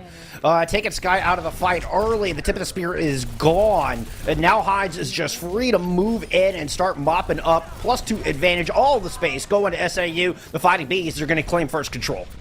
And what I noticed in that last fight, alt charge might be looking pretty even between these Sombra players, but George had to translocate far away from the fight early, and Agent MM7 was there for a second hack, and that is such a big tempo change, Jeff. Now coming around the backside, George wants to see if they can close the gap on that EMP charge. First EMP means a lot and really starts swinging the momentum. George in the back looking to burn down Sinjion. Trying to build up some charge. Ouch is just going to teleport right in. That was a bold move. Almost got punished for it. Both DPS from the Eagles looking very low, and the tank's struggling to get in. Sky has to use that jump and bubble just to get across the bridge. MM7 in the back with the EMP. Just couldn't sneak in behind him. Looking for it here. Wants to get both of these supports with it. Gets detected. He's going to go ahead and drop it. 4-player EMP and Heinz puts in the Death Blossom with it. A brutal 1-2 punch coming out of the Fighting Bees of St. Ambrose. Heinz twirling like a man possessed right there, and that is what we're talking about with the St. Ambrose DPS being showstoppers with just 45% captured right there. Heinz stops the show in that fight. But now, Jeff, CMU Eagles, they're going to be working with 4 ultimates, and Funkster has that beat drop coming online very soon. EMP engage. And the EMP finds Zero Roads, which is huge. Means the sound barrier is late, and the Heinz is already off the battlefield. The bulk of the damage now gone here for St. Ambrose. They're going to try to bring this thing back with it getting a kill on a Funkster, denying more ult charge to their sound barrier. Art goes down, and that was oh so important. Without the Winston, without the Reaper, St. Ambrose could struggle to close this thing out, but hey, a good remat kill from Sindrion is a nice start, fine start, but Ouch gets the better into Heinz once again, and CMU Eagles are sticking around in this fight. Now they've got both support ults online, ready to go. MM7 in a lot of trouble, has to get out of there. Luna gets pushed off the side, mid-coalescence. Funkster has to keep him alive with this sound barrier, but now MM7's going to come back with another EMP here, Berkeley. And Jeff, what an insane stagger fight this has been. At 99% right now is sitting St. Ambrose, and it looks like they've got this one overtime underway, and it should be bleeding down here, and this is just one of those objectives in Overwatch that can seem impossible to retake. That was that kill onto Luna. Luna getting pushed off the side, forced out the sound barrier from Funkster, and there was just nothing to counter out MM7's EMP. The EMP only found Ouch, but it was an important EMP to get that Reaper off the battlefield. And then it was easy for Heinz to move in and clean up completely uncontested. Beat 4K for Heinz on the back end of that fight. And I do think the DPS made the difference there. Heinz and Agent MM7 keeping their team just up-tempo a little bit more. Heinz especially going in for that first fight and starting to pop off with those Hellfire shotguns. That's key because Gardens especially is one of the most difficult points to flip back your way. That's why everyone plays Dive, because you have to just hop back over that little koi fish pond down there, and a lot of the time it's just incredibly easy to set up a defense and defend Gardens, even with only 4 people in the fight. And that is what led to such a long stagger fight there. But here on Control Center, different story. Brawl versus Brawl, Bullskunk.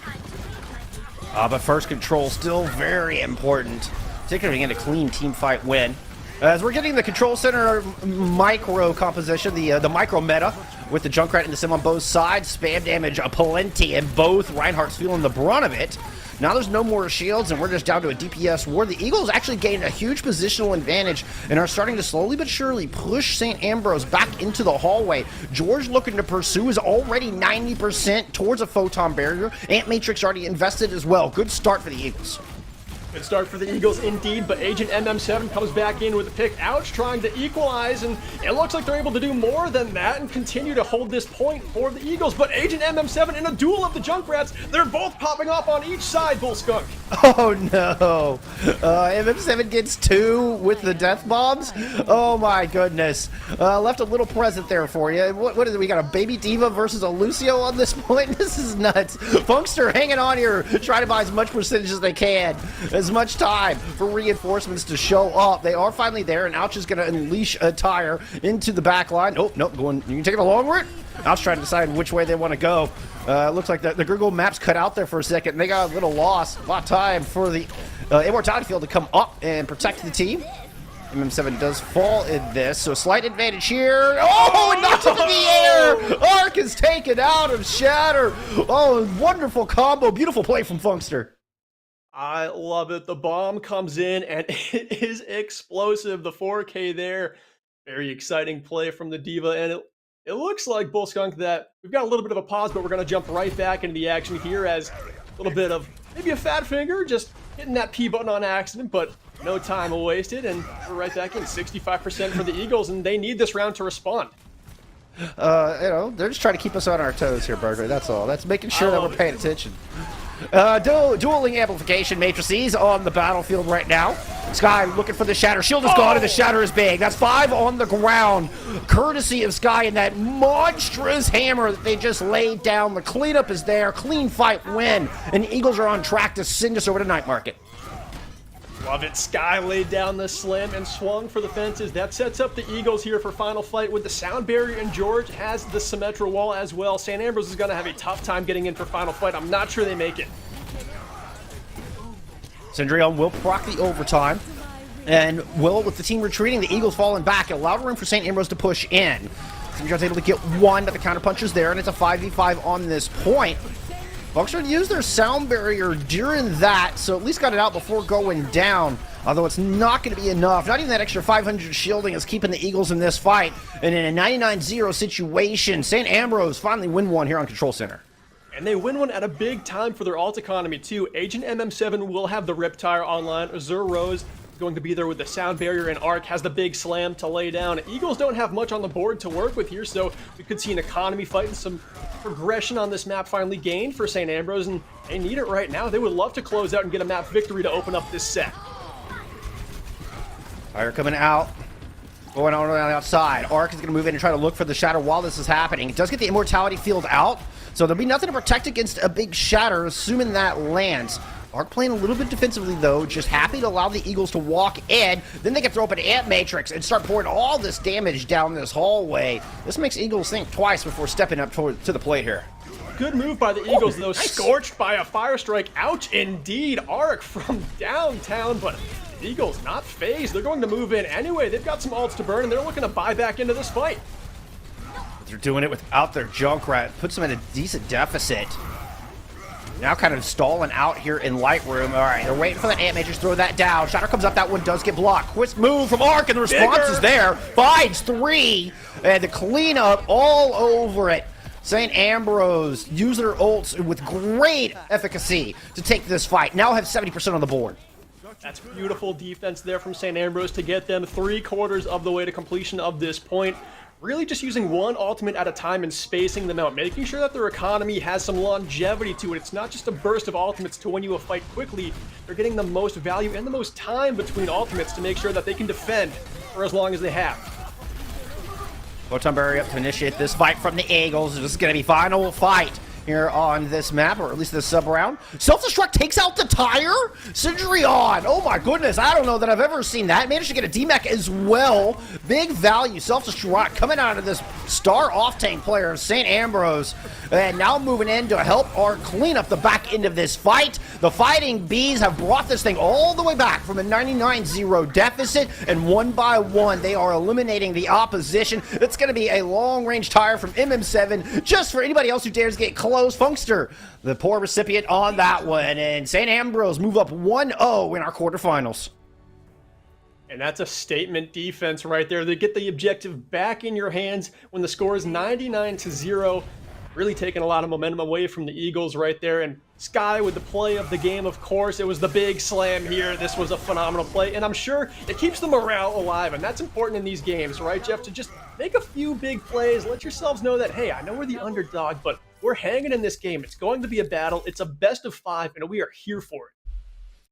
I mean, they absolutely put up a fight. CMU did a wonderful job there on Control Center. Obviously, on Gardens, it was a little bit more one-sided when they were in the 6-man comps, but in the brawl, the Eagles looked really good, Berkeley. I particularly enjoyed the Arc versus Sky matchup on the Reinhardts. I mean, as a main tank player, it's just a joy to see, and those two were each putting in a ton of work and had some fantastic plays.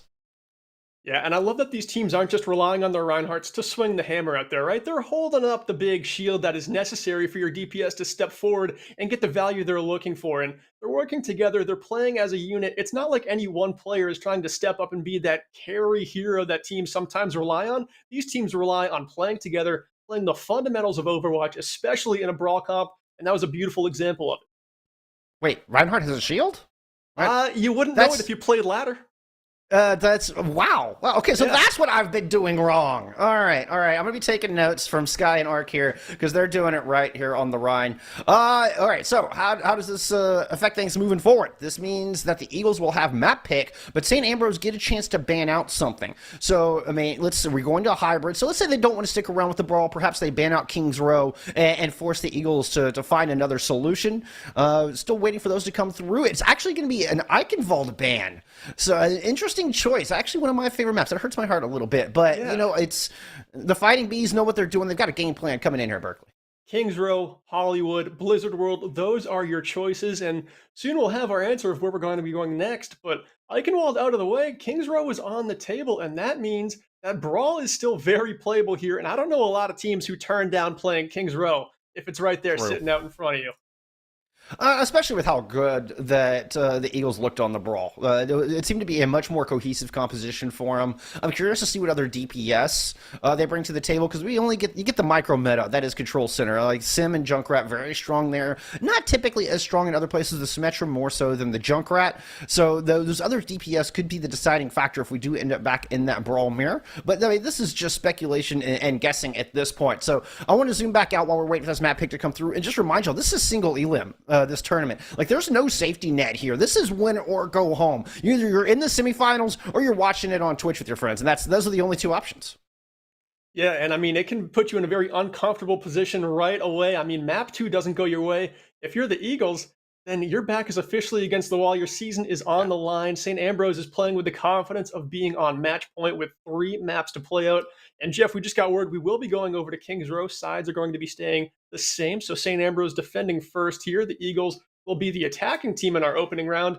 And honestly, Jeff, we saw a little bit of Junkrat in an even higher ranked game on Kings Row. Marion pulled it out and put a stop to Ottawa, one of the most formidable programs at that rank in pretty much North America. So Junkrat, he's got his place in the game, although it is very niche.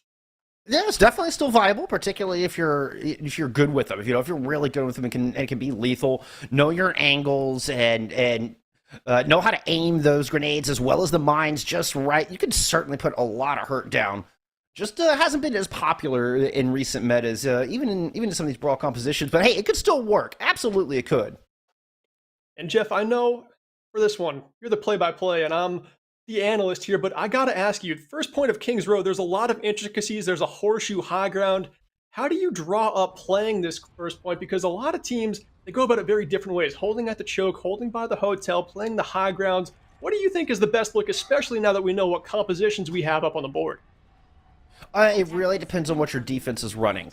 So with the brawl composition, St. Ambrose are most likely just going to hold behind Hotel, may push up a little bit to the front of the point for that early ult charge, and just try to get some poke damage. And if you get an early pick, awesome. Otherwise, it's playing around these main walls and trying to get those important DPS ults up first, as well as the Baptiste. So an Amp Matrix could really open this thing up. So if I'm the Eagles, my thinking is go around front and then cut through Hotel. I always love that pass through Hotel and just rush on to people.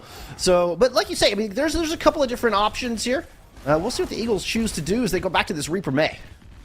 Yeah, and the Eagles choosing to go around the statue the long way, but they could always swing it back here. St. Ambrose defending behind that Hotel, like you said, stepping up for some early alt charge, and both Mays trying to catch someone out. A little overextended with these walls, but right now it's going to be Funkster amping up the speed, and the CMU Eagles going for their first attack. George getting a lot of work done already halfway to a Blizzard. That's some accurate icicles and wonderful ult charge. Could be the difference maker as this fight unfolds. Arc very low. Sky with an early shatter comes through and finds 2. The Immortality Field has already been used. There's nothing to save these tanks. Cindrion is out of mech as well. Now the Ant Matrix is up, and the Eagles doing a fantastic job. Not without suffering some casualties, but they're getting a lot of progress on this point. Hines with a nice shot. Reinforcements are still here, and Deadeye is online. And just shy of 2 ticks, Hines denies the Eagles their prize. Hines gets 3 on his own there, just stepping onto the point, making it possible for Agent MM7 to just cryo-freeze and have some staying power on the objective despite having no tanks near the point. And it's only 61% taken. The Eagles didn't quite get that crucial 2 ticks that could make a reset pretty much detrimental and a loss for St. Ambrose. Now St. Ambrose are still in this, hanging around. This Deadeye's got to freeze up high, and it's mid Deadeye. And MM7 trying to counter back with one of their own. And it's a DPS absent from both sides, and that kill in the sky gives the clear advantage over to St. Ambrose. And that's, Pilot Diva just throwing herself into the mix to reset as quickly as possible. Something we saw a lot, especially in the last set, was really not being nice to Pilot Divas, staggering them for 20 seconds at a time. It looked like there Twice just threw herself into the fray and was like, send me back to spawn as quick as possible. I don't want to be here. I like my Diva suit. Well, and now Twice has the self-destruct coming online. This guy's got another shatter. Sky is like lapping Arc. Am I missing something here? Because I feel like Arc hasn't thrown a shatter out, and I know Sky went through one first fight. Now has another one online and ready to go. Throws this one down, takes Arc with it. Has to stop and shield up from the self-destruct. So Cindrion denies the follow-up, and now here comes Arc with a 3-player shatter of their own. Similar response? Oh, but Twice is able to get 2 with it. And Funkster's going to throw down the beat. The Songs of Healing propelling the Eagles forward, and they will take this point. Twice, like I was saying, she loves that NECC suit, can't do much in pilot form, but sends out the self-destruct there, and that is enough to get the first objective in the hands of the Eagles. Now we're progressing through the streets phase, and St. Ambrose, they would love to hold by the archway before the bookstore, but they're not going to have that luxury, as it looks like 5 out of the 6 players here, Jeff, got bad spawn. This is going to get a lot of ground for CMU for relatively free. Yeah, everybody back in the foundry. Still pushing up. The card hasn't made much progress, so we will get the fight in front of the bookstore here. Deadeye coming out early from St. Ambrose, but look for the Blizzard Death Blossom combo coming back from the Eagles as soon as this is done. Oh, the Shatter comes in, and that's the one to couple with the Death Blossom. And George's absence, Sky and Ouch fill the void beautifully with a 1-2 punch. It's a good step back from St. Ambrose, though. They only lost 2 members in that fight, and they'll be able to get back with plenty of time to still contest this streets phase of King's Row. They're going to have both support ultimates to work with. Agent MM7 very likely will have enough charge for Blizzard to come online as well, and the Eagles, they're going to be playing with a Blizzard of their own. Luna has that Ant Matrix, as we see right now, but still, it's looking very dire for the Eagles' ult economy, but right there, St. Ambrose lead it off with a kill.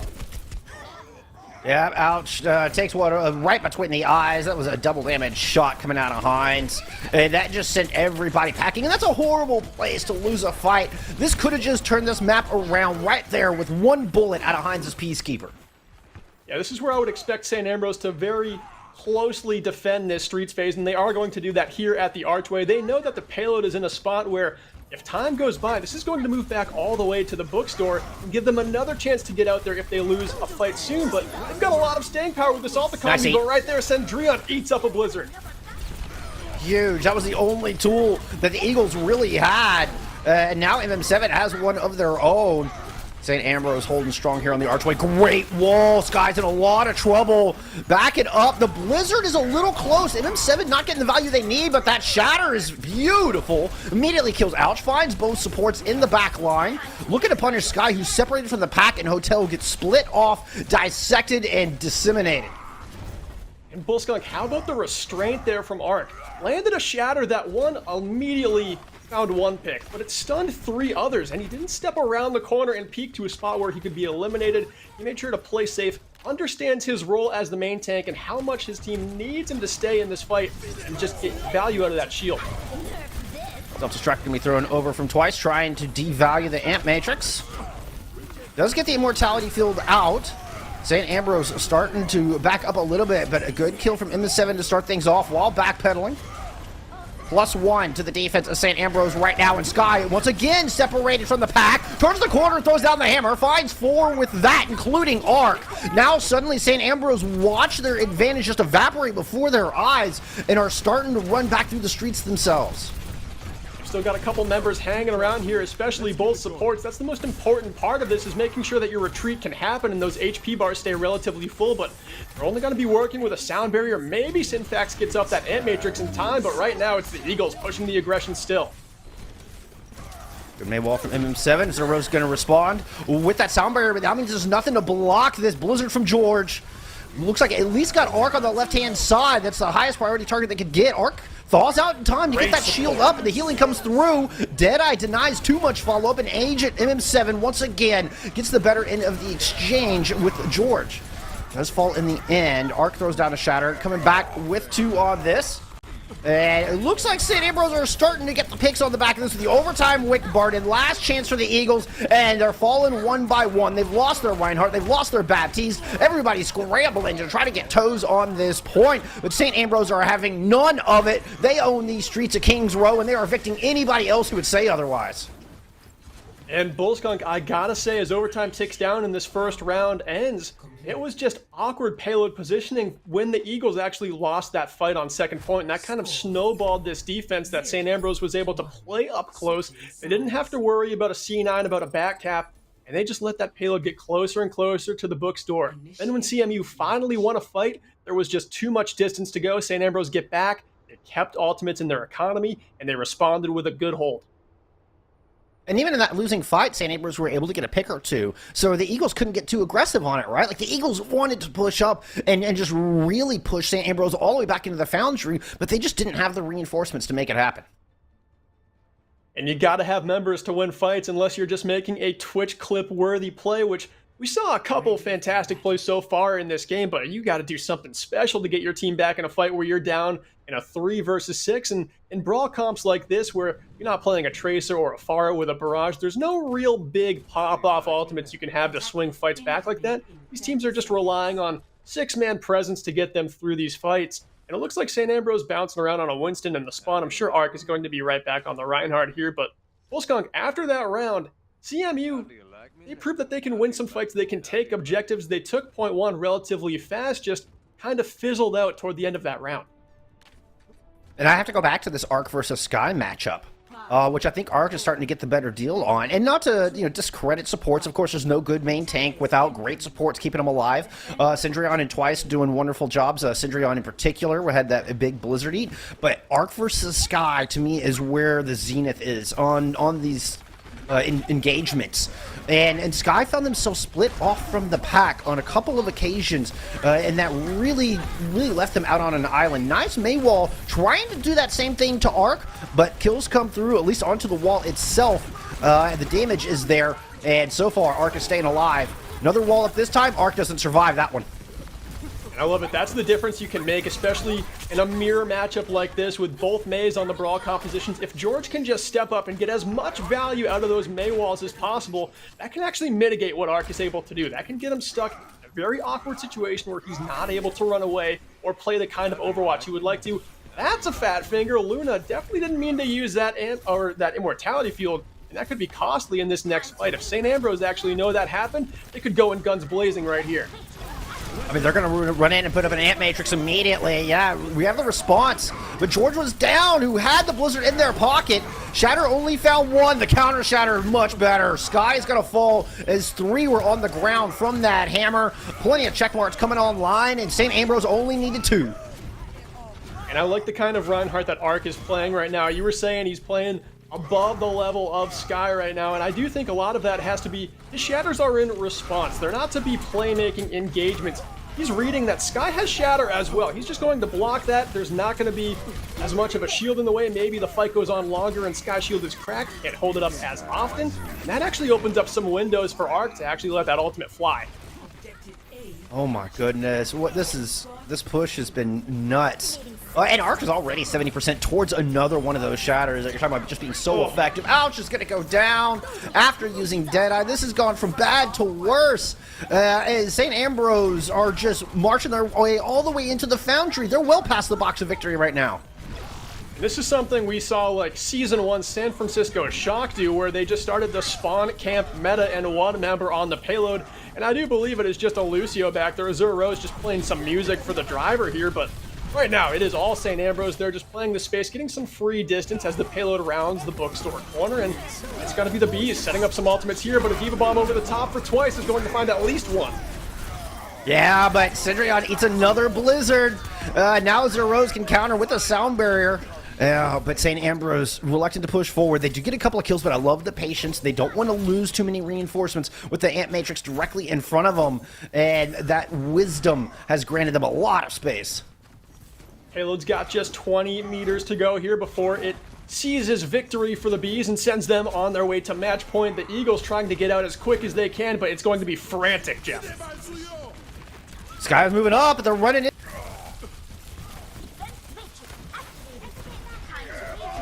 Looks like St. Ambrose still in this fight. I'm not sure we got Jeff on mic. It seems like he cut out for me. I hope I'm not talking over him, but the Reinhardts in this game are going wild. Blizzard gets popped by Agent MM7, trying to get this one secured for St. Ambrose. Hines hitting shots out of the Peacekeeper, and with 0.4 meters to go, King's Row is now a wrap, and St. Ambrose are on match point.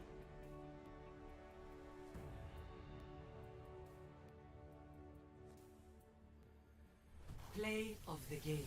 Here is the play of the game, Agent MM7, the May for the side of St. Ambrose, and it is a lot of the May's efforts that get Reinhardt and Brawl compositions through a King's Row map successfully. The big Blizzard here at the end secured the bag for the Bees, and we will be going to Escort for map number 3 right after this. Indeed. And it looks like I got back just in the nick of time. So I was going to say, I don't know if we have Jeff, that's why I cut there, but I'm glad we got you. I'm more than happy we got you back, man. Yeah, that the Shatter may not have had much follow-up there, but it got me. So, Sky decided to knock my internet out briefly. But unfortunately, the Eagles were not able to stem the bleeding. And St. Ambrose now on match point. They're going to look to close things out. We're going to take a quick little intermission, give our teams decide where they want to take us next. When we return, it's Escort. We'll see you in a minute.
I'm with you, I am able to keep pushing my limits, and all the drive that I have, well, I'm going the distance with you.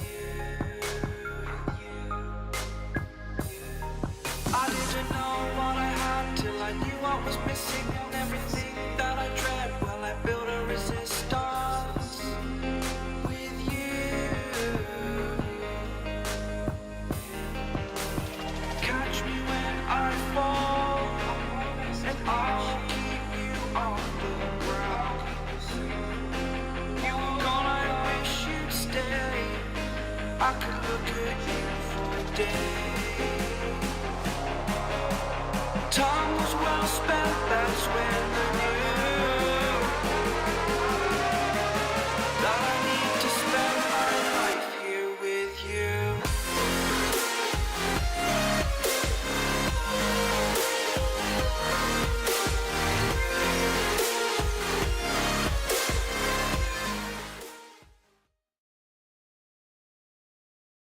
Well, it has been a day of the underdog so far here in the quarterfinals at NECC Overwatch, but, well, Central Methodist University, the Eagles have their work cut out for them if they want to continue that storyline, as right now they are down 0-2 against St. Ambrose, the Fighting Bees. Yeah, they've got as much work cut out for them as they could possibly have. Just a 3-map gauntlet where they need nothing but wins against a much higher seed, who are really starting to play some good Overwatch here. And like we were talking about during the break, Jeff, I feel like it is just a little bit of a main tank differential here. Arc is just stepping up to the plate, especially when they're able to run a Brawl composition alongside a Mei. It seems like this team is just in tune with those Mei walls, capitalizing on all the extra space that they're given. And Arc is just letting those shatters go left and right, and not many of them are getting blocked. A lot of them are hitting multiple stuns. Yeah, having a massive impact in this game, and for St. Ambrose's chances to push forward and win a lot of these engagements, and also driving the tempo, doing a great job of not just making the flashy plays, but the decision making. Choosing when to push, when to get aggressive, when to back off, and kind of just give it that few seconds to recoup and get your cooldowns back, get an extra ultimate online. The decision making has been fantastic. Art doing a fantastic job in just leading that charge. It's double fantastic, apparently. Yeah, it's a whole lot of fantastic. It's a whole lot of fantastic. Whole lot of fantastic. All the fantastics. Also fantastic, though, just to keep it going, this whole St. Ambrose squad looks very well oiled right now. On Lijiang Tower, especially the DPS duo of Hines and Agent MM7, they were lights out. And Cendrillon on King's Row ate up 2 Blizzards. That takes away fight victories on the side of the Eagles. So it's not just the main tanks making a big impact here. It is just St. Ambrose as a whole 6-man squad coming down, everyone doing their job, getting the most value as they can out of their heroes. If they're able to do that for just one more map out of the next 3, they should be headed to the semifinal. And looking to do it here, they have banned out Dorado here for Escort. We're still waiting on the Eagles to give us their choice as they try to figure out the appropriate battleground to try to start their comeback. But circling back to your point, I couldn't agree more. I mean, it is absolutely a team effort, a team game. It has not been just Arc on the front line who's been the big difference maker. The entirety of St. Ambrose has looked fantastic. And those 2 Blizzard eats you're talking about, either of those could have won a fight for the Eagles. That Cendrillon just strips that away. DPS have been outstanding. MM7, the captain of the Fighting Bees, really doing a good job as they've done all season long. And we haven't even seen pull off the Tracer yet, which is personally, I think, their best character from what I've seen of them on stream. Yeah, and also, like we were talking about during the break, is this map pool hasn't really opened up tonight. Dorado, like you were just saying, was banned, so that leaves a couple open Escort maps on the table where we could actually see some DPS players switch over to some snipers, or like you said, Agent MM7 onto the Tracer. I'm sure he's just itching to play it, and we're just itching to watch it, because anytime you get a star DPS player on their best hero in the role, it's always fun to watch, and especially when the stakes are high. And it looks like we're going to be going over to Gibraltar, so I'm not sure Brawl is going to be the move this time. No, this is probably going to lean more towards some sort of Winston or Wrecking Ball based composition, be it the dive, double bubble, or even 6-man. 6-man not quite as viable here because 6-man plays as a rush comp. It's a Winston rush comp, but you can still, all the heroes that build up the 6-man composition still have access to high ground, still have a lot of mobility. So certainly viable, and certainly something that we know St. Ambrose has been working on. Yeah, and even though this isn't the pinnacle of rank in the NECC, just in terms of what the highest ranks we've seen play on Gibraltar, I know Boise State ran 6-man, and this was 3 seasons ago, back in NECC Season 0. They actually were one of the first teams to really play that composition effectively with Sombra, Reaper, Winston, D.Va, Moira, and Lucio. Not a lot of teams out there were doing it. Boise read the meta way in advance of everyone else. And then Bay State, one of just the most insanely skillful teams, programs in collegiate Overwatch. They played Orisa D.Va and just marched the payload down, played it just as an incremental game, taking inch after inch. And honestly, Gibraltar is one of those maps where it might not be Brawl, but a lot else is very open. Certainly, a lot of options available to our squads. And we are going to get a dive look coming out of the defense of St. Ambrose. So looking for a lot of high ground control. And here we go. Look at this. It's Hines on the Echo. MM7 pulling out the Tracer. Oh, St. Ambrose, this might be their deadliest look yet.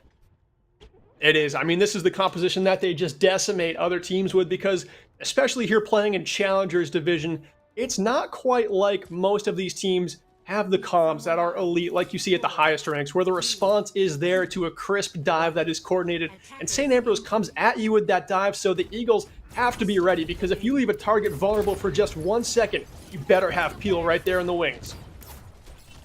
And the Eagles pulling out a Pharah here, so try to put in their own aerial dominance.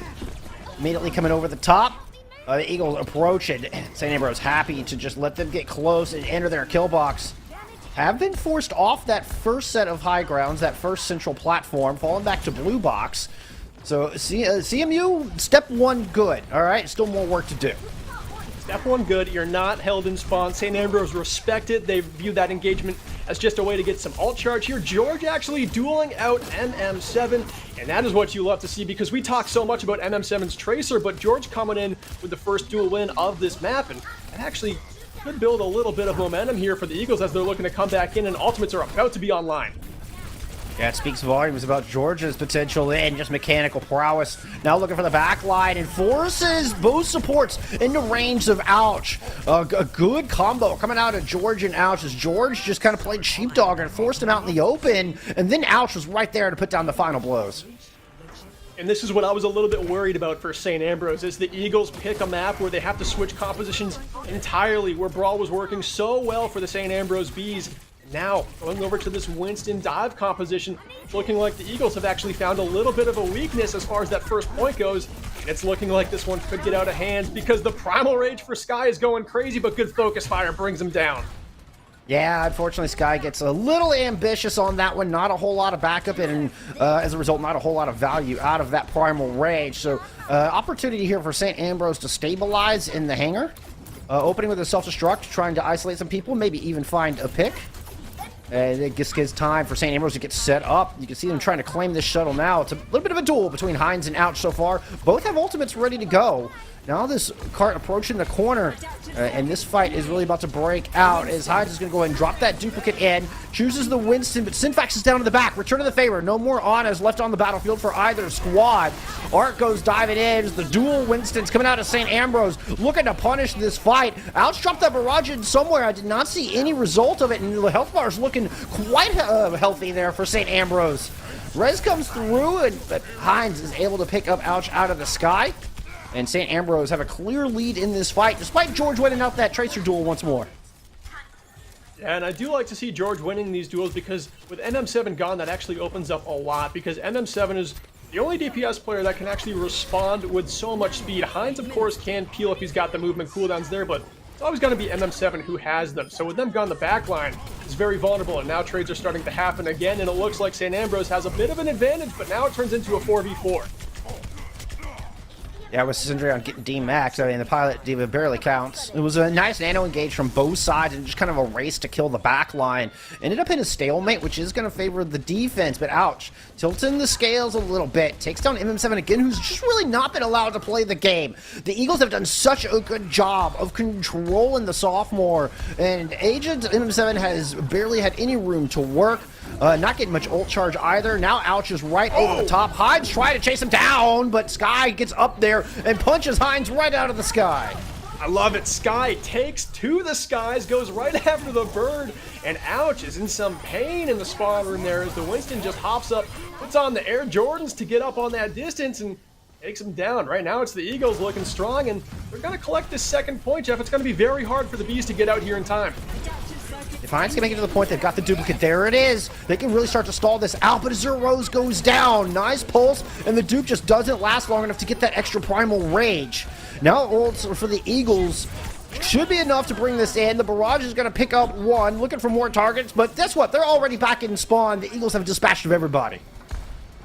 And a lot of the time, people might look at that barrage as a little bit of a waste, but my philosophy has always been respect the other team. Let's just get the objective here, because if we don't and they make some miracle play, we're going to be kicking ourselves. And we never know, as this third point starts to open up a little bit more, we might actually see a Widowmaker. We see that a lot on this objective.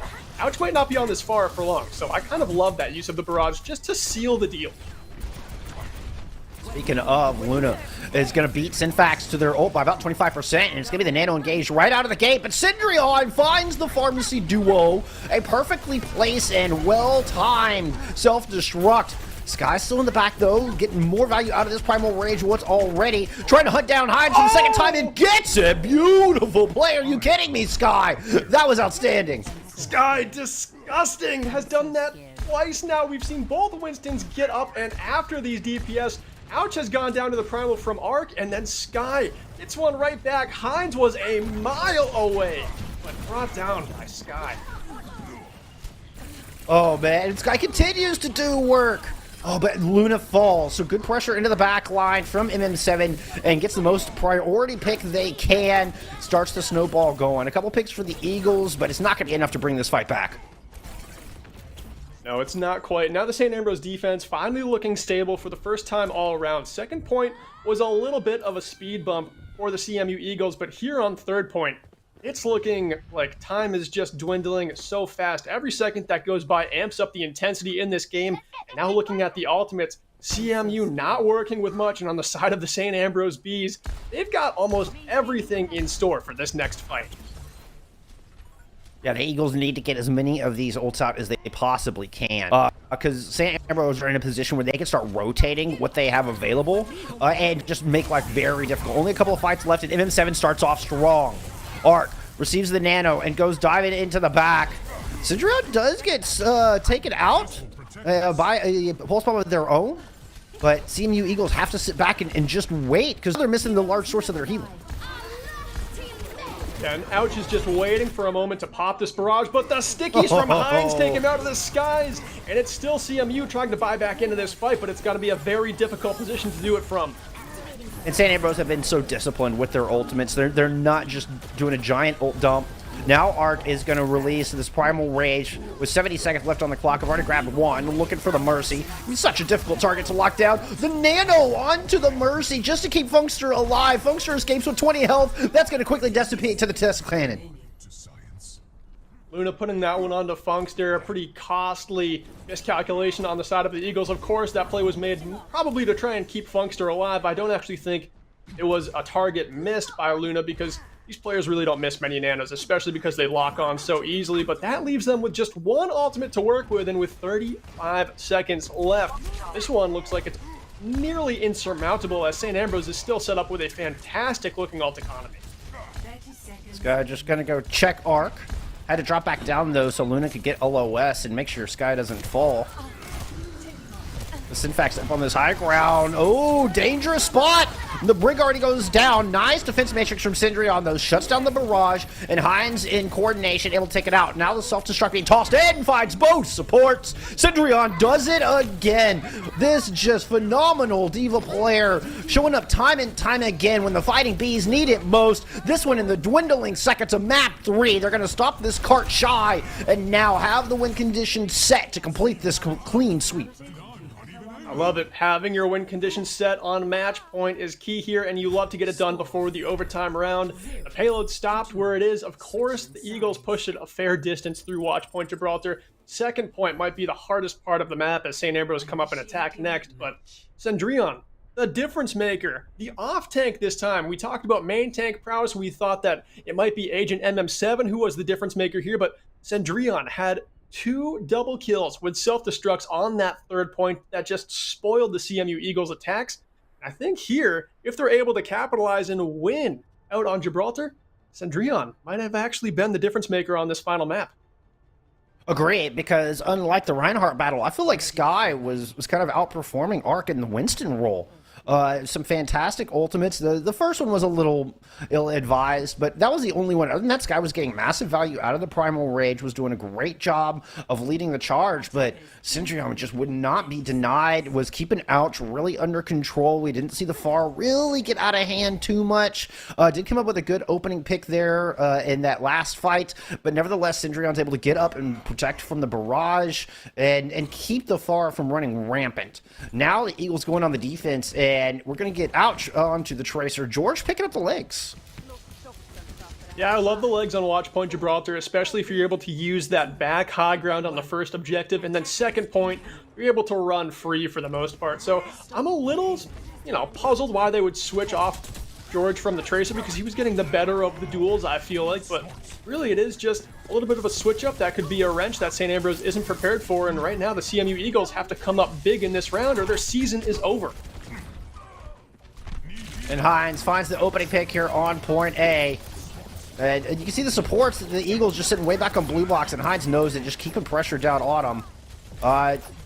Puts a little damage in on Sky, but with Luna sitting that far back, able to heal it up. Ouch, though, gets caught off, and there's no healing for them. And now the Eagles are kind of been completely forced off the high ground. Funkster, that was the wrong direction. Oh, no, Funkster, shield bash forward. You needed to go back. You needed to retreat the rest of your team. Oh, my goodness, Luna needed you, Funkster. One thing about a melee hero, not good at dueling flying heroes. Hines definitely got the better of Funkster there, the miscalculation on the shield dash, but now this fight is transpiring more, and it looks like the Eagles are trying to respond on defense, but right now the tank's just a little too far forward. It could be costly. Oh, Arc goes down just before Synfax gets that nano online. A huge edge that Hines is trying to bring back as there's dual divas on the battlefield at the moment. But George is able to pick up one, an important one, as Azure Rose goes down. Hines does get that bonus self-destruct, but they are a lone wolf left on this point. Hines was at large there, the last one standing, but not for much longer, and in the brink of time, the Eagles are able to hold that objective with just 0.76 meters left for the Bees to push it. Gotta be weary of a back cap here, and we do actually see some changes come through. Ouch, back onto the Reaper here. Getting off of the Tracer and back over to some more burst damage to actually limit what Arc is likely able to do on Winston for St. Ambrose. And on the side of the Eagles, they've actually got some ults to work with here. They've got 3 on the board, still in a very good position to defend this point, and they might not let go of it anytime soon. It tends to let me believe the Eagles are trying to focus down Arc more and more, but Arc finds a great position on the high ground. Sky trying to chase him down, and you can see Sky just laser focused on Arc, trying to get the better end of this Winston duel, but Arc's gonna pop those Primal Rage, continues to look for squishies into the back line. This cart is going to keep moving forward. The Reaper just gets absolutely denied. The Brig, the Diva. Oh my goodness. Ouch could not get anything done. Not even a nanoed Sky is going to stop this one. And CMU Eagles, they invest a lot in that fight and still give up the objective. And that's just the kind of Overwatch that St. Ambrose play. They get an advantage and they get the most out of you. The Eagles definitely had the ult economy advantage in that last fight, but it was just St. Ambrose playing natural cover well, getting the most out of their tank cooldowns to stay safe as long as they could, and then of course, fantastic support like we've seen all night long from Azure Rose and Synfax, keeping this team alive through an onslaught of 4 ultimates, and now they're on their way to the second objective. And I can't help but wonder if MM7 is just able to have a little bit more room to play. I mean, since you don't have Ouch or George or whoever was playing the Tracer being on attack and defense, there's the pulse there, and it's kind of an example of what we're seeing. MM7 just free to march into the back line and put pressure on the Funkster and Luna. Meanwhile, Hines has a beautiful duplicate target in the Reaper and melts Sky on that front line. Ouch gets taken out of that Death Blossom. No love from that. St. Ambrose cruising into point C. 4.5 minutes to send themselves to the semifinal. They've got 68 meters to push this payload toward its final destination. They don't have a lot of ultimates right now to use to get themselves there, but they're positioning themselves aggressively along this final corner of the third point phase of the map. And it looks like Hines going on a little bit of a flank here, trying to get as many angles on these spawn doors as they can, making the Eagles have a very uncomfortable trip back to the fight. It's gonna be a nano engage to start this off. No! Arc gets out of LOS and Synfax can't get the nano up there. This just needs to be a reset. That was the engagement tool taken out a little too early. Ark's hubris kind of came around to bite him right there. They're having to give up some space. They did get the nano out of Luna though, so a little bit of shining light there. Oh, MM7. Here it is. This is what we waited MM7. for. Oh my! And this Ouch even went over to the Cassidy to try to stop this Tracer, knowing MM7 was getting out of hand. Now Ark is going to return. The rally has been popped. Luna's out of this fight. There's the nano boost. It goes on to the Tracer. You might as well. Why not? When your Tracer's popping off like that, you give him that nano. Let him go ham into that back line, taking down Funkster into the back. There is one Primal Rage, all that's left standing. Ouch is standing between them as well. Ouch is gone. Luna is gone. This cart is going to sail on in. 0.3 meters left. A temporary stall coming out of twice, but not able to get up the self-destruct. And St. Ambrose with a just explosive final fight. Close this out in a 3-0. They're moving on to our semifinals.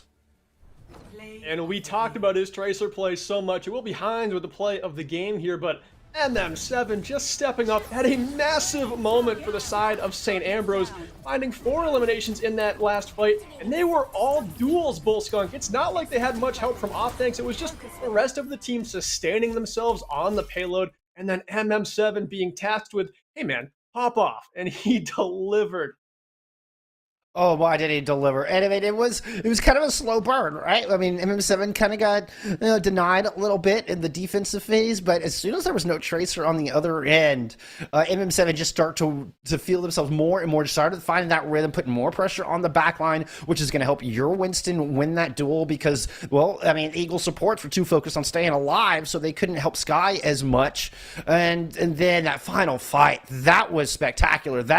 Oh my goodness, that puts a smile on my face. Gorgeous stuff, and that's what you expect out of this captain. That is the X factor that MM7 brings to the table, and when they need it most, there it is. Boom, MM7 on their signature hero, at least as far as I'm concerned. Well, we may have to get confirmation on that actually, but still, what I think is their best hero, and you can see why, friends. Like, that was, wow, just jaw-dropping.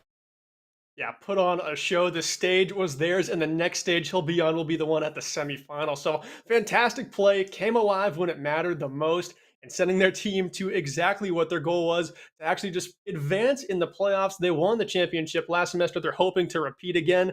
The task is large, but if any team is up to it, it's St. Ambrose, because they're our first high seed tonight to actually beat the underdog. So a little bit of a change of pace here. Yeah. And soon we're actually going to have Nuke back on the mic, and I'm sure his happiness is going to bleed through. But before we get into that next match, we've still got to talk about this one.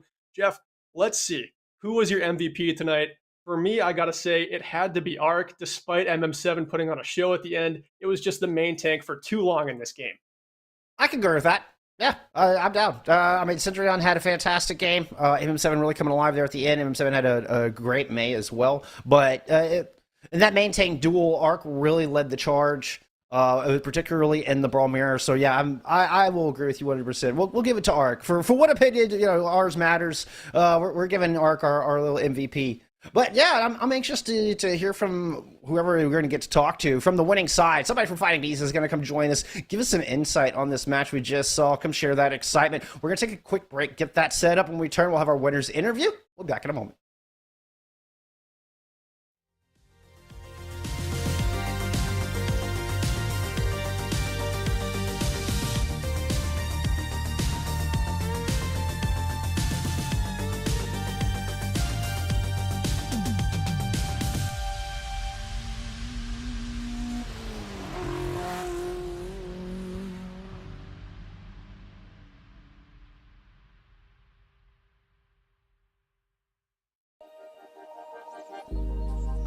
Started as a whisper, message from a new world I'd never known.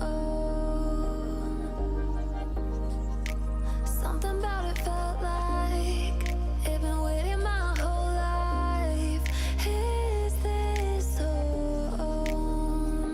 I can hear each sound calling my name, and I feel angels around when I start to sing inside.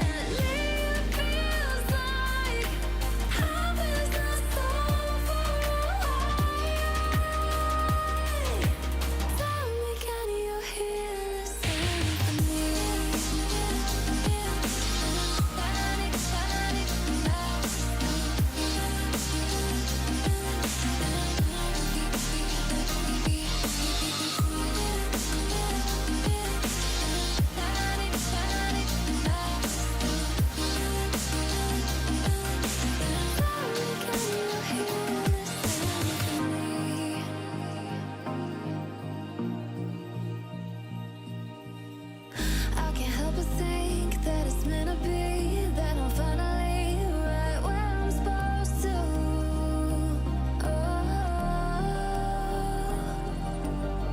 If I let you into the secret, would you listen? I can hear each sound calling my name, and I feel angels around when I start to sing, and suddenly it feels like heaven's not so far away. Tell me, can you hear the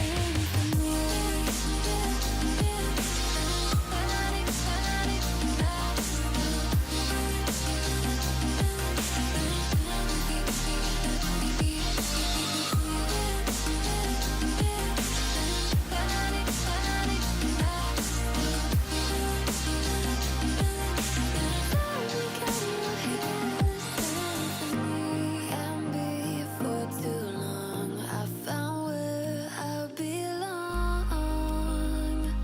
I can hear it, I can hear it, oh, I can't stop the rush. Every note I touch, I can feel it saving me.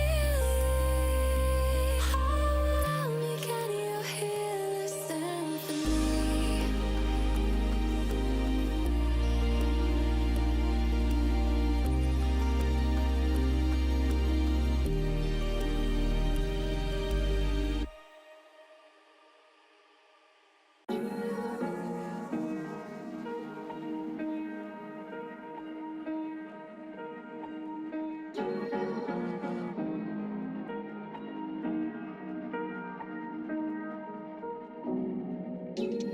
Where you look, where you touch, where you feel, yeah. Where you look, where you touch, where you feel, yeah. Can we talk about me and you? Can we talk about the truth? I wanna know, I wanna know. Can we talk about me and you? Can we talk about me and you? Can we talk about the truth? I wanna know, I wanna know. Can we talk about me and you?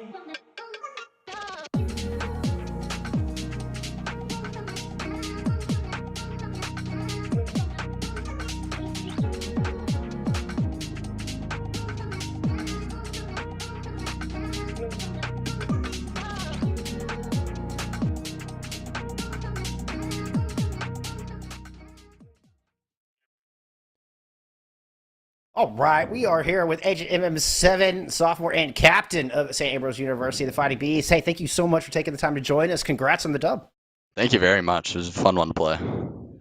It was a fun one to cast, and hopefully everybody at home enjoyed that one as much as we did. Now, this is coming off the back of a pretty difficult loss there in Week 9 against Augustana, against your rivals from across the river. Tell me about that a little bit and what y'all did to bounce back and come in so strong here in the quarterfinals. We instantly VOD reviewed what we did wrong against Augustana, and we knew we had to come back strong comms, strong mentals into these finals, and we have to stay together as a team through thick and thin to be able to hopefully pull off another championship. Well, you apparently are going to face them next week as they have 3-0 in their quarterfinal match as well. So you'll get the opportunity for a rematch. What are you going to do to prepare? I mean, on top of what you were just talking about, making sure that you're coordinated and sticking together, what are the preparations you got to go take it to the Vikings and hopefully get your revenge? We're definitely going to be looking at maps, and we know what comps they like to run and how we're going to try to counter that next time. Other than that, we're just super excited to be able to play them again. It was very close down to the wire last time. We're very excited to hopefully get some revenge next week.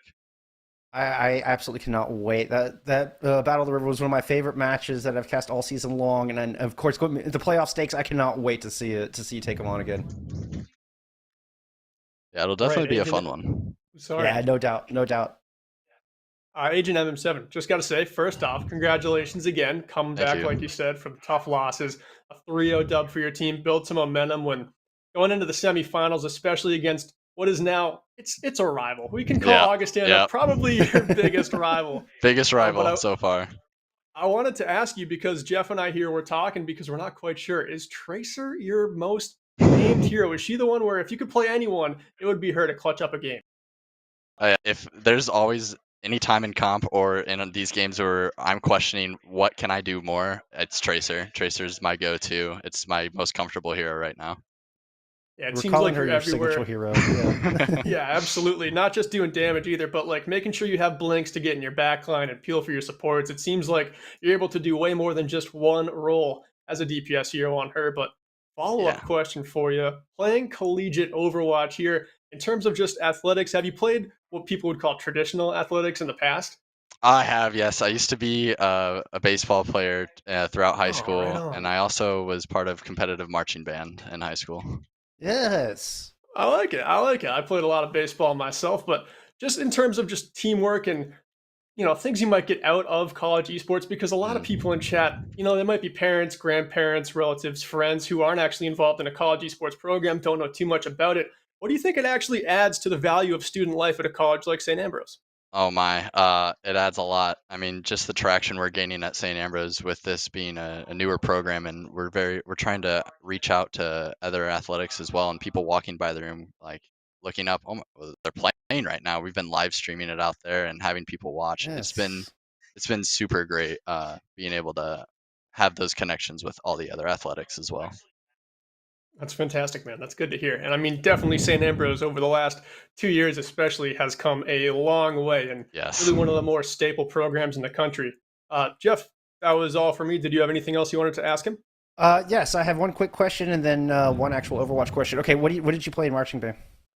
I was on the drum line. I was the bass captain. Yes, sir. yes. I've played drums for way too long. Longer than I care to admit. But yes. Great pastime. Great pastime. Indeed. Hey, that's something that you can also carry with you through the rest of your life. Music will always be there. But circle back to Overwatch. You are a captain for this squad coming into this year. Your sophomore year and your first year being captain. What did you do to help fulfill that role and really step up and lead the team to such a successful season?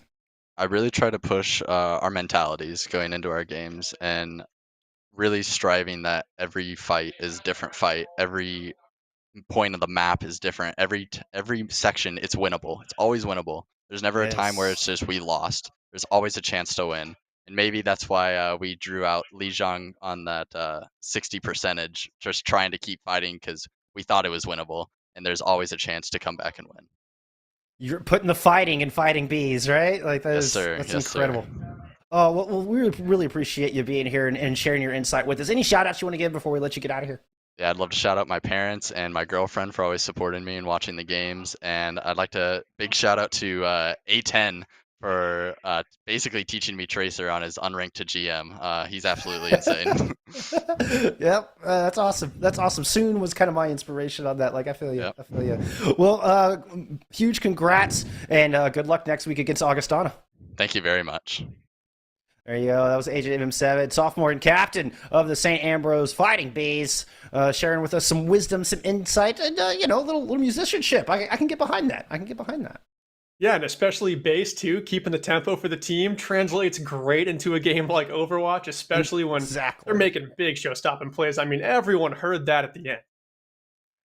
Oh, yeah, resounding victory. And one that they're hopefully going to take forward and take on their rivals in the Vikings next week. I genuinely just cannot wait for that match. That's going to be such a good one. But speaking of good ones, we got one more coming at you tonight. I'm going to yield the floor. We're going to get Nuclear back in here as we get into our final match here on this stream for the quarterfinals. It's all I have. Here we are. Oh, we're going to have the California State University, Dominguez Hills Toros, taking on Redbird Academy for your final quarterfinal match on this stream. Stick around. More NECC Overwatch coming at you in a moment. Don't wake me up, 'cause you're just a ghost inside my head. You're just a ghost, you're never there.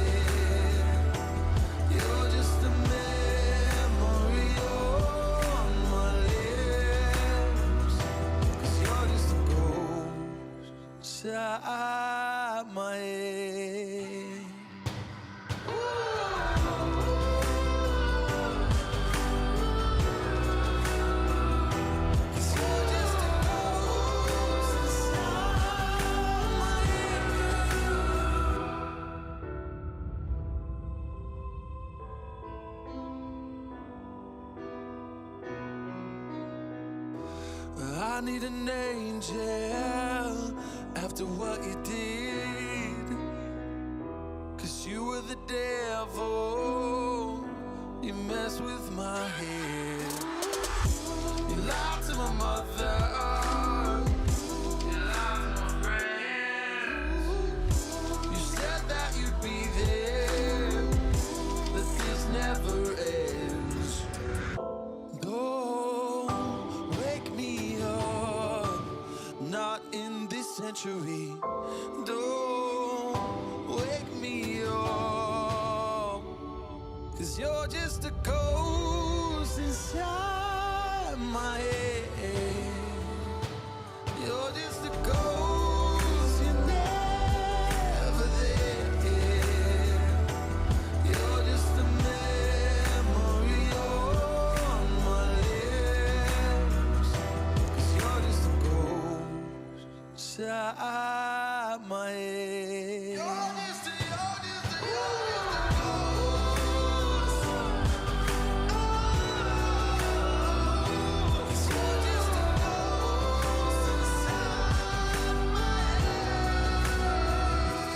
You're just a ghost inside my head. You're just a ghost, you're never there. 'Cause you're just a ghost inside my head. You're just a ghost, you're never there. You're just a memory on my lips. You're just a ghost inside my head. Oh, you're just a ghost inside my head.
space. I spend my time down the rabbit hole again, and as I fall, I can feel the pain. You can't tell me where to go, so I don't know. I just go with the flow. I go with the flow. I'm falling up, I'm falling down, from the sky and from the ground. Up above, just like below, and I don't know where I should go. 'Cause I'm stuck in limbo.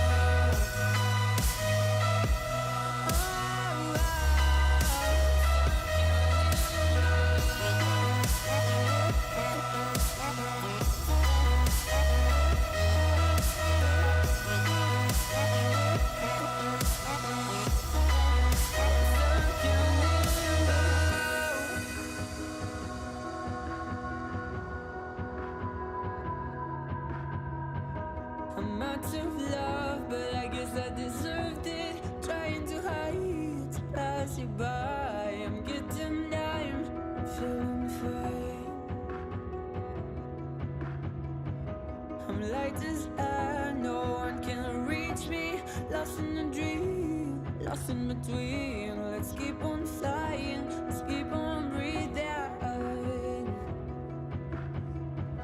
I'm falling up, I'm falling down, from the sky and from the ground. Up above, just like below, and I don't know where I should go. 'Cause I'm stuck in limbo.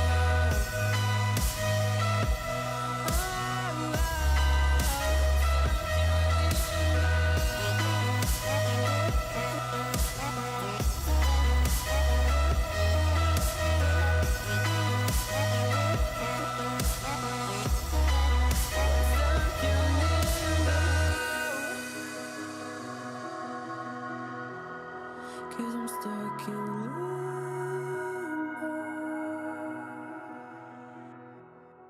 Cause I'm stuck in limbo.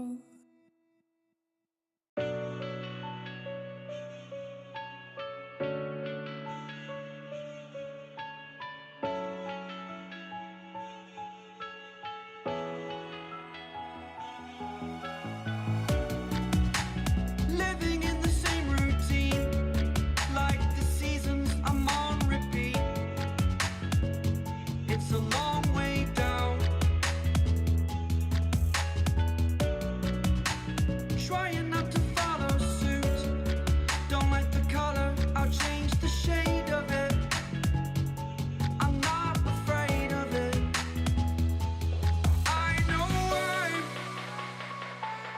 I know I'm holding on to this, holding on.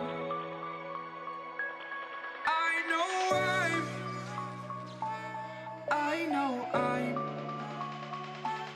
holding on to this, holding on. Don't let me repeat it.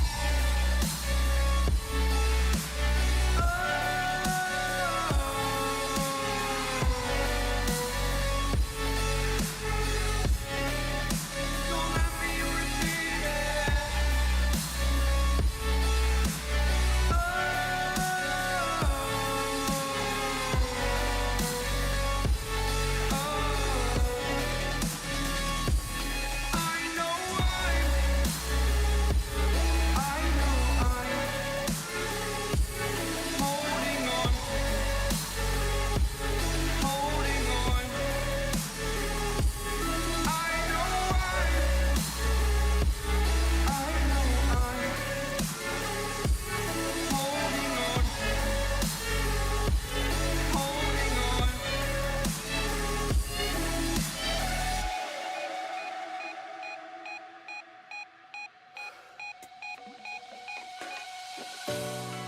Fast forward a year or two, friends have changed, but so can you.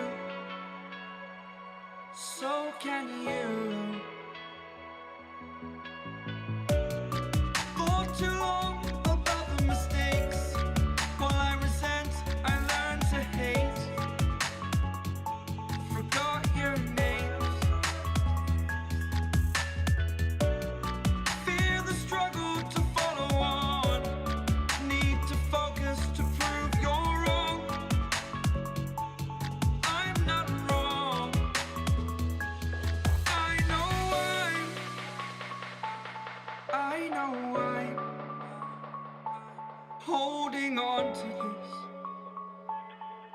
holding on.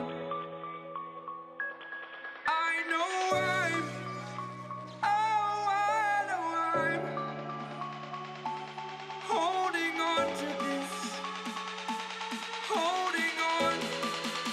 Don't let me repeat it.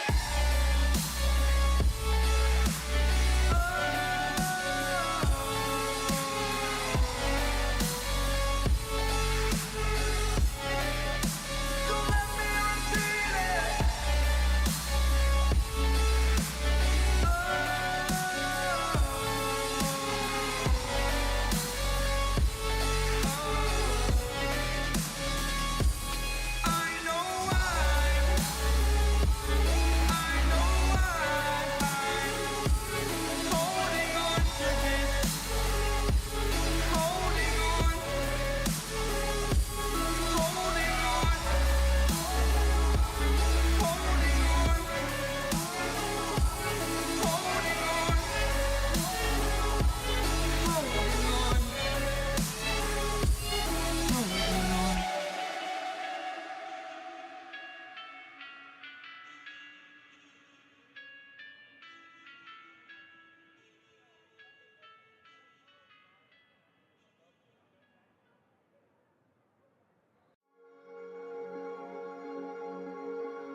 Cigarette ash, it looks like snow when it falls in the wind, you know. And you say you wanna dance. You're worried, you know, you'll end up in the wrong hands. And you're having fun. Why don't you show your friends? And you're having fun. What if it never ends? I'm lacking sincerity, but you don't care at all. Miss booze, lit cigarettes, trying to take me home.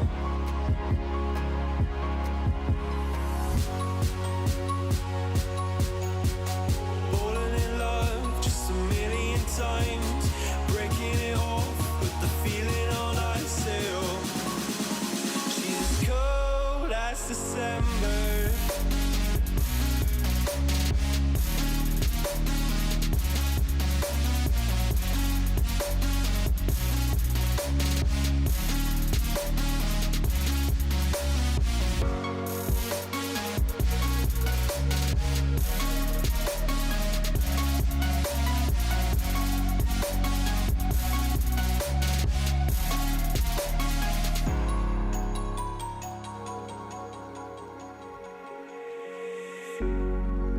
I swear I've seen you before, holding your shoes in your hands, running out that door.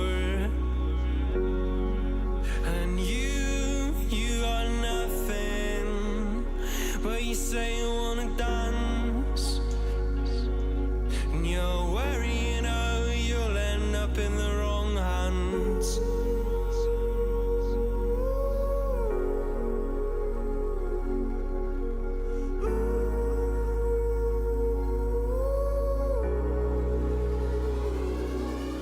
I'm lacking sincerity, but you don't care at all.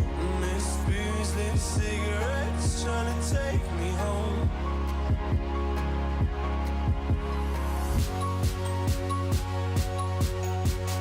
Falling in love just a million times, breaking it off with the feeling on ice still.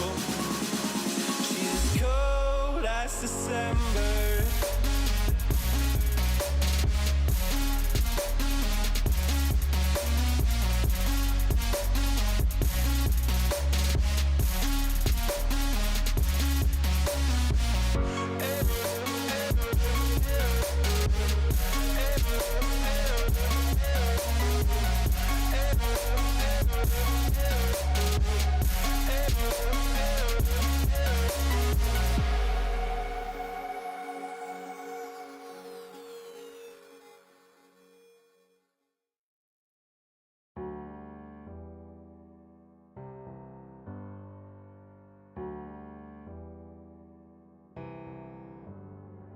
feelings. It's like I can't walk on the ceiling. Oh yeah, got me dreaming, dreaming in colors I never dreamed. Oh yeah, I let you in deeper than I let anyone else before. Fell in love with my broken pieces, took 'em all and made 'em yours. Didn't know what my heartbeat needed, skipping out, no I can't keep score. When I lose my breath, boy, you got me breathing. Oh, every little thing you do, every time you hold me, take me higher, higher. Every little thing you do, every time you hold me, take me higher, higher. Oh.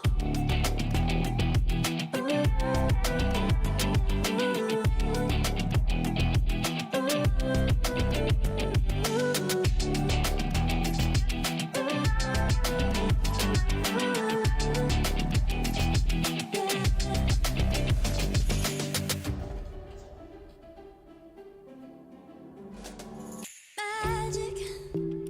No, I'm never letting go. Now that I have it with you. When you kiss me, it's like the stars fall out the sky onto my heart to cover up what I don't wanna show. I let you in deeper than I let anyone else before. Fell in love with my broken pieces, took 'em all and made 'em yours. Didn't know what my heartbeat needed, skipping out, no I can't keep score. When I lose my breath, boy, you got me breathing. Oh, every little thing you do, every time you hold me, take me higher, higher. Every little thing you do, every time you hold me, take me higher, higher. Oh, you take me higher, you take me higher, baby, you take me higher, you take me higher, baby, you take me higher, you take me higher, baby, you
When I'm with you, I am able to keep pushing my limits, and all the drive that I have, well, I'm going the distance with you.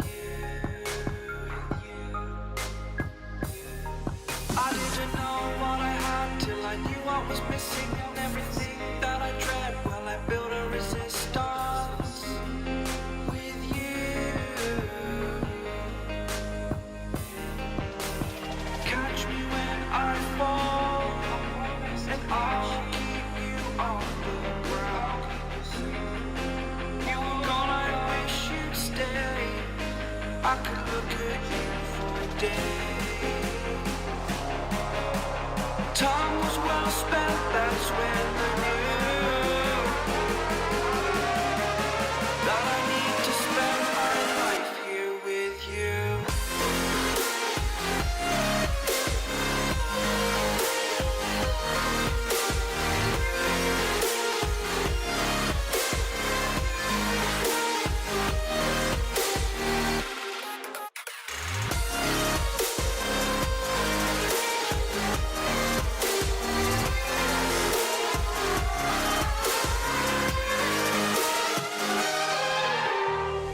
Take your time, not in the fast lane. I understand that you've been broken too many times, but I'll be waiting to mend your wounds from all you've taken.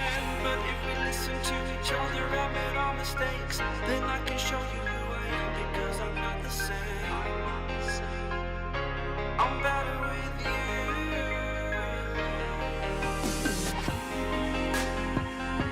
I'm better with you.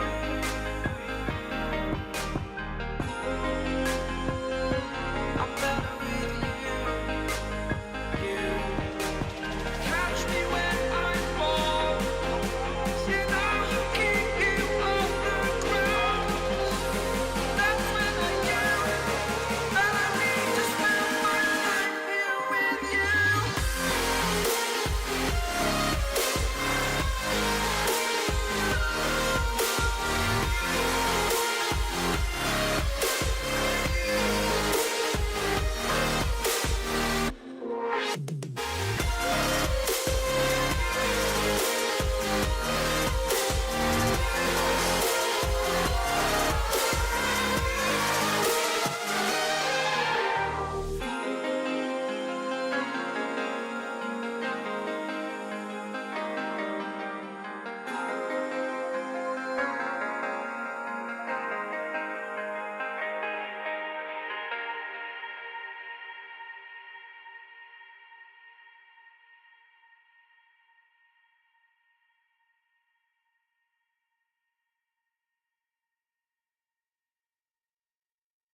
The seasons come and go like thoughts of you.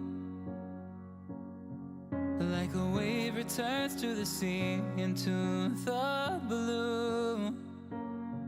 They change, but in a cycle that I can't lose. Each painful but delightful to live through. You came into my life just like another season. Not for long, just a time, just like another season. Maybe this time next year you'll reappear for no reason, but I'll cherish every day until you come my way this season.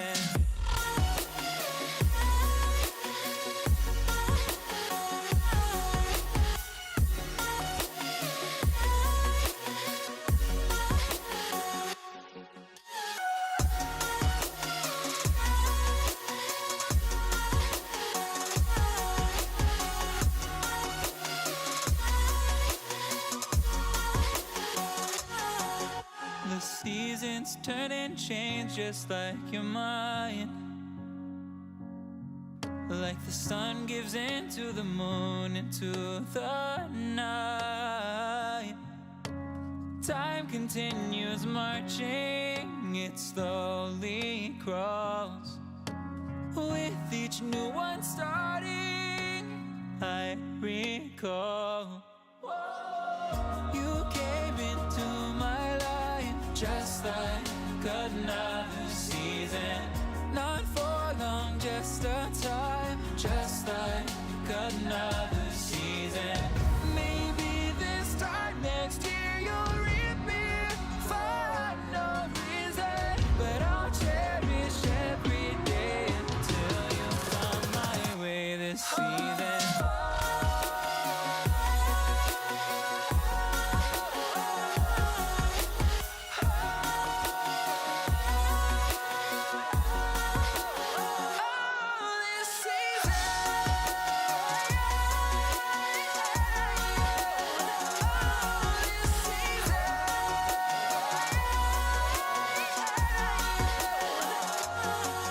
Each time of year carries memories, like a never fading whisper in the breeze. Oh, we will keep on changing all over again. Yeah, we will keep on changing. Just like another season, don't want another day without you by my side. Oh, this season.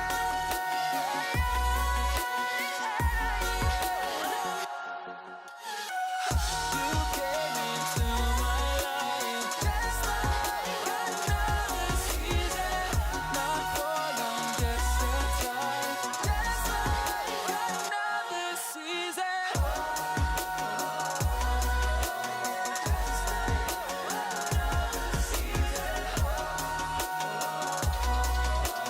Just like another season.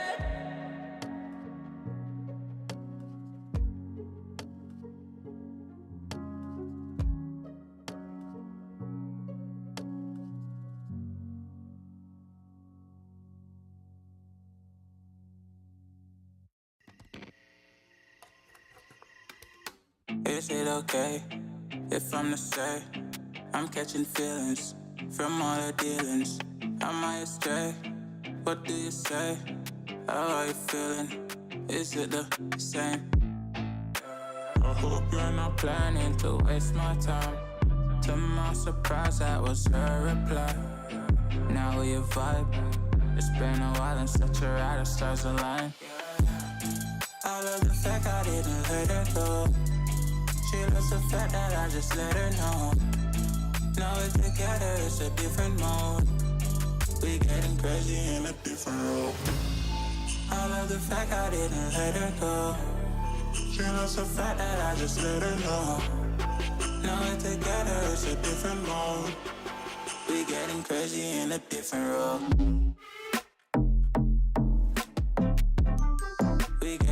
crazy in a different role. She loves the fact that I just let her know. We getting crazy in a different role. We getting crazy in a different role.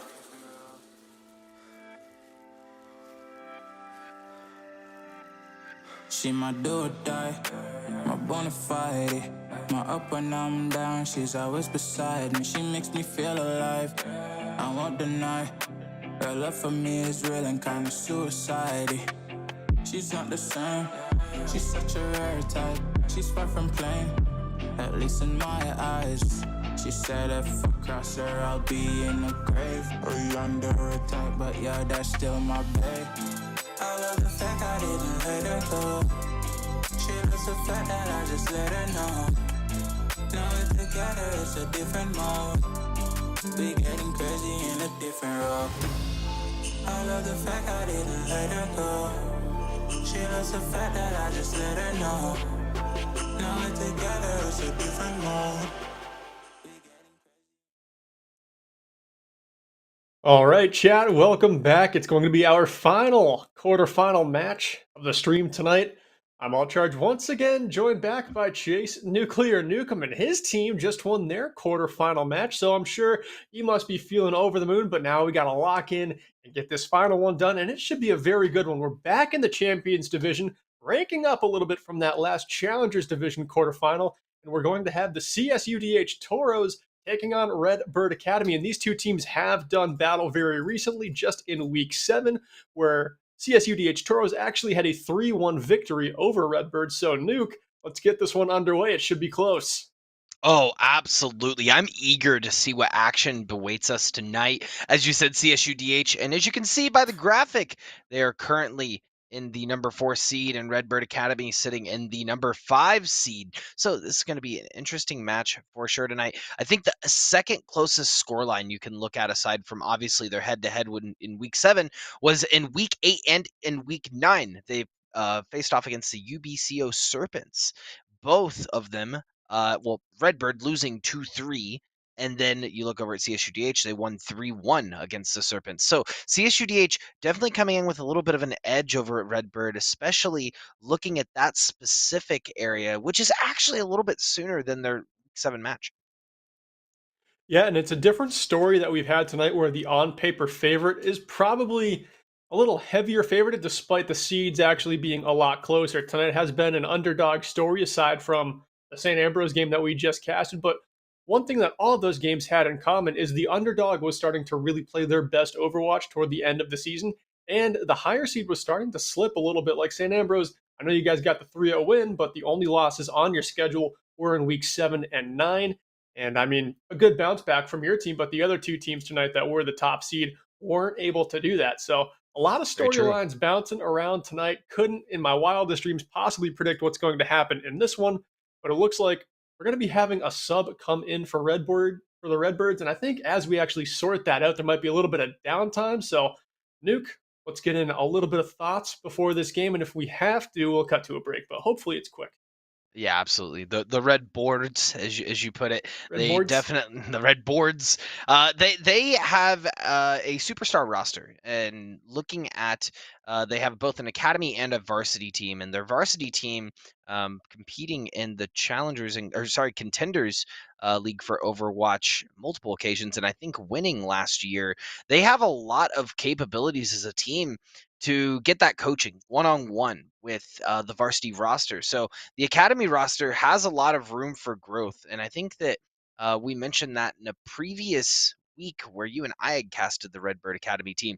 But the CSUDH roster has been around the block for a minute, Berkeley. They've been here since I think season 1 of NECC, which we consider season 0, our first season. 3D Hizzy coming in as a senior on that roster has been on that roster. We were casting him as a sophomore, throwing down the tack visors when necessary, and the same goes for the other seniors and I guess juniors on that roster. Looking at Danny been there for a minute. Numbers been there for a minute. Even earlier last season, we saw some of these sophomores really flex it out, like Night Fury and Maelstrom. So I'm really eager to see how this team does in this division leading into playoffs, because they've made it pretty far in playoffs before. More than certain they'll be able to do it again. Yeah, and they are one of the deeper rosters in all of our Overwatch programs. They have 11 members that they're going to be sending out there. Probably not all of them are going to play, but it's a lot of tools to have in your arsenal in case you have to change things up, throw a wrench at the other team. On the side of Redbirds, they only have 7, so if someone's not bringing it, the bench is pretty short staffed to actually replace that role. And of course, this is Overwatch, 3 different roles. Not everyone is the most flexible player in the world, but they do have Sod. They're going to be, rocking the flex role if they need to. I believe they're the player who comes off the bench. They do start occasionally, but I do believe they are just the fill for this team. Anything that's going wrong, they actually have the skill set to fix it on any role, tank, DPS, or support. So even though they only have a 7-player roster, it's good that they have one designated player who can just flex and be relied on in all 3 roles. Yeah, that is so essential to have almost anymore in collegiate esports, because you don't want, obviously, one of your members to leave, but if you only have a 6-man roster and one of your members leave, you're kind of stuck out in the water without a paddle, right? Up the creek without to have subs for that reason, especially considering what we saw earlier tonight with the University of Ottawa. They had to play a couple of subs and off roll for a bit because they had their main roster scheduled for finals. And as unfortunate as it is, that's the world that we live in. So you have to be expecting the unexpected. How well you adapt out of game will determine how well you adapt in game.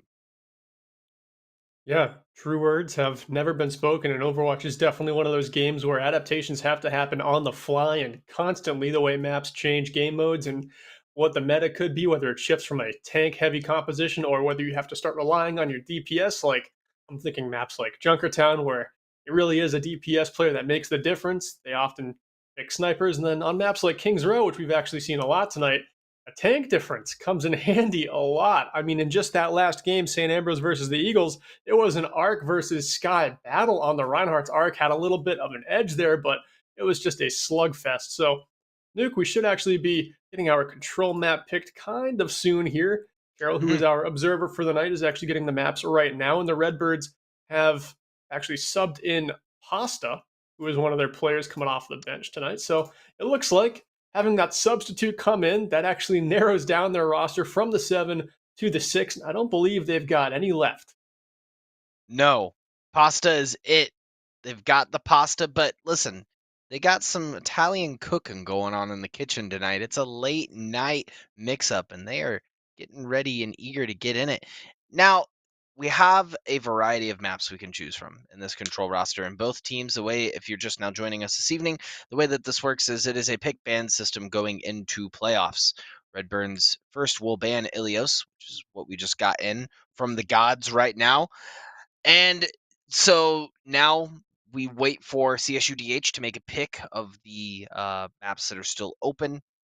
From that pick, that's when we'll go into the games. And obviously, you can't choose which specific map on control you start on. That'd be a little broken.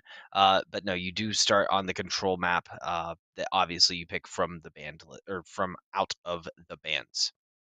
And the winning team of these maps, too, also, even though they don't get to pick the map, or they do get to pick the map, sorry, they don't get to ban the map, they get to pick it, and they also get to choose which side they want to be on to start the game. So going into hybrid and escort maps, especially choosing whether to attack or defend first, can actually have a lot of impact on the game. So a little bit more depth to just the pick ban system than just banning one, picking one.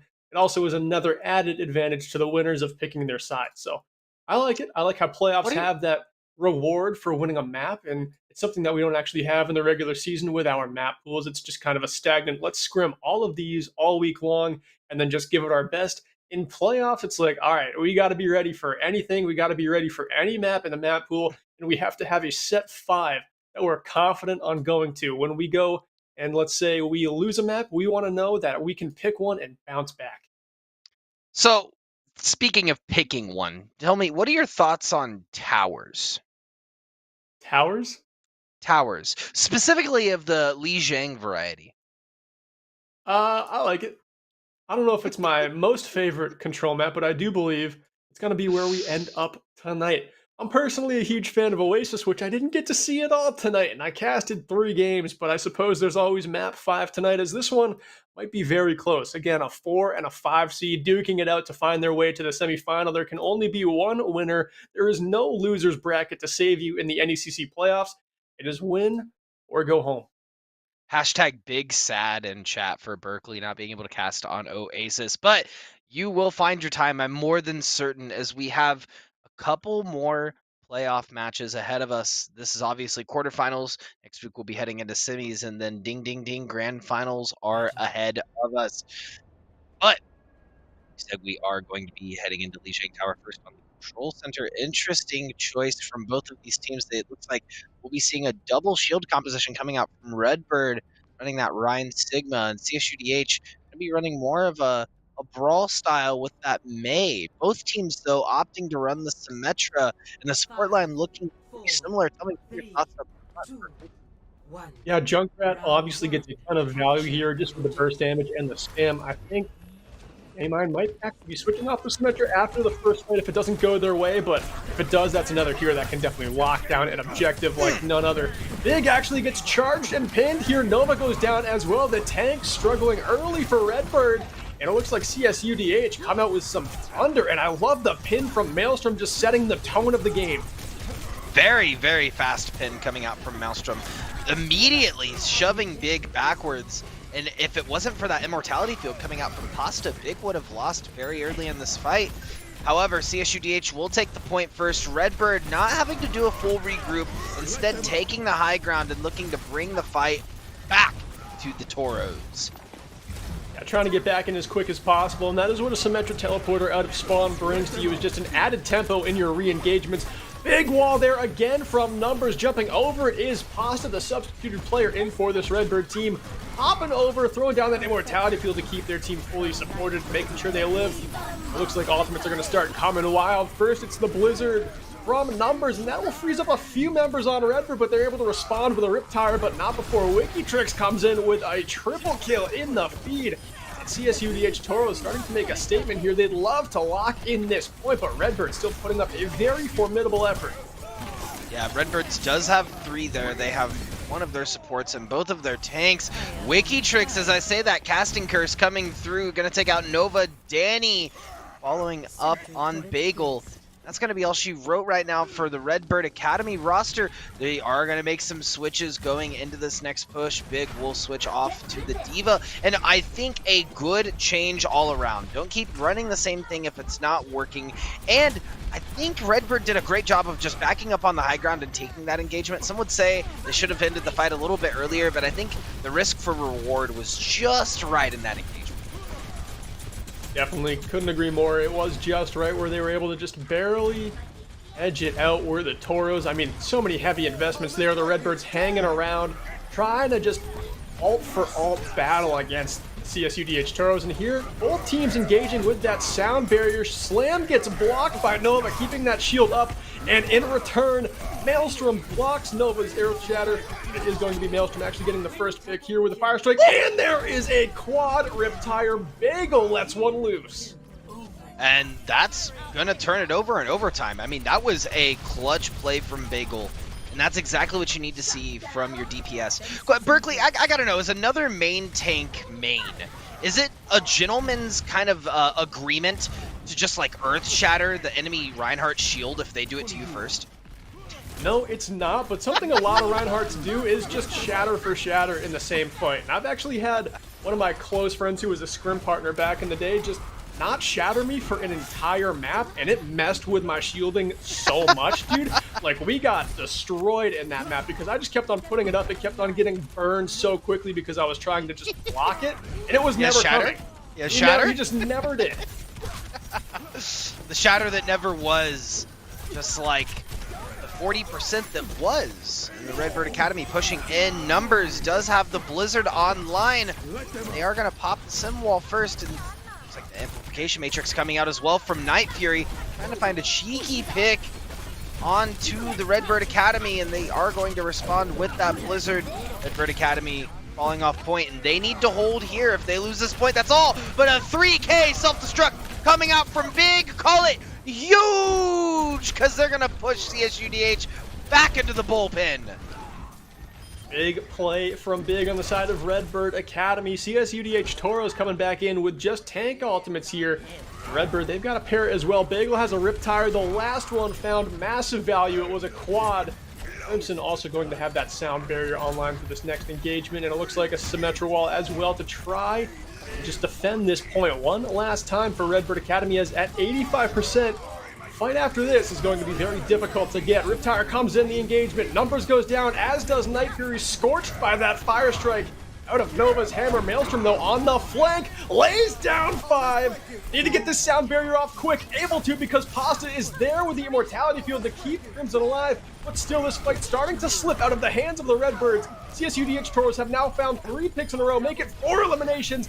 And as overtime begins, it looks like this one is going to be going the way of CSUDH. Yes, it does. CSUDH tapping back. 2 players on point. It's all if Redbird can touch here. It's unlikely they'll be able to. WikiTrix pushing them off point. Danny trying to get in time, but that will be CSUDH that will take the first point.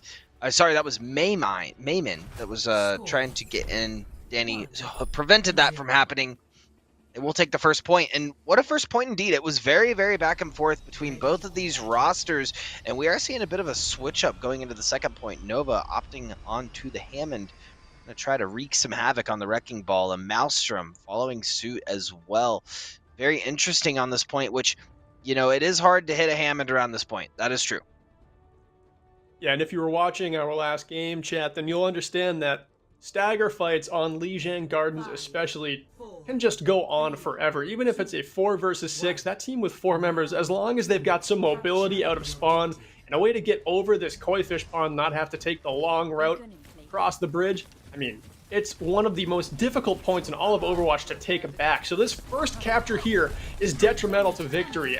And honestly, I would be surprised if it actually switched back and this wasn't just a 100-0. Bagel comes in with a double kill in response to his team losing a member early, and it's going to be Big swooping in, although Night Fury is able to get that resurrect off, not able to dash away and stay alive for much longer. It will be Bagel again taking the Pharah out of the skies. Anytime a Reaper is able to do that twice in one fight, you are sitting pretty.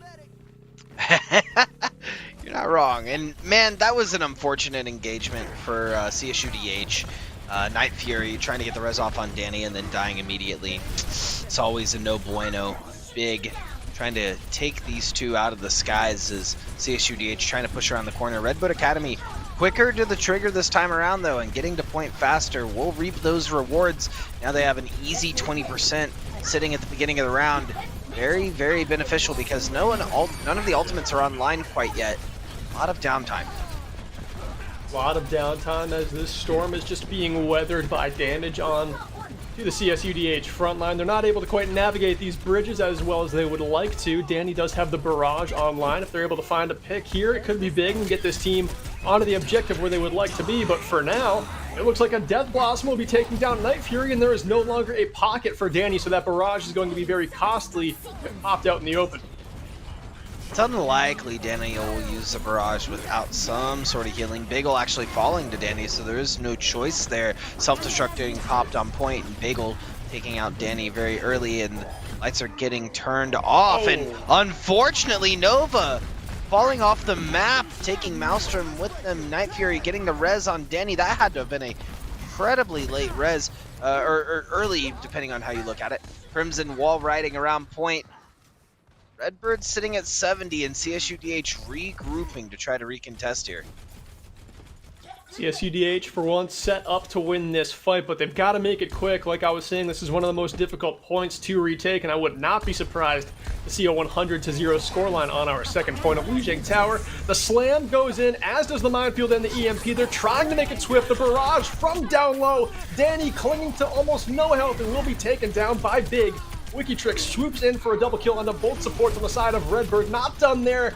Dealing with Nova as well, and it looks like WikiTrix on a mission to get this objective back. And that was a great target switching coming out from WikiTrix, one after another, and that is how you can really determine, you know, your I guess your projectile DPS as well as your off tanks, is how well they can get in that back line, cause a tear, and then get out, switch that target up immediately. Looking at the score lines from both teams, CSUDH, or I guess Ultimates from CSUDH, Wikitrix does have Self-Destruct online, but the Coalescence and the EMP are in the back pocket of the Redbirds. Let's see if they pop it out of the nest as they're trying to get to point and secure this second point for themselves. Coming back in now, Redbird will have this EMP like you were alluding to. A big ultimate that has a ton of sway potential. Point almost actually taken there, but the Toro is able to get a foot on. Prevent that swap from happening. Now it's going to be Maymay popping this EMP, and that'll be enough to get the DMEC onto Wikitrix, but Danny has to get safe here. Playing with just 10 HP almost taken out of the skies for good. Point now at 99% in overtime has begun here for Redbird Academy, but they've got to find these eliminations fast. Danny comes in, pops the barrage, taking down Nova. Night Fury as well getting a kill, and Bagel with a last-ditch effort popping the Death Blossom. It gets hacked out of it there by Maymay, but Bagel steamrolls into 2 more kills, trying to take Danny out of the skies for good, but it will be Wikitrix getting the better of that. Wow. Really, that fight came down to whether or not Danny or Bagel were taking each other out first. Danny riding death very close. I mean, sitting at 10 to 20 HP most of that fight and just playing around a Cheshire Cat's orbs. They were getting thrown out on point. Just an immaculate play from Danny playing around Bagel. And Bagel, honestly, felt like it had almost been secured when Bagel popped the Death Blossom, but Death Blossom was not enough to secure. Redbird pushing in again, and they do have, well, now they do have a hack on all of them. As Maelstrom is causing a storm in the back line and sending the Redbirds back to the nest. They're going to have to regroup if they want to get back on this point. And that's really unfortunate because Nova popped that Primal Rage early to get in. He's now going to need to use it to get out. A good note for Redbird Academy here is that Numbers EMP, something they were not looking to engage with or have to be having engaged upon them in this final fight that we are now in.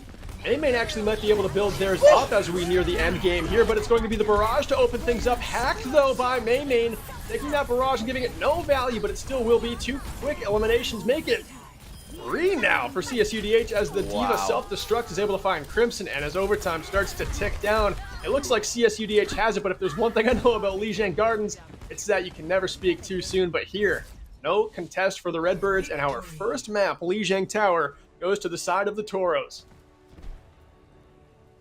I feel like it was rightfully claimed by the Toros as well. That was very close. I mean, they were very dominant first point, getting that point and taking control in the first, I guess, cap. And then after that, in the second point, we saw Redbird take it first, kind of be quicker to the trigger. But Redbirds were not able to hold on point. CSUDH held true and took the first map, which was granted and warranted. I felt like it was very close both times, but they just edged out on top. Danny was a menace on that Pharah. Yeah, good pick there by having Danny on the Pharah. Seemed like it was a lot of damage from the skies that was kind of distracting the Redbird Academy eyes, making sure that they couldn't have their eyes on the ground. There was so much going on there too. Just 4 members on the side of CSUDH that are getting a ton of value as well, but with Danny being the main target most of those fights, a lot of Redbirds seem to be pretty distracted. Nuke, we're going to be going over to Hybrid next. We've seen Kings Row first for the last 3 games. I'm wondering if we're going to see it again, and if we are, we'll actually get a very big comp switch up from what we just saw with the Wrecking Ball Pharah and the somber compositions. I'm sure we go back to Brawl, but let's wait until the map actually gets picked to make any assumptions here because we haven't even gotten the ban yet. Very true. If you were Redbird, what would you ban given how that last map just went? If I'm Redbird, I want to play a map where it's going to be harder for them to run the pharmacy because I felt like that was a huge problem and they didn't really counter with any hit scan to that, right? They played Reaper for the most part and I felt like that just wasn't exactly what was needed. So, you know, we got Blizzard World, we got Eichenwald, we got Hollywood, we got Kings Row, we got Numbani. A lot of these maps, it's pretty easy to play Pharah. Honestly, the one that would be most difficult to run that Pharah, I feel like would almost be Kings Row. But I know that's not what you want to hear. Yeah, I mean, Pharah on the first 2 points can be okay. Second point, she's very good. But capturing that initial objective, Pharah usually not something that a lot of higher ranked players would pick, especially if the rest of their team is playing something brawl centric. CSUDH Ben Eichenwald first here, so that is off the table. If I had to guess, we're going to Kings Row because I don't know many teams that'll turn it down if it's on the table there, but still working, thinking of what to pick next. And after that, Nuke, I mean, we're in a situation where CSUDH, if they come out on top here, they're on match point. And given the game you just came from, where St. Ambrose won their map too, that does a lot to bolster your confidence, build a lot of momentum. From the other side of things, your back's against the wall, your season's on the line. It's tough to respond after that.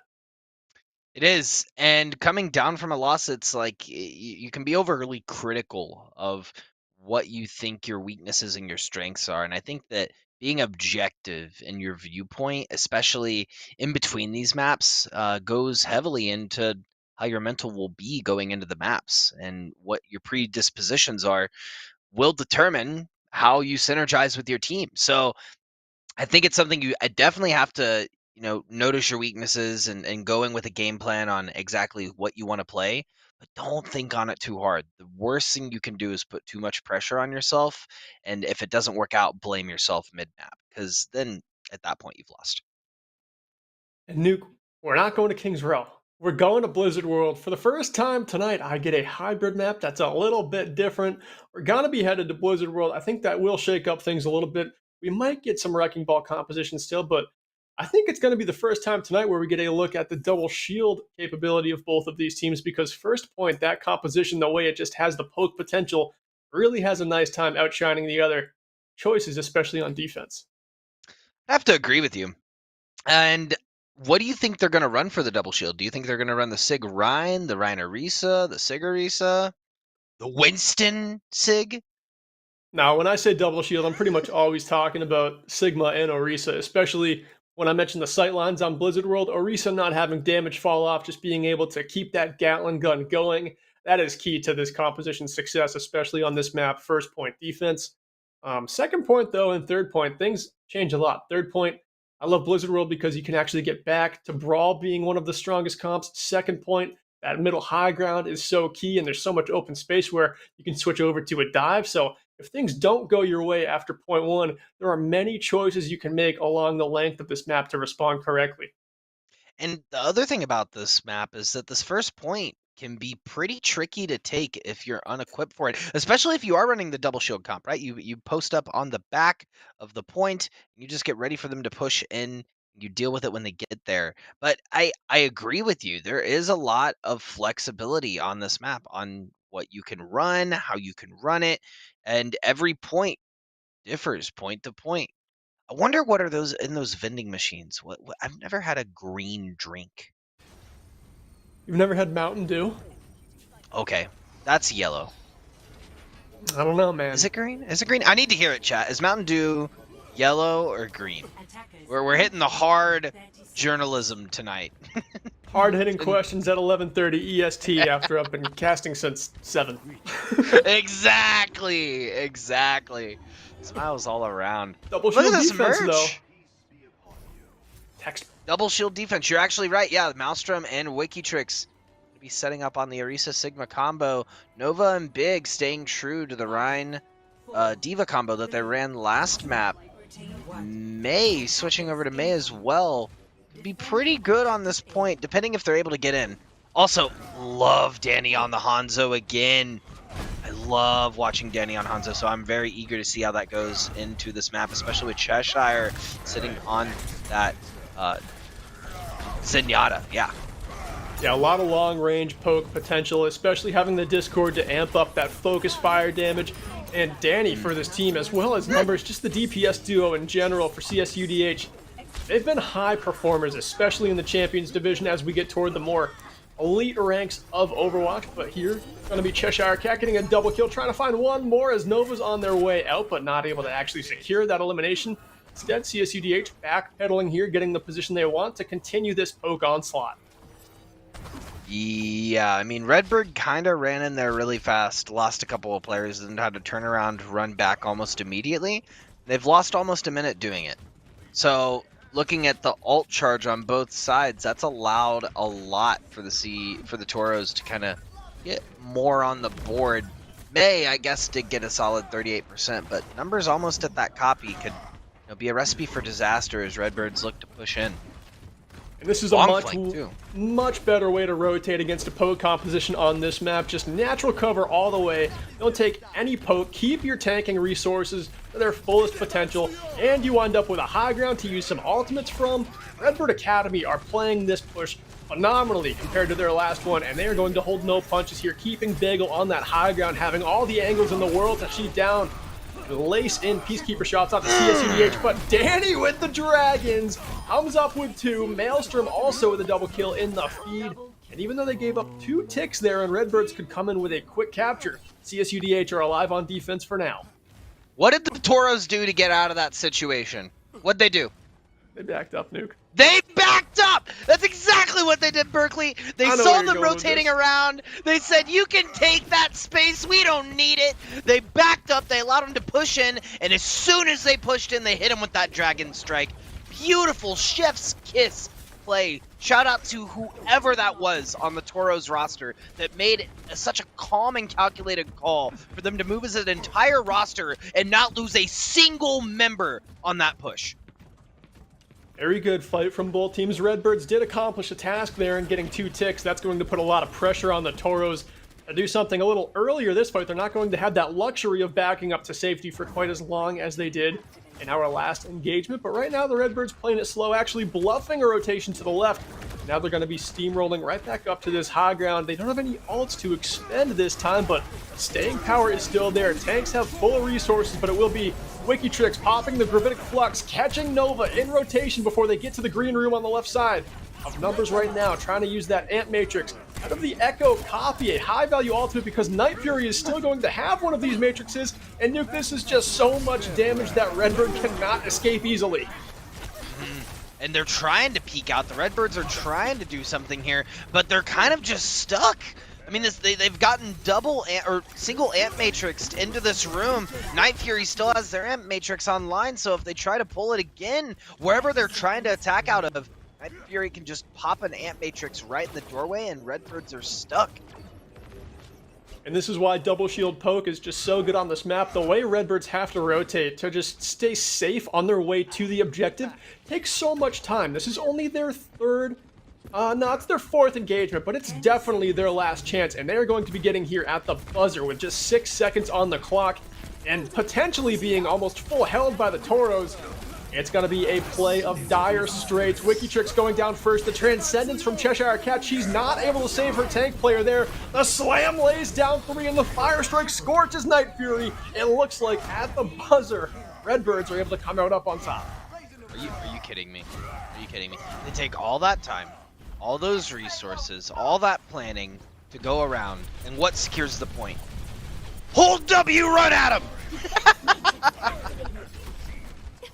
Yeah. But I mean, that's what works Overwatch. in these double shield comps, right? That is Overwatch. I mean, you have a Reinhardt, you have to get in that back line. As soon as you're able to make it past the double shields, they're kind of sitting ducks, right? Or in this case, Toros. But they're playing this composition well, and it did take them to that final point to even do anything. Danny trying to push the rest of the Redbird Academy roster off the high ground. Will find a pick on Bagel as the fight continues to ensue on the high ground. Numbers taking out Nova, Cheshire Cat, D-mecking Big, Wikitrix taking out Numbers, and Danny 1v1ing Big in the backline to take them out. Redbird Academy now needing to regroup once again, but wait, what's this? Who's sneaking on the payload here? Who's that? It's Crimson, who will fall, but not before getting the payload a significant amount of distance. Crimson just keeping the radio on there for the payload as it starts to progress its way down the streets phase of Blizzard World. 110 left for the Redbird attack, and they're facing down some ultimates and high ground positioning from the Toros, and this one could get ugly. Yeah. Pretty disgusting on both sides. Wikitrix looking for a Gravitic Flux, finding a few in this hallway, gonna slam them down, but they will have the Immortality Field to keep them alive. Wikitrix sitting about half health, deciding to 1v1 the backline as Numbers gets the copy ability off and is swinging away at this May. But May will hit the ice block in time. Trying to back up, but that's not going to be enough. The Toros will take the fight once again. You know what the Turos did that was very interesting there was send Wikitrix on that deep off angle nuke. Wouldn't you agree? Yeah, I wasn't expecting Wikitrix to take the off angle, but it caused a lot of them to turn around and allowed the Toros to push in, you know, and get some more distance. Sure did. Redbirds this time, again, not choosing to push right up onto this high ground, taking this strange rotation to actually play the payload here as there's almost no time left on the clock. They've got to get members there and find a way to keep them safe. Main sitting on a blizzard here. It's bound to come out shortly, but first, the Dragons from Danny again, thrown in a good spot, but not able to find any elims. Instead, it will be Redbird. Once more, the clutch factor of this team, the ability to stay alive, keep the fight going in these maps at the buzzer in overtime is just second to none. If I had to pick any adjective to describe the Redbirds roster, it'd be cheeky. This is a very cheeky roster, right? I mean, they're deciding to send. They're deciding to just full send every time it's so close, and they send Crimson on the back line. They're like, you know what? Just stay on payload, push it as far as you can. When it gets close enough, you'll know what to do. And the speed boost into running into the team is the answer every time. There it is. Earthshatter coming out, picking out 4. Taking out the Immortality field along with Wikitrix with it. Nova sitting at about 36 health. Getting chunked very early, now at the 100 mark. There's going to be a 3 coming out on the side of Big for that self-destruct. And it's a huge putting them back. The Toros will now be scraping at the bits to get out of the bullpen and onto this point. But Redbird Academy only has 30 seconds left. Bucks coming out here from the Toros. Oh, it gets stunned here, and Redbird might actually finish this map with time. They've got to be so fast, though. Crimson popping the sound barrier to keep him up. Danny sending in the Dragons, trying to clutch this one out for the CSUDH Toros with 10 to go. He hits the Storm Arrow headshot, and Danny and Wikitrix have done the job that the Toros needed most, and there will be no contest. 0.01. That was just a pure reaction. Primal reaction that came out of me when it hit 0.01 second or meters. I thought they were taking it all the way with 10 seconds left, but man, they got halted right on the mark. Yeah, Redbird's actually starting to play some great Overwatch coming out of the second point here, but CSUDH, their defense looked great the entire map, and I mean, with a sliver to go, they just end up putting a stop to it. It is as close as it gets. I mean, you can't have it be 0.00 or else you did the thing. Exactly. No, not even, like, they went into overtime every single point, Berkeley. Like, that, and then they took it with 0.01 meters left. What is this match? How is this 11 o'clock? I don't even understand life anymore. Yeah, CSUDH just made that defense as long as possible without letting Redbirds actually cap. They literally, I mean, they didn't play with their food because Redbird Academy put up a good fight and actually looked like they were going to win that, but CSUDH Toros just made that one as long as it could possibly be and still actually giving themselves a win condition, which is great. I mean, yeah, it is going to be salt in the wound if CSUDH take third point in overtime. Redbirds knowing that they were just as close as you could be. Man, that would be a story for them to just overtime every point and then make it the last point. But they are choosing this double shield composition on offense. What are your thoughts on that, Berkeley? Do you think that this can work on offense on Blizzard World, especially first point? I think it definitely can, especially when you have at least one DPS playing something a little off kilter from the typical double shield composition, and that is going to be numbers on this Echo. Sticky bombs land right there, and now there will be no hits again unless Crimson gets this res off, but numbers just has so much burst damage potential, so many angles they can take, and Crimson gets chased down. CSUDH Toro showing that their double shield is ironclad. I love watching high levels of Overwatch because everyone is so coordinated, and when they pick targets, they are coming for them every time. And that is going to be first point. The Toros taking it almost immediately. And dear Lord, did they come in with their heads down and their horns up. Still, though, I know they're going to have a ton of time up on the clock, 5.5 minutes, but they've got to use all of it to complete the map, which is not a very easy task. Redbird are on a very good composition to shut them down on any point of Blizzard World, but they're going to have to shut them down time and time again. at least 8 fights are going to go by before CSUDH is able to complete this map, if they're even able to get that far. Yeah, it's going to be a pretty long push, but they could make it. Maelstrom taking out numbers pretty quickly. That left me a little speechless there. That was a quick headshot into ending it.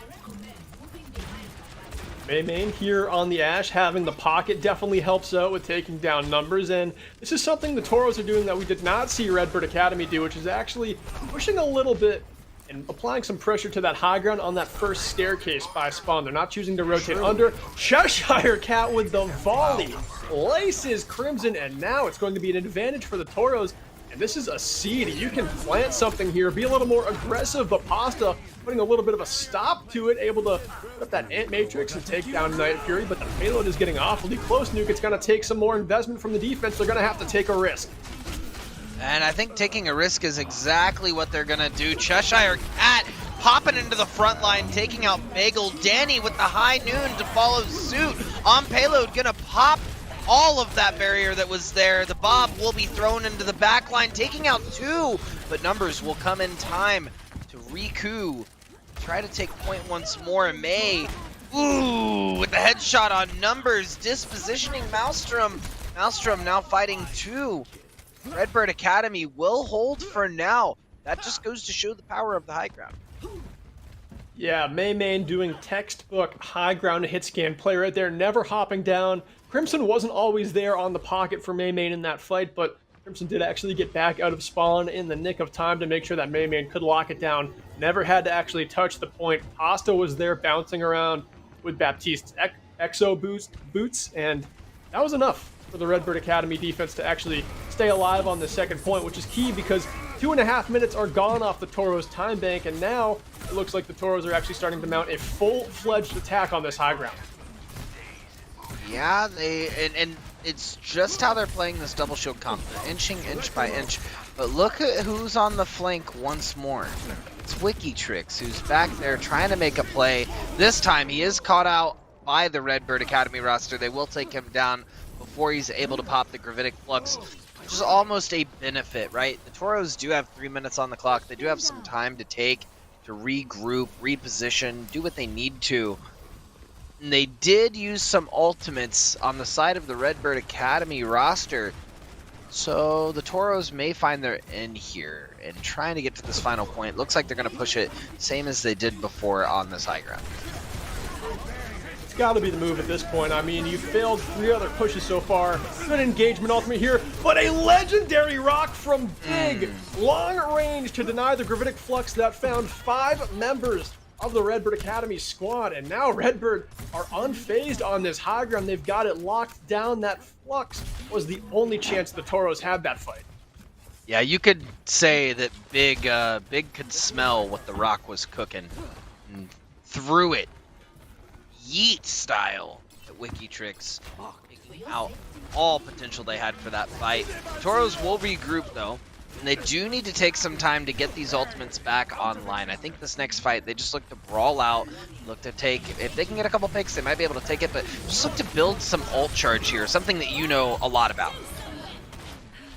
Different rotation they're taking this time to get up on that high ground, but the Redbirds still just, it's a full-fledged assault into this room. Right now, it's like they've got the Toros cornered. They've got the bull by the horns, you could say, and they're not going to be giving up any ground anytime soon. Main just poking, doesn't actually have a shield in front of them for an instance there, and still not afraid, but does eventually go down to numbers. And now, this is blood in the water. The Toros have smelt it. They are going into the payload, but rotation by the Redbirds gets them close to this staircase. They've got a couple of options here. Well, one of those options is for Wikitrix to pop that Gravitic Flux and just call it a day. Redbird Academy likely will not hold this one. They will throw out the Dragon Strike on point. Hanzo will push up. Maelstrom will take them out in suit. They will have Crimson fly back to try to buy some time, but it won't be enough. They will take it with 2 minutes left on the clock, and the Redbird roster now on the ropes. What they're doing here, Danny pushing up with Maelstrom, maybe looking for a cheeky corner here in terms to use this Dragon Strike, especially if they're able to get a nice pull combo. And at about its maximum speed, it takes almost a full minute to get this payload from the second objective all the way to the third. So CSU Toros have one fight to make mistakes if they actually want to win this map with some time, but they don't need time. They just need to get that third and final point, and they will be on match point. But this fight's spilling out with a couple of trades as Maymain is able to take down Leo Risa and Maelstrom, but numbers falls as well. The tank players on the side of Redbird starting to step forward and be a little more aggressive, taking the tempo away from the Toros in a time that matters about as much as it can. Yeah, it's so interesting. We're seeing closer and closer to a mirror comp on the tank side. Well, I say that and then I look at the changes we've made in the support side. But both tanks on either side now running that Orisa Sigma, finding values in those gravitic fluxes and running those double shields. Bagel with a 6 Storm Arrow taking out Wikitrix as soon as they peek that corner. And they are going to have the Orisa ult popped in the backline, pushing the Toros back into base, forcing them to reconsider how they're going to take this corner. And I like how the Toros actually mix up their rotations a lot here. It seems like every time they fail something, they go a different way. So this is a team that's very comfortable on all parts of the map, and I think that is going to play to their advantage down the stretch, and probably part of the reason why they're up 1-0 in this game so far. But now they've got to lock in with 20 seconds left. It's time to make a big play, and then make another one after that, because it will take 2 full fights to knock Redbirds off of Blizzard World. Absolutely. I mean, it's going to take some time because they got around the corner and they have to get the wipe. Maymain will fall first, though. Numbers will also fall, or take out Maymain's Bob in that fight as well. They will trade a bit, using a lot of resources to make it happen, but they still have 2 ultimates online, and they are now moving in overtime. Tank ultimates are big to end a game with, too. The Supercharger is an ultimate that, if it stays up, can last for 20 seconds. So it looks like Redbird could have a long final fight in front of them. This will be the final fight. Maelstrom holding this corner well and throwing the Supercharger now, understanding that it will round the corner in enough time for them to get there. We are going to hear the Gravitic Flux come out from Big, taking out 2 in the form of Numbers and Maelstrom. The Charger's also coming out. We are hearing the Dragon Strike follow suit with the Gravitic Flux. It will take out Maymain, but Bagel will follow up on Night Fury. And this is looking no bueno for the Toros, as they will hold the Redbird Academy with only 0.1 meters left. And pushing on their initial push will hold. Stop the Toros, taking us 1-1 in this series. All tied up and headed to Escort, but first, Danny, with the play of the game, senses that everyone back there is just trapped, trying to take cover, but you can't take cover from a no-clipping Dragon Strike. Danny knew it. Yeah, I think that it was honestly super close. I mean, that whole series thus far, all of Blizzard World was incredibly close. It came down to the stumble. And I feel like what really changed this map was how long that the Redbird Academy held the Toros on that second point. They were stuck there for a hot minute, and sure, they made it past that second point with like a minute left on the clock, leading them to have a minute 45 to push in, but it wasn't enough. They needed more time to round that third corner.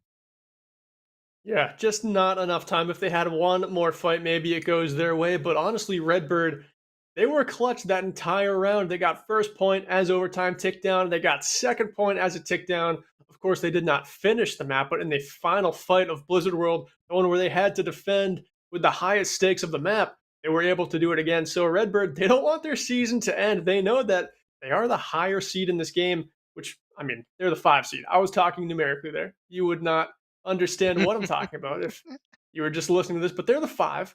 And CSUDH, they're the 4 seed. So Redbird, they're a slight underdog, but Nuke, this is actually the match tonight that has the closest seeds. So I expected it to be close. I'm not disappointed. We're going to have map 3 just after this. I let you in deeper than I let anyone else before. From the broken pieces, took them all and made yours. Didn't know what my heart be needed. Skipping out, no, I can't keep score. When I lose my breath, boy, you got me breathing. Oh, every little thing you do, every time you hold me, take me higher, higher. Every little thing you do, every time you hold me, take me higher, higher. Ooh, you take me higher. Ooh, you take me higher, baby. You take me higher. Ooh, you take me higher, baby. You take me higher. Ooh, you take me higher, baby. You take me higher. Yeah, you take me higher, baby.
Left a star glowing in your eyes when I'm not aware. You left a scar. I fall into your lies all again. Where'd you go? Where'd you go? Where'd you go? Let me feel it. Let me feel it.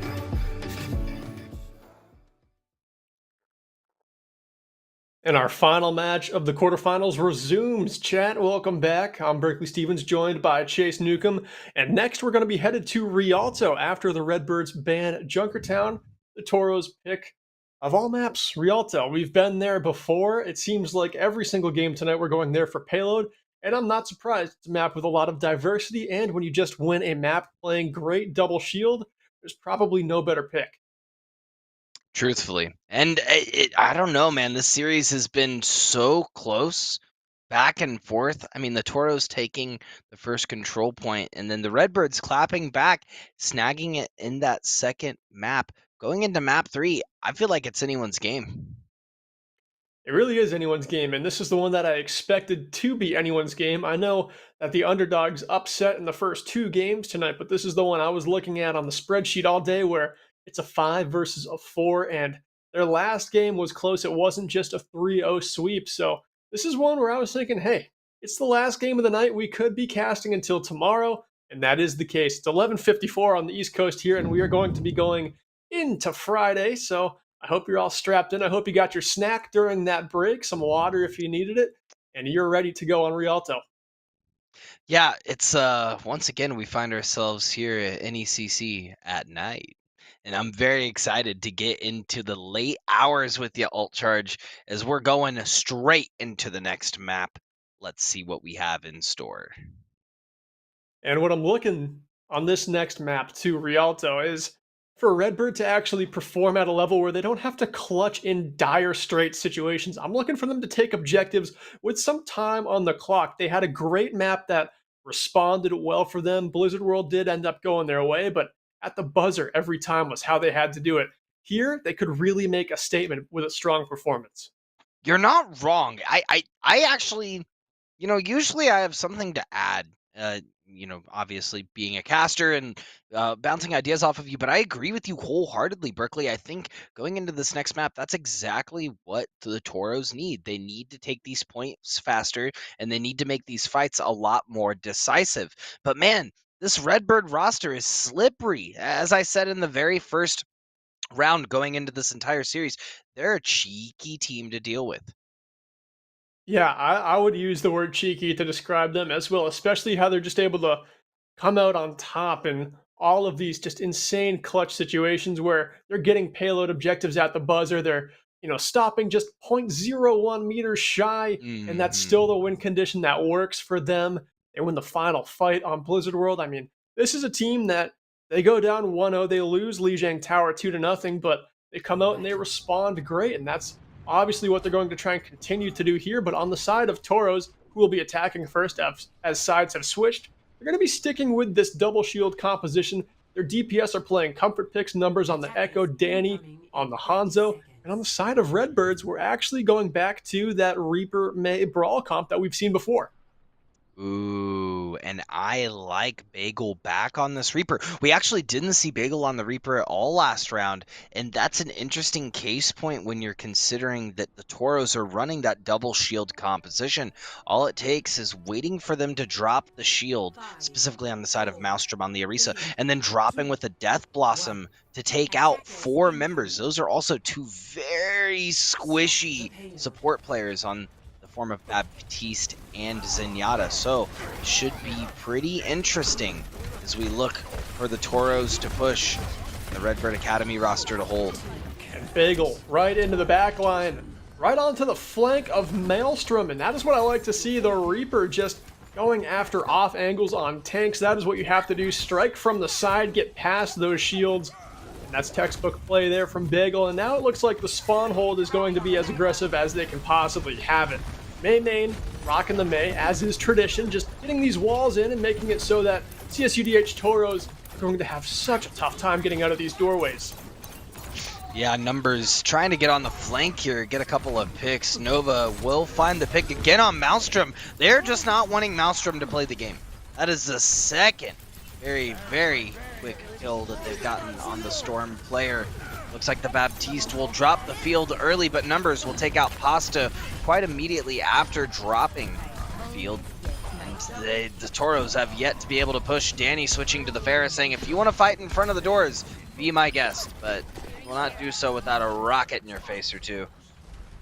Both DPS on the side of the Toros now onto those flying damage dealers, so that will cause Bagel to switch over to the Cole Cassidy, and Main goes over to the Hanzo as well. So the Brawl composition still sticking true to their tanks, but showing a little bit of dynamics in their DPS duo. I think that's a good adjustment, but it will be CSUDH having a big alt economy advantage. So this first fight that Redbird is on this new composition might be ugly, might not go their way. The Flux comes in by Wikitrix to engage it and start things off here, and Danny has the barrage online, just looking for an opportune time to pop it without actually getting gunned down immediately.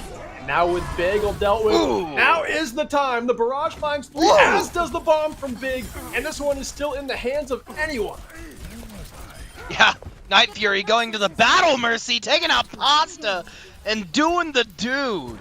What Night Fury does best. Listen, I'm telling you, it's midnight now. Night Fury is at the peak of their power.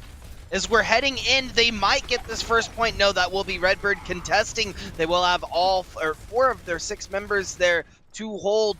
They might not be able to hold it all the way, though, as Wikitrix trying to push them off of this payload. And this is one of the most defensive favoring positions on any map, too. Just the final meters of the first point. Here on Rialto, the roof will be over your head, keeping you relatively safe from those birds up in the skies that have been working for the Toros. But Danny goes in anyway. He's far in the back line, has such a clean angle onto CSUDH, and then Numbers comes in from the front line, and Redbird have nowhere to run. Would you say Danny was far in the back line? I would say that. I would too. Smiling just like Cheshire Cat's probably smiling after taking down the Redbird roster to push to this high ground, which is a really good position to find themselves in. They do have that double shield comp, which is really only going to benefit their Zenyatta as of right now, because the rest of their roster is kind of taking to the skies. So I don't know if the Toros want to reevaluate exactly what they're doing with their tank line, but you know, it seems to be working for now, so they're going to keep pushing with it. And the Redbirds getting right back up to this high ground, which will be detrimental to holding this second objective. Flux comes in again, stunned though, and Wikitrix has had a tough time with Gravitic Fluxes. Both sides really have, but Wikitrix has caught a stun on I think 3 Gravitic Fluxes now, so yeah, just space yourself away from the fight a little bit more when you pop those in the future if you want them to come to fruition. Those are the numbers I have as well. I think it's been 3 specifically. That's tough. Wikitrix finding an early kill on Bagel as though, and Night Fury with this Battle Mercy is very funny, taking out Big. Man, I don't know if the Toros heard me call the Redbird Academy roster cheeky or what it is, but I feel like they're trying to now match the same chaotic energy that the Redbird roster is throwing out. Yeah, both these teams starting to scrap it out a little more, play less traditionally, and throw in some wild cards into each and every fight with how they use certain cooldowns and ultimates. It's been a little different to watch this one compared to the last 3 games. True. I'm excited to see what is in store. Bagel trying to pop the Deadeye around the corner. Not going to find anyone yet, but Nova will find the 1v1 against Maelstrom, sending them back to whence they came. Danny is on fire in the meantime and just puttering out the damage, potentially trying to get some ult charge up for Night Fury, which, you know, they have all 3 ultimates up. I guess they're just regrouping as a team, waiting for their right time to push. And it looks like it's now, but with Nova's supercharger, it's going to make it hard ground to gain. Bagel able to lace down Wikitrix with a headshot out of the Peacekeeper. Night Fury there to get that resurrect back up, and that gets the tank line stable once more. But Redbird will have some ults to buy back into this fight with, but they don't need to use them, because look at Crimson and Pasta go. The supports for this team starting the damage dealing in that fight. You love to see it. That will be the Academy team holding for now. And they do have 2 ultimates online, but the Toros looking to make a switch. Danny will be back on the Hanzo, probably for the better, given the composition that they were running. Maybe the tank line thought that what they were doing was working and they didn't want to switch quite yet. Maymain will have the Bob online as well. They could throw it in the corner. This would be a really good position to throw Bob. They're gonna kind of be left out. We are gonna see the self-destruct get popped on the side of the CSUDH Toros. Wikitrix throwing one out, and the stun almost came out from Bagel. Almost, but Wikitrix backed up and said, no, I see what you're doing. Wikitrix learned a lesson there, and with that Flux actually finding some value, the payload continues, and it only has about 8 meters to go until it reaches the 3rd-point finish line. And Redbird right now struggling to get out of these narrow doors. Bob gets sent to the point, but doesn't quite make it. 1 meter left to go, and the contest is there in the nick of time for Redbirds. But it doesn't look like it'll be there for long. Big the last effort alongside Nova, just the tank players for the Redbirds. And with the Discord on Nova's head, it is just a matter of time before the damage is dealt, but struggling to deal the damage. Nova's got some movement. This guy's got some moves. Nuke, they're still in this fight. He is playing this well. This is how you play. If you play ball, just take note. And while the Toros did take it with a minute left on the clock, take note of how Nova played that, right? He didn't just spin around the payload, didn't just try to get the spins off. He strategically waited. He just kind of sat and tried to like tweak them out a few times. That's how you remain unpredictable and make your movement unscripted so that they can't read what you're doing. That was textbook coming out from Nova.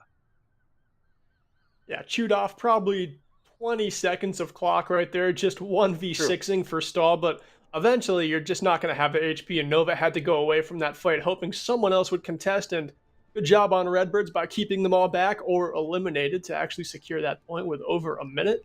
So it looks like Redbirds did exactly what I was hoping for, where they actually get the entire map completed, and they've got time, Nuke. Yeah, they have time for sure. I'm sorry, that's Toros. Yeah, that's the Toros. I've been at Yeah, this they have all night, chat. I'm very tired. Yes. Let's go, but, Redbirds. Get it with 3.5 minutes. That would be insane. That would be crazy if they could pull it off. But they have to make it to this first point first, and they are deciding to switch up the roster just a tad. Nova will be on Winston this time around. Pasta switching over to the Ana. That could be a much different composition as they're going for a more traditional dive comp. Something you really don't see too much attacking on Rialto here, and hope it pays dividends for the Redbirds as they just try and attack this high ground aggressively. But after that, it seems like this is a map you would like to fight very incrementally, and I'm not sure dive is normally the best way to go about that. They probably have a target on the Toros in mind, and we'll just have to wait and see what that is. It's probably going to be some sauce. That is my... there's the sauce. The big meatball gets thrown. Bagel taken out very early on the side of the Redbird Academy, and Maelstrom just peppering the headshots on Nova, taking them out and down. Resurrect available, but not used there by Crimson, and it will be actually an elimination by Wikitrix, finally sending Crimson back to spawn. Chasing that kill is Numbers, dueling out Maymane and making sure that elimination is secured as well. And now a minute has been chewed off the clock on the side of Redbirds, and they are sticking with this dive despite the tanks getting almost no ult charge in that fight. They're finding trouble dealing any damage new. Yeah, it's really unfortunate. I mean, the Redbird Academy has to get in and find these picks in the form of Night Fury and Cheshire Cat if they want this dive composition to work. That's exactly what they're going to do now. They're going to dive in the backline, trying to find a pick very early on Night Fury, but they will fall. Nova around the corner and leaving themselves without any ability to be supported as the rest of the roster kind of gets stuck inside of Hotel. Now they're kind of shoehorned into this area, the Toros repositioning and restructuring with the knowledge that they are above them. Yeah, the Toros can play this one kind of calmly as long as they don't let panic set in with the Redbirds above them. They can actually play close to this near side wall and have supports there to back up these tanks, but still, we haven't actually made a clear-cut decision on what the dive target is on the side of the Toros. The Redbird tanks have just chosen to take positioning, and they haven't actually gone after a backline support, a specific DPS, and it seems like they're playing a very stuck game of Overwatch. And they're keeping them at bay. The Toros keeping the Redbird Academy at bay, but you're right. It seems like they are pretty stuck in terms of what they want to do. It seemed like the first target was meant to go on Night Fury, but everyone didn't seem on the same page. Danny finding a pick on Big, and Nova now in the back line once again will find Cheshire Cat, and look like they're going to fall almost immediately. Maymane switching over to Echo and now trying to get this copy ability off.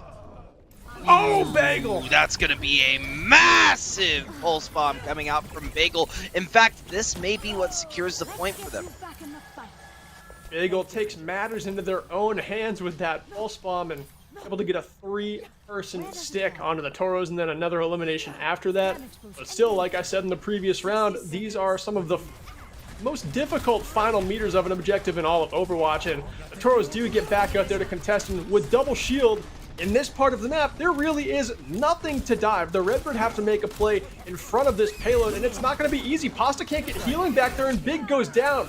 Big is able to find 1 kill. Now the DPS for Redbird finally picking up the slack of their tanks, not being able to jump into the backline successfully, but Wikitrix popping another Flux, slamming him down. Bagel is eliminated, and it looks like CSUDH Toros, they've got a little bit of staying power here, but Maymain puts an end to it.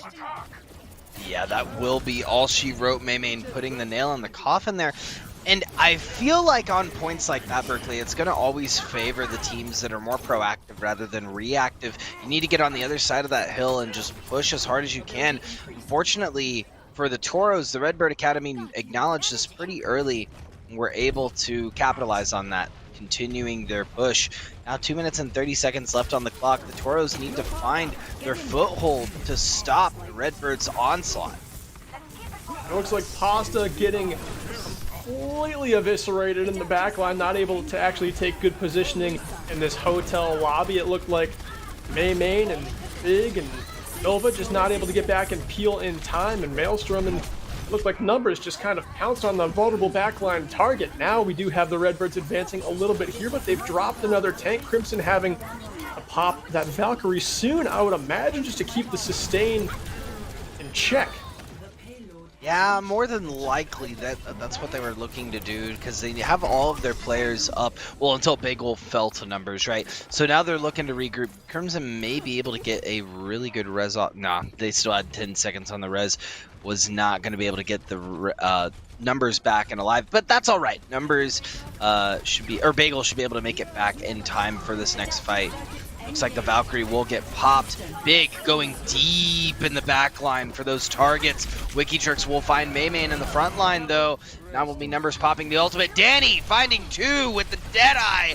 And that is going to be a massive hold for the Toros. And that's 3 ultimates used to win that fight, and they're able to hold on to 3 ultimates as well. Redbird's ult economy, though, not looking so sharp. They might have to economy fight here if they want a chance at finishing this map. Yeah, they're going to need multiple ultimates online to get it through this last point, or, you know, some godlike mechanical skill. I guess, you know, we are in the Champions Cyan division, so they could pull some tricks out of the back pocket. They could. There's still time. They've got a poke and prod to charge up these ultimates a little bit faster here, and the Toros are ready for about anything Redbirds could throw at them this fight. There's really not going to be too many surprises here. It's going to be a straightforward engagement. Big goes down early, and it looks like more eliminations are going to be found by the Toros here as this fight continues on, and Redbirds choosing to just make this one an economy fight, get as much ult charge as they can before they actually have to regroup. Yeah, I mean, they did get a good economy fight in. They do have a lot of ultimates coming online, and that may be what the Redbirds are looking for. You know, maybe using a couple of ultimates to get in, and then a couple more to just secure the point. CSUDH, though, does have 3 of theirs online, and Danny and Maelstrom are probably going to get those back up here pretty soon. Deadeye and Supercharger are pretty easy to charge up when you're hitting those headshots. And they're about to have those online again, even though Maelstrom only sitting at 60%. It's just a matter of time with the amount of poke that they've been doing all game long. But it is Maymain popping. The copy here has a self-destruct to launch in, and that one actually looks pretty deadly. Maymain finding the triple kill. Redbirds trying to get this map with time on the clock, but it's not going to be easy, Nuke. Yeah, they are going to respond with the self-destruct of their own. Don't know if it'll reap any benefits, though. They are going to find 2 go down. There will be 3 that'll come out around the same time on the Toros' end. But that is going to get big stunned in the doorway. Danny finding that very, very cheeky stun and taking them out. Bagel trying to find a good flank as they realize now the Redbird Academy are like, yeah, we got the payload a few meters, but the push didn't really work, so now we're kind of stuck.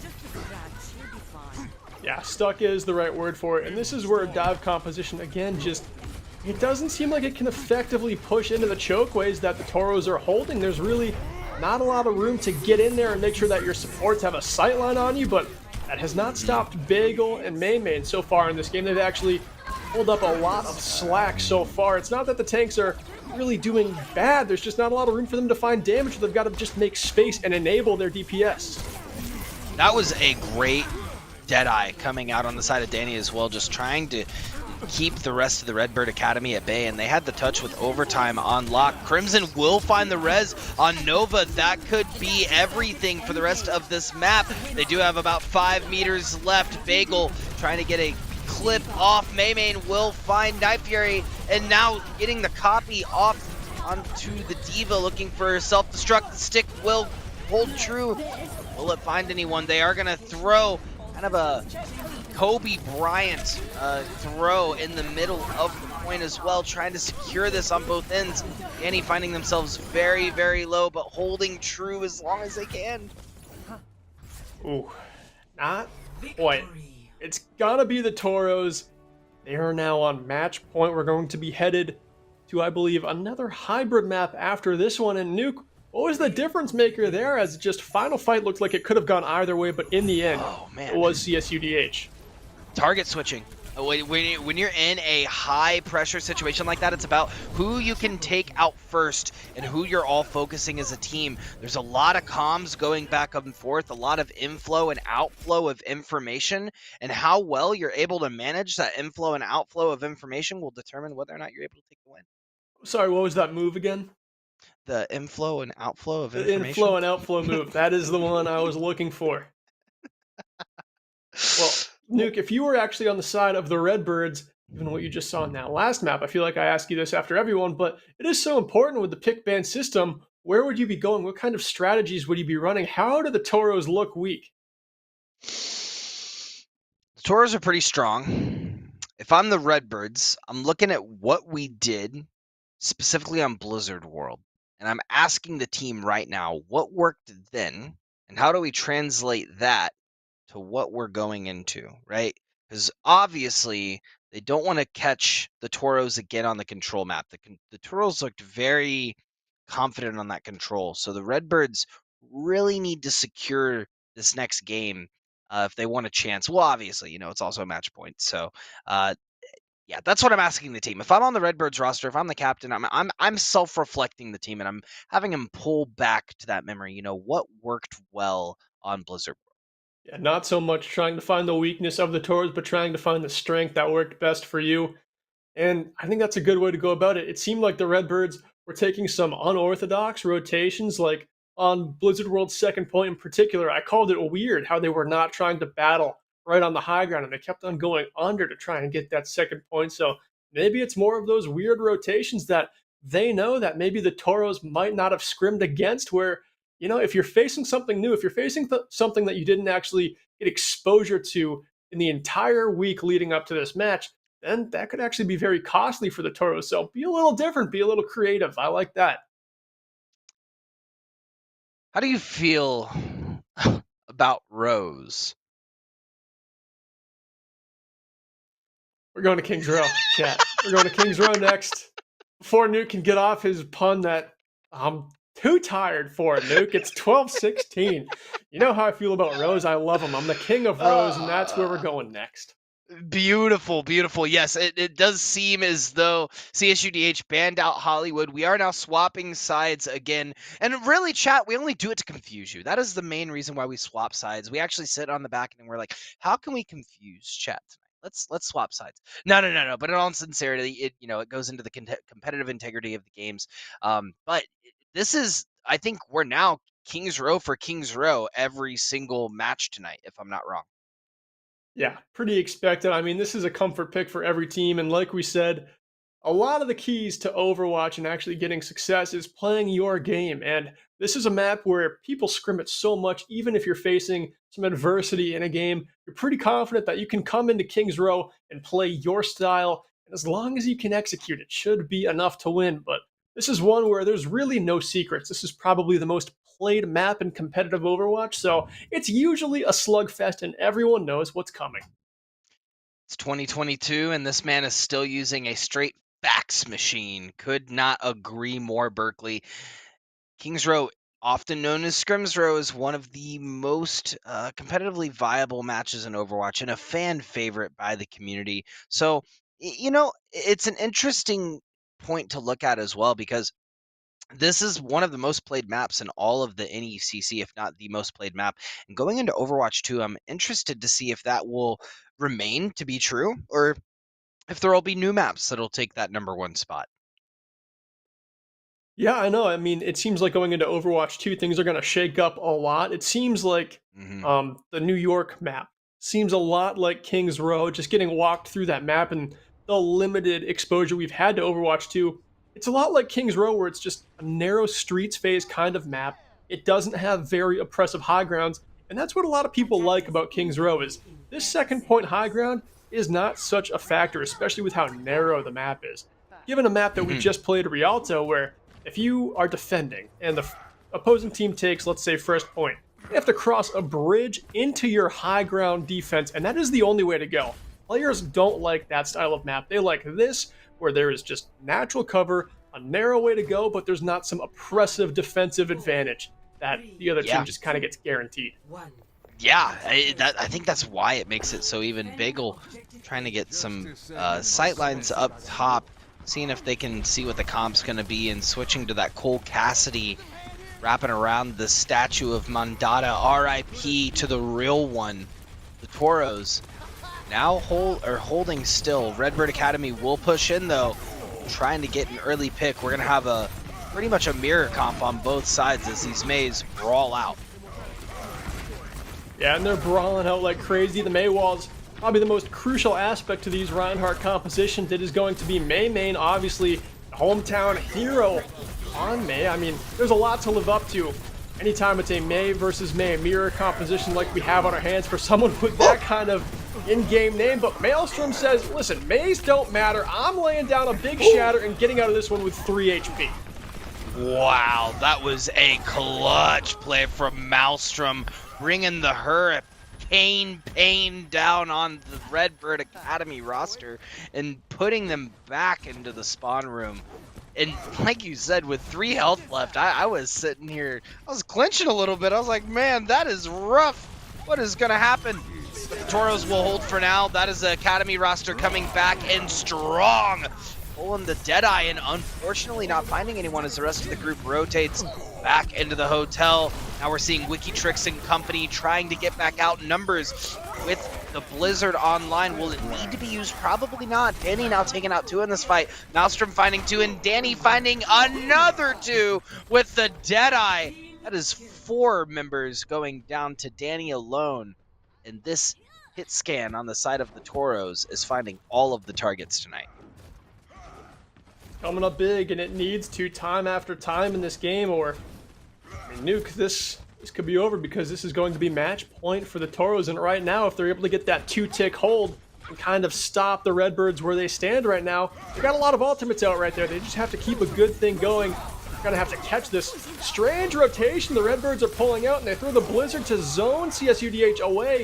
But Numbers also lets that Blizzard go in the same exact spot, and that is where the Redbirds are standing. There's no cold Toros, and there are a lot of freezing Redbirds in that fight. You're absolutely right, and that was such a smart play. That's what I love about this level of Overwatch. You hear the first May Blizzard go out, and the particle effects are kind of hard to see around, especially if you're getting frozen or even if you're standing in it. So having the understanding of, I'm going to throw it right on top, see if I can catch a couple players out, that's exactly what they did, and they were able to steamroll the rest of that fight because of that one play. Bagel now popping the Deadeye, going to break the shield. They will pop the amplification matrix in response, trying to hold point as much as possible. The hammer will get dropped. Not really finding anyone, but that'll be Nova with the return. Earth Shatter. Wikitrix taking out Nova as well. Big trying to hold on point as the rest of the Toros start to push in. They're going down one by one, though. Maelstrom will now fall. Big looking at those targets, taking out Night Fury in the back line. It's looking like this is going to be a Redbird cap. Yeah, finally they got it with 3 minutes on the clock. That's more than enough to be comfortable going through the streets phase of this map. And they're just going to be aggressive. Maelstrom goes down, and now there is no shield on the side of the Toros, so the aggression is just bound to continue here for the Redbirds. Yeah, no joke, and they are pushing up hard. This is what we see often in Kings Row as well. You take that first point, nah, we're pushing to third point, and we're holding them right here.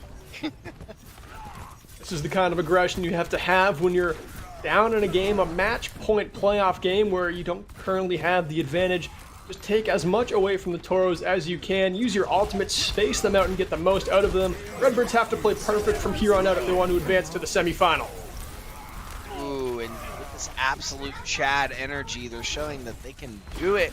Redbird Academy, though, doing a good job of taking out multiple on the end of the Toros. Toros being a little bit fractured in this defensive hold.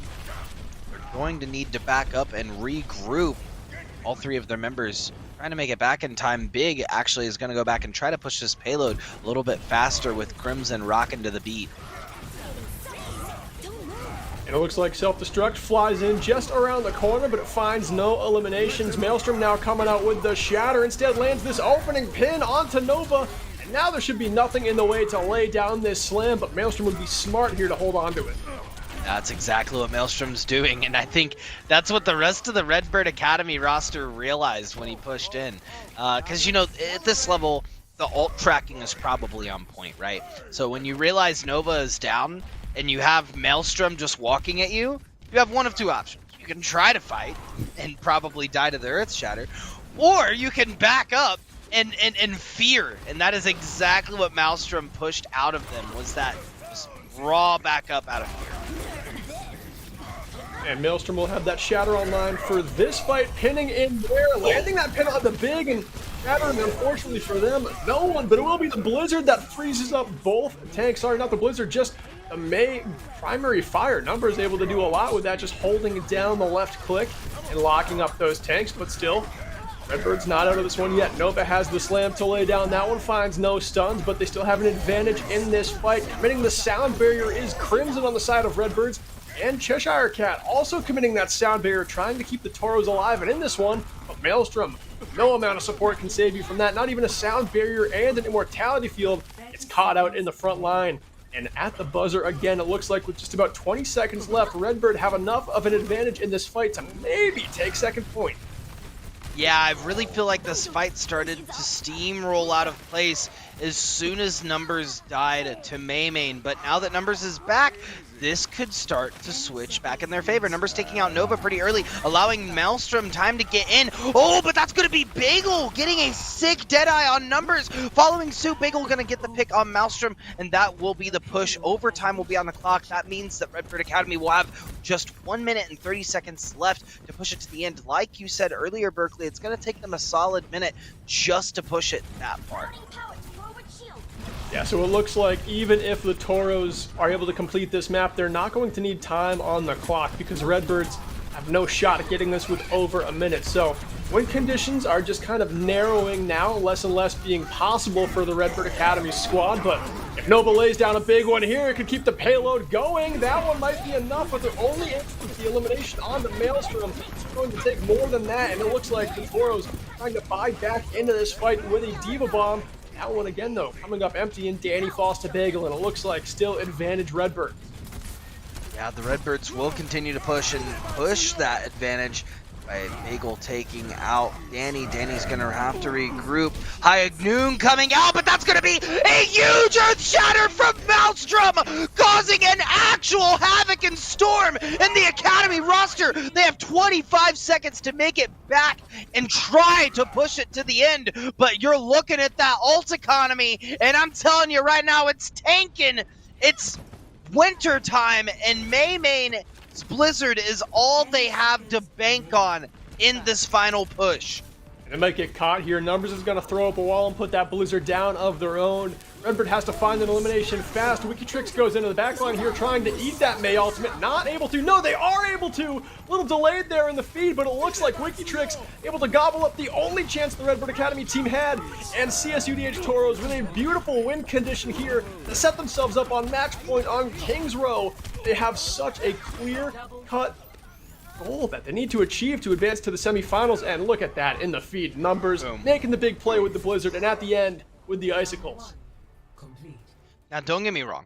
Ultimate economy is everything in this game, in my opinion, in terms of how you're structuring around fights, your synergy, your composition. But you cannot forget the impact that abilities have in Overwatch. And I mean, we've seen this so far in the series in the sense of WikiTrix on the Sigma, trying to get these cheeky gravitic fluxes out, but getting stunned out. And we just saw it on the reverse end through the D.Va eating the Mei ultimate. That is so huge. And like you said, that was Redbird's win condition to continue that push. CSUDH halting them on that, and now they have their clear-cut win condition. Just push it all the way, baby. Fill that gas in the tank and hit that pedal to the metal. And this is what we saw on Blizzard World, where Redbird just barely not able to complete the full map, but still it was more than what they needed. They were able to stop the Toros. They need to do it again here, or their NECC season is over. Yeah, it is. It comes down to this. It really comes down to this. The Redbird roster still has it to make it into the semifinals. I mean, it's not over yet. They just have to hold, and they have to be smart about how they hold. That's going to be really hard against a 500 IQ team like the Toros. Toros coming in here. They need a big first fight. Put up as much time on that clock as you can. Intimidation factor. It's time to break it out in this game against the Redbirds. Right now, some awkward play between Maywalls on the far side of the statue, and it looks like it's going to be the Toros retreating after numbers gets picked off, and Nova starts to step up with that shield, but both Mays are down, and this one, Nuke, just got interesting. Definitely did. Danny pushing around the corner, and now it's going to be a matter of who can get more value out of both of these McCrees. Will it be Danny or Bagel? Well, we are going to see the amplification matrix popped on both sides. Wikitrix throwing a little bit back and forth. The Earth Shatter coming out, but Maelstrom hitting the massive fire strike, returning with an Earth Shatter of their own and pushing on point. Man, Nova had the bag there, knew exactly what needed to be done, understood the assignment, popped the Earth Shatter, but the follow-up was not there from the Redbird roster, and the Toros reared their horns and found the condition they needed to continue that push. The Toros, they would love to get these spawn kills on the 4 members of Redbird Academy, but it looks like Bagel popping that Deadeye is going to be what gets them out of spawn and maybe even a little farther. Cheshire Cat now dropping the sound barrier. The payload still not even out of the garage door. First point yet to be capped here, but Redbirds fighting their way out of spawn are trying to get their way back to the objective, but it's not going to happen. Instead, the defense will set up on the other side of this archway. You're going to try. Oh, you'll try. You'll try. Loving the Star Wars quotes. But yeah, Cheshire Cat trying to just push back this team as much as a Lucio can, right? Let's get some W's in chat for the Lucio Chads out there. It looks like alt economy is favoring neither squad. The Toros are going to have 4 in this fight. Numbers engages here with the Blizzard, but Redbird have more than enough to respond, and Main actually throws up a good defensive wall to keep alive Big and remain in the mech suit, and it looks like here Wikitrix is just eyeing a bomb. You would love to send it right past that corner. Yep, there it Almost is. Blocked by the Maywall there, but sent in successfully, although it finds no picks. That Shatter stuns down 3, and Nova would love to clean up these kills, and the follow-up is there. They had to use a lot of ultimates to make that happen, though. I mean, look at the Redbird side. They had to drop the beat. They opened the window. They threw the freeze. They dropped the Earth Shatter. The Toros, on their end, they really just dropped the Earth Shatter and threw the self-destruct. So they will have a couple of ultimates online and might be able to make it around this corner much easier than expected. Getting past this archway has been proving so tough for so many teams tonight, and I love the close defense that the Redbirds are playing. They've got to really just play as close and aggressive as they can this entire defensive round if they want this game to carry on. But here the Toros get the better of the Redbirds and make this one a very quick engagement. Yeah, they did. They cleaned up shop. Now they're pushing around the corner and hopefully looking to take this point without a fight. Their Academy team might be able to make it back in time, but they will have Maelstrom and Numbers in the front line to try to halt any chance that the Academy team has to stop them before this 3rd point. Ooh, cheeky wall coming out. There's no contest, and the Toros will take it. What a great wall coming out from Numbers to halt the Redbird from the Academy team from getting there. And that's where you have to be a little bit quicker to the trigger and understand that they're going to do everything they can to ensure that you're not going to touch.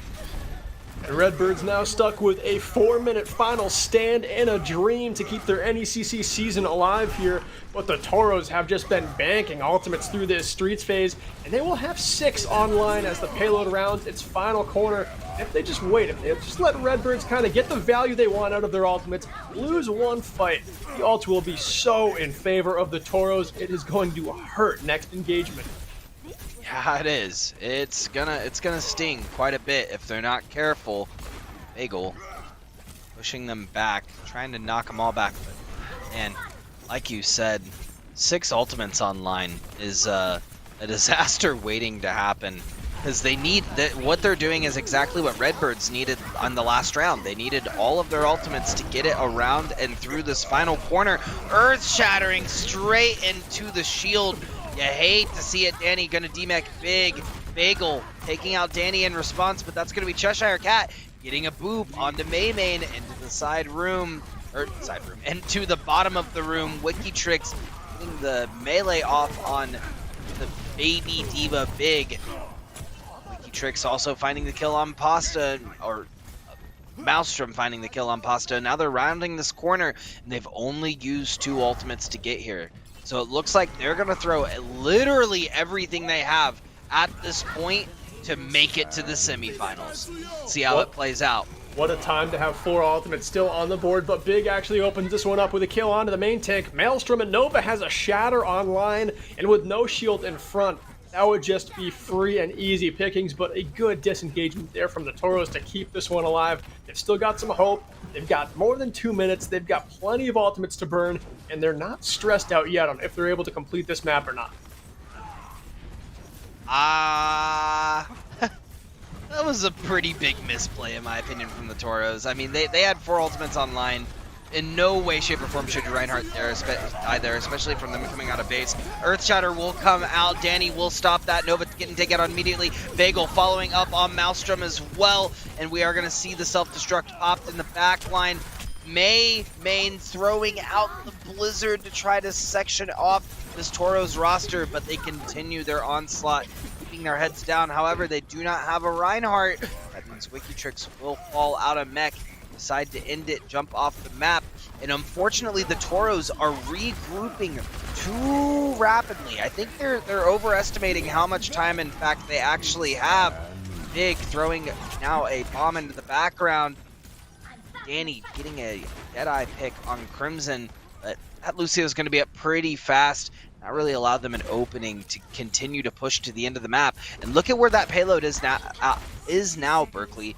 They have a much further push to make, and they only have 1 ultimate online. Yeah, what was 5 ultimates now has just turned to just a couple. Nick, the Toros are playing with scraps compared to that plentiful amount of ultimates they had previously. Maelstrom again almost goes down very early in this fight. They can't afford to do that. That Blizzard gets eaten by Big. A massive play toward the end of this King's Row round, but a bigger one. Shatter stun 6. The kills are collected. Maelstrom marches this payload toward the finish line, but they don't have any ultimates left to keep it alive. And this is just going to be a cooldown fight to end King's Row. Yep, they are going to need to throw everything they have at the payload, trying to get on this high ground. A couple of them are going to jump off the side. Numbers now in the front line with Wikitrix and Maelstrom. We are going to see a very early Immortality field thrown on point on the side of Redbird Academy, and that could come back to bite them in the butt here soon. They're going to throw the self-destruct straight up in the air. How did they live that? How did Cheshire Cat live that? Man, that Danny literally popping the Deadeye too, finding Fort Nukin. That's how they set them up on the high ground very early in this fight. Danny never actually taken down there, but Bagel trying to clutch this one up. Has found 2 picks, lands the stick. Can they get the elimination on the Wikitrix? The beat dropped by Cheshire Cat. The Toros are still in this. They're on match point. They have the win condition just 2 meters away from them. The semifinal so close they can taste it. But Crimson responds with a sound barrier, and the Redbirds seem to be going nowhere. The Redbirds are trying to get back on point. This is a fine line to ride. Maelstrom now finding themselves in a corner and stuck, and they are going to hold. Redbird Academy will win that map and take it into a Game 5 control map. Well, I thought this one was going to go 5, and Nuke, it's going 5, man. It is going 5. And to anyone who says you can't draw on a payload map, don't even speak up, because it is possible this game. We have seen 0.01 meters, okay? So everything is on the table for payload. It is drawable. I mean, we're going to be going over to control first, but Nuke, what a game so far. Yeah, I mean, to anyone who says the game is over when there's 6 ultimates online and you're like 50 feet away from the final push, 50 meters away, there's your case study right there. No, it's not. You just need a couple of ultimates and a dream. And that's exactly what the Redbird Academy roster had. They had a couple of ultimates and a dream, which held them through and through until the end of that map, where they held everything they had for CSU DH.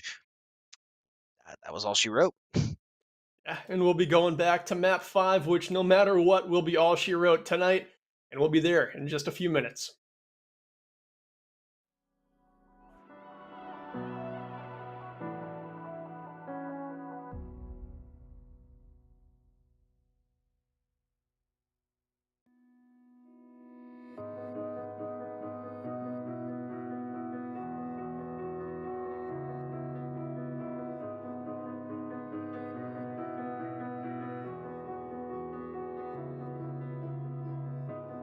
I am here in the middle of nowhere.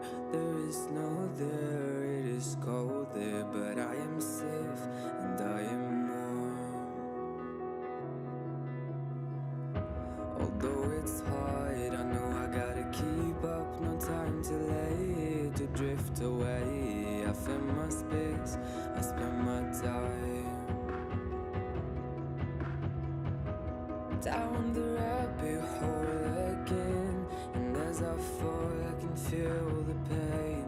You can't tell me where to go, so I don't know, I just go with the flow. I go with the flow. I'm falling up, I'm falling down, from the sky and from the ground. Up above just like below, and I don't know where I should go. 'Cause I'm stuck in limbo.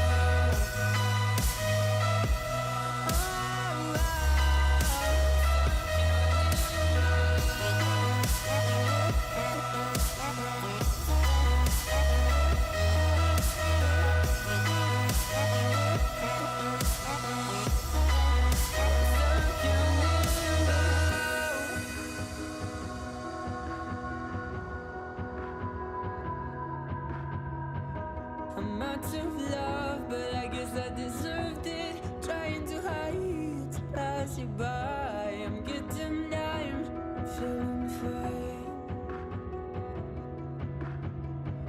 I'm light as air, no one can reach me. Lost in a dream, lost in between. Let's keep on flying, let's keep on breathing. I'm falling up, I'm falling down, from the sky and from the ground. Up above just like below, and I don't know where I should go. 'Cause I'm stuck in limbo.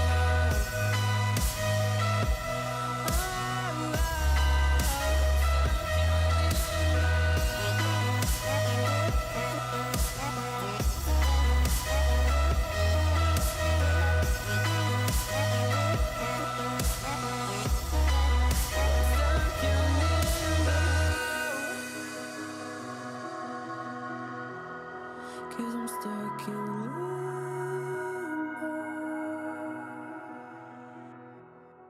Cause I'm stuck in limbo.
All right, the fifth and final map, Busan, was banned. The stage is set, and it will be Oasis.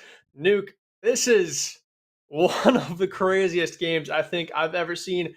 It was the Toros with 5 ultimates and just 20 meters to push the payload on King's Row, and they couldn't get it done.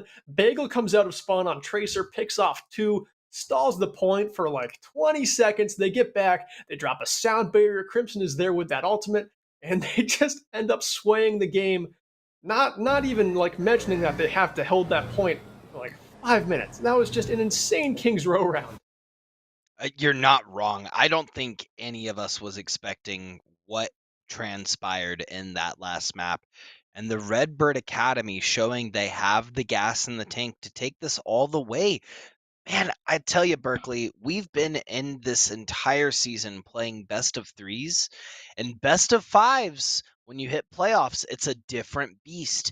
You have to now have the endurance to continue pushing forward, which I was wrong. We have been doing best of 5 all season, but regardless, as you get further into best of 5, right? When you get into map 4, when you get into map 5, it doesn't just come down to who can mechanically play better, but it comes down to who has the gas in the tank, who has the endurance. It's really a battle of attrition at how much you're willing to expend to make it happen and how much you want it. And yeah, Nuke, there was a time back when the NECC played best of 3s, and they just felt like they went by too quick. And a lot of other college leagues are doing that now, but I mean, you don't get the full story. Like, I know there was a game between Northwood and Bay State that in another league it was a best of 3. Northwood won 2-1. And then in NECC in the regular season, Northwood go up in that game 2-1, and then Bay State actually come back and beat Northwood. So best of 5s really give you the full story on just the tale of these two teams that are doing battle. Best of 3 is just far too short, and it's been a gauntlet tonight. It ends here on Oasis, and we actually do have some mirror matchups coming out again, and it looks like these teams a lot of the time tonight, Nuke, have played a very similar style, and it's just been a very non-disappointing slugfest. And here, look at that shatter. Nova already charging it up. That is just a 10-second earth shatter, and Nova lays it down. They are throwing down every single trick they have in the bag. And Nova taking an Earth Shatter, like, look at the next most ult-charged person on the field. That would be Danny, right? Nova just charging in, starting swinging immediately, and getting a record-breaking Earth Shatter out to secure this first point for the Redbird Academy will set the pace of this control map. Because at the beginning of this set, the Toros took the first control map pretty convincingly. But now it's the Redbirds who showed that they're here to win all of these brawl matches. Nova Shatter did make a statement, almost has that second one farmed up right now. Didn't quite lap Maelstrom in it, but still has a chance to send it before Maelstrom gets it down. Although on the other side of a Maywall, Nova might have to retreat here, and it looks like the Redbird main tank will opt to play safe as the Toros recollect and look to go again. Yeah, and it looks like Danny is actually going to decide to switch off of the Symmetra. I'm trying to go into this battle with Bagel and instead taking to the skies. We're going to see the same from Wikitrix, deciding to switch over to the Diva. Maelstrom does have the Earth Shatter on point, but is going to find a shield on the other side of that Earth Shatter. On the other end, Nova is going to find Maelstrom, and Bagel will secure the kill. They're now pushing this team around the side and getting some picks to follow suit. The stagger is real, and we're seeing the Toros trip and fall, getting hogtied in the process. Yeah, and right now the difference has to be just the aggression from Nova, already leading the charge, leading the race between him and Maelstrom, and just out in front with the Earth Shatter. This will be Nova's third of the game, the next one that he gets down, but we're at 85%. The Redbirds have a statement-making opening round here. Blizzard comes out from main. That could be a lot of chilly Toros out on the pitch, and Maelstrom sent back to spawn here. They've got some ultimates to use, do the Toros, but it doesn't look like they've got enough time to use them. Danny goes down without using the barrage. Numbers gets the Blizzard out. Night Fury popping the Ant Matrix, and it looks like that might be enough for the Toros to get this one back, but boy, was it dicey. Wow, I don't know if that's going to be enough for the Toros to get it back. They are going to pop the self-destruct on point, try to cap it. They have Maelstrom and they have Wikitrix there, but they're going to find a self-destruct of their own, and they need to take it now. They have but an inch left. They will take it. They will take it, and they start now putting some time on the clock. The Redbird Academy roster, for the first time so far, needing to regroup. And man, they've not had to do that at all so far this game, taking it to 99% and really showing their dominance thus far on Oasis. And Bagel is sticking on the Symmetra despite going up against a Tracer and a Pharah, so they've got some plans, but it will be Danny in the backline finding the kill on the Pasta, and the rest of the backline for the Redbirds crumble to the Toros, and Maelstrom is able to get aggressive there. It's like we are seeing it sway so heavily in either favor. It is all dependent on who is able to get these first picks, because as soon as that, it's like you said earlier, as soon as that blood comes out, the sharks are in the water, and they're smelling it, and they're going straight for it. So I think it's going to be a battle moving forward on this control map, on these control maps, of who can get that first blood, that first pick, and what resources they're going to have to spend to make it happen. Here they come again, the Redbird Academy squad trying to flip this point back. Nova with another big slam. That one finds the mark as well. Maelstrom goes down. Wikitrix sends in a self-destruct, it looks like, or trying to hop back into the suit, but not actually able to in time. And instead it will be Bagel with a pair of headshots, sitting down a couple of Toros. And Nuke, overtime is underway, but not for long, as Redbird are just 1 point of Oasis away from completing this comeback and going to the semifinal. And they're looking like an entirely different team in this moment. CSUDH has got to be tired now. I mean, they are on the West Coast, so I guess it is a little bit earlier for them, but man, it's showing. Their endurance test is showing in this game, and they are struggling a lot more than before on these rotations, on getting to point, on the movement. And it's like you were complimenting them earlier on taking those off angles and you know, not being very scripted in their movement. Now it's starting to show a little bit more where they're just getting straight to point, they're trying to fight, right? That's not going to work against this Academy roster, who has been consistent throughout this entire set. Yeah, and especially on that last point of Oasis, I would say it favored Redbirds just because there's not really the spacing that point allows where you can be creative. There's really just a couple of ways to point, and they're all relatively the same, so Redbirds kind of knew how the Toros were going to attack, but this time, the Toros change up their composition. Maelstrom now on their Wrecking Ball numbers, switching over to the Sombra. As long as these hacks are coming onto the right targets, Redbirds could be in trouble here, but again, they are on match point. But now they're going to try a little bit more of a dive comp, see if they can get some picks in the backline, which worked for them on the last control map, right? Or on the first control map, right? That worked a lot on Ilios, and that's what they're shooting for with the rocket barrage taken to the skies, but that's going to be big, taking out multiple. Danny and Wikitrix falling. Night Fury getting the pick on Danny and going for the battle mercy, taking out Nova with the pew pew. Oh man, what a first fight, and the Toros will be taking it first. Redbird now finding themselves on the back foot for the first time thus far in Oasis. And on the side of Redbirds, your composition doesn't look like it's going to fare that well against the Toros, as long as the Toros can just use their mobility to stay safe from you. Main is not going to have a very easy time finding a target to freeze. Bagel, of course, can do some precision damage, but right now numbers coming in with the EMP, the biggest ultimate between both teams, and Cheshire Cat will be there to follow up with the damage onto Main, but this one's still a 5 versus 5 versus 4 now, favoring the Redbirds, who just got EMP'd. They're clawing their way back here. Bagel sits down Night Fury, goes down in the works, but looks like the job was done. And that's going to be Maelstrom holding point. I mean, recognizing that they're probably going to lose it, saying, I can hold a few more seconds, and leading them to that 41%. Also, note how dominant that fight was from the Redbirds and how little ultimates they used. Really, Bagel only popped the Deadeye to take out Night Fury in that side room. With that being said, we are going to see the Amplification Matrix popped out by Pasta, forcing the Toros to kind of wait it out and back up, but that will be crucial time on the clock that they cannot give up.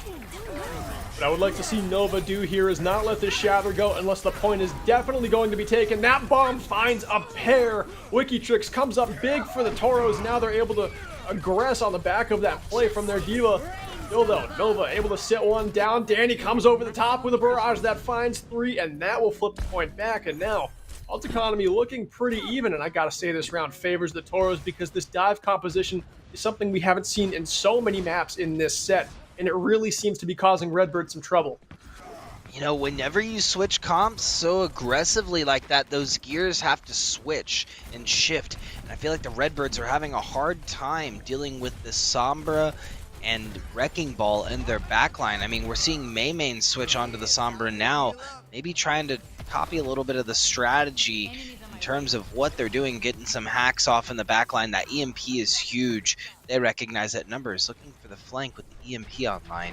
Going hunting. See if they can find anything.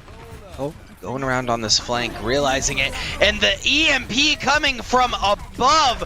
The heavens will be dropped, and this should favor the dive composition a lot more. Oh no, the beat goes to get dropped by Crimson, but they're going to die before the beat's able to be dropped. And that is going to be detrimental for the Redbird Academy roster. They are going to find the picks, though, to continue this push. Cheshire Cat will fall on point. That point will most likely get switched over with 98% in favor of the Toros. I am going to have a heart attack before the night is over. This is so close. Redbirds, if they're able to hold on to this objective for 50 more seconds, they'll be headed to the semifinal. Only 2 ultimates to work with in this upcoming fight, but the Toros bank not looking that plentiful either. Toros coming in here. They have one economy fight if they choose before opting in for big engagement tools on their final fight, but it looks like right now holding the choke is Nova, and Redbird's doing a great job of charging these ultimates fast. Maymain almost has that EMP online. Pasta used that Matrix, and now both tank ultimates are ready to rumble. The Toros are starting to aggress here, but it doesn't look like it's gonna fare well for them. The bomb finds Maelstrom, Bagel sits down Danny, and a Wikitrix gets desuited and eliminated in pilot form, and it looks like there will be one last fight in this game if Redbirds are able to hold on. Ooh, they might be. I mean, they had to use a lot of ultimates there, but with 8 seconds left, it's going to be a matter of who can touch in time. Danny switching over to the Soldier, now almost having Tac Visor online. Cheshire Cat looking to get there in time. Someone will touch. That will be in the form of the Sombra on point. The value coming out and having it. We are going to see the Amplification Matrix dropped. Maelstrom looking to push the Redbird Academy around the right side of this point. Wikitrix does have self-destruct online. Throws it around the back side of the point. Bagel will find Numbers. Wikitrix does find Crimson. That could be a huge pick, taking out the support line on the side of the Redbird Academy. 3 to 4 now on point. Maelstrom keeps that Earth Shatter in the back pocket, throws it down, but it won't find a shield on the other side. Danny's going to be on the side with the Tactical Visor, but will fall. Pasta now taking out Danny. Nova fighting Night Fury. Maelstrom going back on Nova, and it is back and forth, but it is looking like it's favoring the Toros thus far. They do have 3 on point. The lights are out. The EMP is dropped there, pushing around the side. Cheshire Cat looking to take out Big, and there's 2 more on blind. It's a 3-2 deficit now. Wikitrix taking out Bagel, putting it at a 3-0 that looks like it's going to get switched off, but it looks like they're actually going to make it back in time. Now 4, 98, 99, 100. Game 5, map 3, CSUDH versus Redbird Academy. Call this the quarterfinals match of the entire NECC season. Yeah, what a match to end on for week number 1 of our playoff run here. And both of these teams, they don't want to say die. That one trickled in 99-99 to send us to point number 3 on Oasis. And we are here, the final map. Maymain in the chat. Final map, final round, high stakes. Let's see what compositions these teams are running with. The Toros will stick to this Wrecking Ball Sombra hybrid dive. They actually send it to the full dive, putting Danny back on the Pharah, and Redbird trying to continue to play their strengths on the Rhine Diva. We'll just have to see how it unfolds. We've now been here for a few hours, and I gotta say, before this first point gets too hectic, and both teams, if they're watching this in VODs, which they should be, like, take a moment and really just breathe. I think you both have played exceptionally and proven that you deserve a spot in playoffs. This is going to be an insane mapping. You both have played your hearts out. Now, with that being said, get underway. We are going to see the pharmacy on the side of the Toros once again. Danny and Night Fury taking to the skies, trying to cause some havoc for the Redbird Academy roster. We are going to see a hack go out on point as well. Wikitrix finding an early kill onto Maymane, the resident Maymane of the Redbird Academy roster. Wikitrix also finding a kill onto Bagel, and Wikitrix finding these off angles, now taking out Pasta. Wikitrix showing its trick to rock a rhyme. That's right on time. It's tricky taking this first point. A good reset there from the Redbirds before that one gets any farther. The Toros have taken a quarter of what they need to actually send themselves to the semifinals, and this one is just so high stakes, Nuke. The Toros have almost all their ultimates online, and the ones that aren't close, well, they're much closer than they may appear. Numbers so fast at farming up that EMP, and Cheshire Cat will have coalescence this fight if need be. But it will be Redbirds rotating around, trying to take the high ground. Toros have mobility to avoid this. It's going to be a matter of chasing down these targets and actually staying in this fight for a very long time for the Redbirds. And the barrage opens it up from the skies. Pasta trying to take down the bird, gets booped off the map in the meantime. Danny falls, but as do the damage duo on the side of Redbirds. Pasta as well, and it looks like this one will be continued to be held by the CSUDH Toros. Can we just send both of these teams? Is that a thing? Can we just say, yes, you both are going to semifinals? We cannot do that. Okay. Well, it makes sense. They both deserve it. I do too. I know. For the first time in history, can we make this one exception? No, but it is very close. I mean, fire. You're not wrong. And what this is, though, it's the Wikitrix show with the 4 self-destructs, the 4K coming out. The Redbirds are all but decimated. They have 5% to make it back, and I'm not sure that they have it in the tank to make it happen. Never mind, they are able to get the touch out in the form of Maymane. Will anyone else make it in time? They will. The hammer will be dropped just in time. They're making it back in the nick of time. Once again, the Redbird Academy roster doing what they do best and coming in fashionably late. Wow, at the buzzer, Redbird trying to contest here, but it looked like the dive composition for the Toros too much. When a bull sees red, it gets aggressive, and the CSUDH Toros have taken full advantage of that aggression, and they have found themselves a seat at the semifinal. Wow, and what a map to do it on. Nova getting the play of the game, probably from this 5-second. Yeah, it was from this 5-second Earth Shatter. Let me just jump in your front line and just slam that down real quick. That was absolutely monstrous, and man, that was an insane map 5. We took it all the way. Literally the closest it could have gone aside from taking a map 6, right? And I think no better and truer fashion to do it. I gotta say, Berkeley, it's gonna be hard to pick a player of the match. Yeah, really, no one stood out to perform at a level that was above everyone else. I mean, there were just multiple times in tonight's game where so many different players from every role on both teams had to step up and make a big play. I mean, you can look at Maelstrom and Nova, especially on those control maps, 1 apiece. And honestly, you can look at Bagel on King's Row, keeping the Redbird season alive, just a couple extra maps by stalling and finding picks at the end of the 3rd point. But Nuke, yeah, it's a very difficult one to give it to. I mean, I even then, you look at Danny on Blizzard World, right? Danny had all of those dragon strikes that were just massive. You look at Wikitrix on the last point, getting a lot of value off on that Diva, finding 3 kills on the first point, then that 4K to end off the match.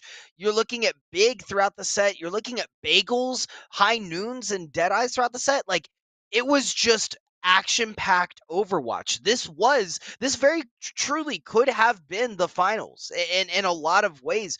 But what else were we to expect with the number 4 and number 5 seed going at it? Yeah, certainly did not disappoint. And Nuke, I actually do have an MVP candidate in mind. I've thought about it enough. I've looked at my handy dandy clipboard for a good bit of time here while you were talking, and I have landed on Wikitrix, the Diva player. Anytime there's a game like this, if you are constantly on Diva, you are definitely the busiest player in the lobby. You are tasked with Peel, chasing down Pharas, Echoes, eating ultimates, making sure your supports stay alive. And honestly, Wikitrix did a fair number of eliminations just sending out self-destruct, so that's an ultimate you don't often find a ton of uses that get kill after kill with, but probably had 3 double kills. At the end there, had the game-winning 4K to make it so there was no contest, just an exclamation point on the night for CSUDH. So they're my pick, but everyone in this game on both sides is an honorable mention because everyone played to their best ability. You know what, Berkeley? It's funny you mentioned that because as hard as it is, that was also going to be my MVP for 2 reasons. One, the Blizzard eats throughout the entire set was just huge, and a lot of these really monumental fights that meant everything. And then the final point, getting that 4K to just not allow any room for error. Redbird Academy, I'm sorry, we're done. I'm getting the 4K with 10 seconds left. You're not going to be making it back at a time to be able to contest. So I would have to agree with you. I would also give it to WikiTricks. Well, we are actually going to be lucky enough to be joined by our MVP that we have deemed worthy, and they're going to actually be coming in for an interview, so we'll ask them a few questions to end the stream tonight, so stick around, chat. We'll be back in just a minute with WikiTricks.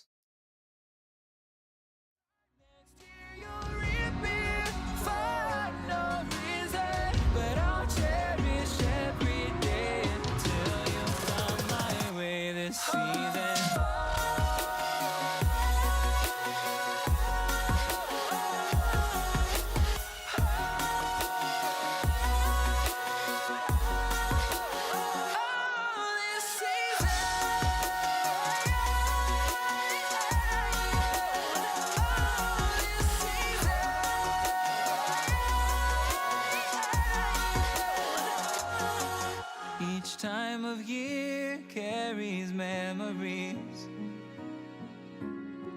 like a never fading whisper in the breeze. Oh, we will keep on changing all over again. Yeah, we will keep on changing.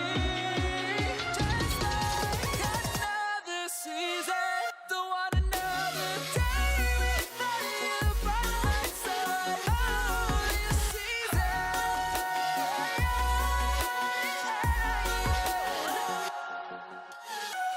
You came into my life just like another season. Not for long, just a time. Just like another season.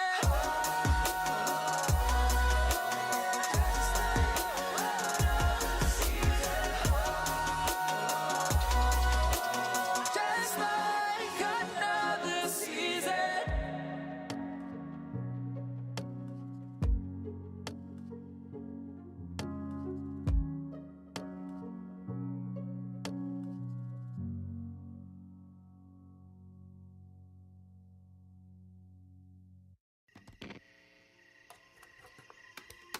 Is it okay if I'm to say I'm catching feelings from all the dealings?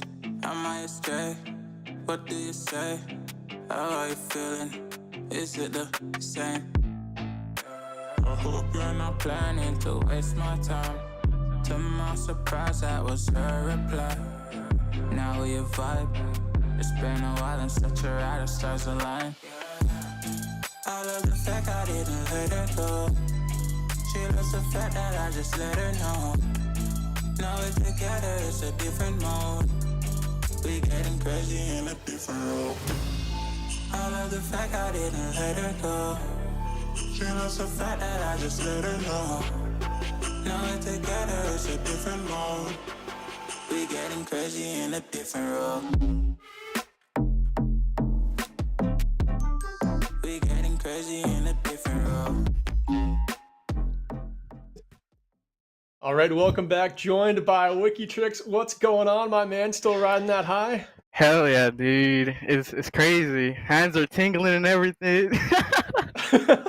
Real shaky, real shaky. Well, you deserve it, man. I mean, I was saying just before we cut to break here that you had to be the MVP because in a game this close, the D.Va is just the busiest hero out on the Overwatch pitch. I mean, I just want to hear it from the D.Va player themselves. What are all the jobs of D.Va? Just list off how busy of a guy you were. Okay. Peel main tank, peel support, peel DPS, kill their DPS, kill their supports if you can. If the monkey dives in, peel that. Uh, tracking ultimates as well, so we can eat. That's a big ultimate. one. You were on top of it too. You were gobbling up blizzards, especially on King's Row, man. Lights out play. Yeah, thank you. Nuke, we got Wikitrix in here. Anything you wanted to ask the man himself? Man, I have so many questions to ask you. I have so my first question is at the beginning of the set, you guys were down a bit. What was the mental like in the shift, specifically looking at Blizzard World, going out of Blizzard World and into King's Row? What did that look like for you guys? It was a mental reset. Like we just had to mentally reset at that point. We couldn't keep going without it. Strong mentals. Yeah, I mean, so what do you, as a roster, without revealing too much, let's talk about that a little bit more. What do you do to do that mental reset? Do you guys like have a routine that you've established as a team, or is it like everyone do their own individual thing? We call each other out. We hold each other accountable. You know, it's just like accountability is big. You know, we got to call them out. If you're doing something wrong, fix it, and then we can function as a team. Love that.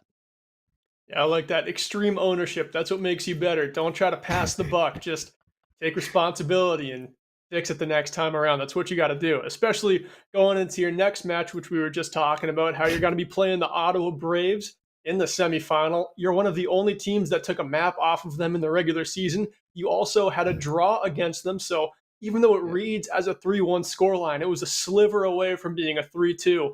And I think you guys have a great shot, but how do you prepare against facing a number 1 ranked team? Just like any other team, you know, we don't think they're gods. Like we can beat them. I really think so. We just got to prepare for it. It's just a matter of if we want to win. So going into the semifinals, because I know we won, so we're going into our semifinals as well, and we have our own kind of process that we go about things. But on your guys' end, what does that look like? Is it just strictly business? Is it strictly, all right, we're going hitting the books, we're looking at VOD review, we're going over matches, we're getting scrims? Or is there like a night where you guys are like, yeah, let's go get some food, let's just hang out and relax a bit? So we do hang out at school, so that does build our chemistry. But we have fun. You know, we can't be serious all the time.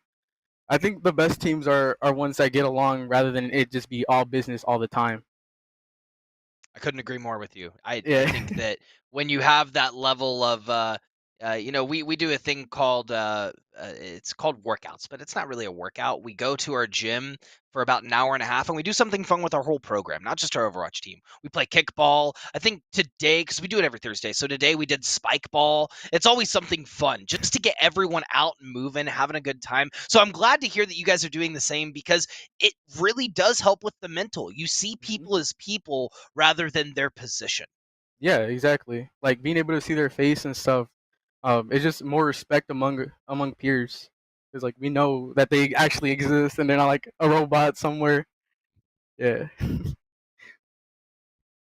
All right, I got one for you, Wikitrix. So you switched over to dive composition there on Lijiang Tower. Do you think if you did it earlier throughout this game, even if it was on a map like King's Row, which you did end up losing kind of at the buzzer, if the Redbirds made great plays there on third point, but do you think that Redbirds had a good answer for that composition? Do you think that if you were playing it, you were just the better team there? Because on so many other compositions, this one was back and forth, and that was the only clear-cut comp that I felt like there was a difference in. Well, we practice like certain maps with certain comps. So we didn't like we had to have practice that comp on the maps like King's Row and stuff like that. Because we just don't think it's as strong. I don't think a Switch would have won the game earlier, I'm not gonna lie. The Redbird are a strong team. They're pretty smart. They can adapt really well. Yeah, very true. Definitely a good sign of respect there too. I mean, yeah, they definitely could adapt. We saw it all night long. They switched to probably 4 different compositions throughout the night, and really it was just at the end, like you said, playing it to the maps, and that composition paid off. So my final question is, internally on the roster, who was the biggest menace that you guys were like, oh God, this guy again? For Redbird? Yes. That's easy. That's Bagel. Bagel, he's just crazy on Tracer. I couldn't keep track of him sometimes. His Sombra, or was he playing the Sombra? I believe he was playing the Yeah. Sombra. Yeah, he was getting hacks off, and the EMPs were nice too. It's like I couldn't keep track of him. That's fair. That's fair. I figured you'd say Bagel or Nova. Yeah. Nova was more of a mental thing, I think, between main tanks rather than skill wise. True. True. Yeah, whether or not you're going to drop that shatter and that last point of, or second to last point of Oasis, getting that like 5-second shatter off, catching you guys on the left side of point. It was Yeah, that pretty was nutty. insane. That was nuts. We didn't expect that. I don't think any of us expected Hardly that, my expected friend. 10-second shatter. Yeah, dude. Oh man.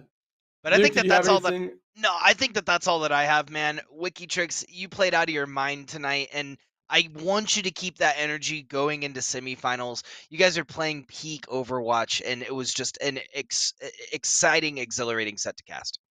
Thank you so much. Yeah, Wiki, I just want to say one more thing, man. As the season winds down in the spring, that means you're coming up on finals too, but I can just tell by talking to you that you got a great mental, so I know there's probably a lot of stress going on in your life. All these esports games are getting more intense. You've also got exams coming up. I mean, you seem like a real positive guy. How do you just deal with it all? There's a lot on your plate, but you manage to stay positive. Yeah, it's just like the team, we help each other. We have to. We lift each other up, and that's why we just like play so well together too. Oh, okay. Well, hold on. I have one more question. Sorry, is that a Cowboy Bebop shirt? Oh yeah, dude. Hey. Yeah, let's go. Yeah, I love that. Well, I think that that's all from both of us. On your end, Wikitrix, what are any shout outs you have before we throw it and end our evening? Who do you want to shout out? The team. Their mentals are insane. That's all I want to say. All right, man. Well, it's been a pleasure talking to you. You can go back into voice chat and get back to that celebrating that I'm sure you want to do. Have a great weekend, man. You definitely deserve it. You played a fantastic game. Thank you so much. Bye, guys. Bye, Wiki. Man, Berkeley, we've been on this cast for various hours now, and not just tonight. Tonight we've been on for a few hours, but we've been on the NECC cast for hours, and that has to be one of the most positive people that I think we've ever interviewed. Yeah, especially, I mean, I've been watching games now and yelling my head off for 6 hours, and this guy comes in and he's just a ray of sunshine, which is what I needed as I'm going to head immediately off to bed tonight. So, yeah, a great little note to end on there and a fantastic match to end on as well. I mean, a 5-map set that goes to the third point, and then our player of the game gets a 4K bomb at the end, just an exclamation point on the night. Couldn't have thought of a better way to end it. Absolutely, Berkeley. I think you said it best, honestly. It's been an amazing night, amazing players, and amazing Overwatch. So, exactly 1 week minus 6 hours from this point, y'all better be tuned in because we got semifinals coming up next week for NECC Overwatch, and there's going to be a lot of action going on. There definitely will be, chat. You don't want to miss it. Come back next Thursday. We cut. Okay, that was a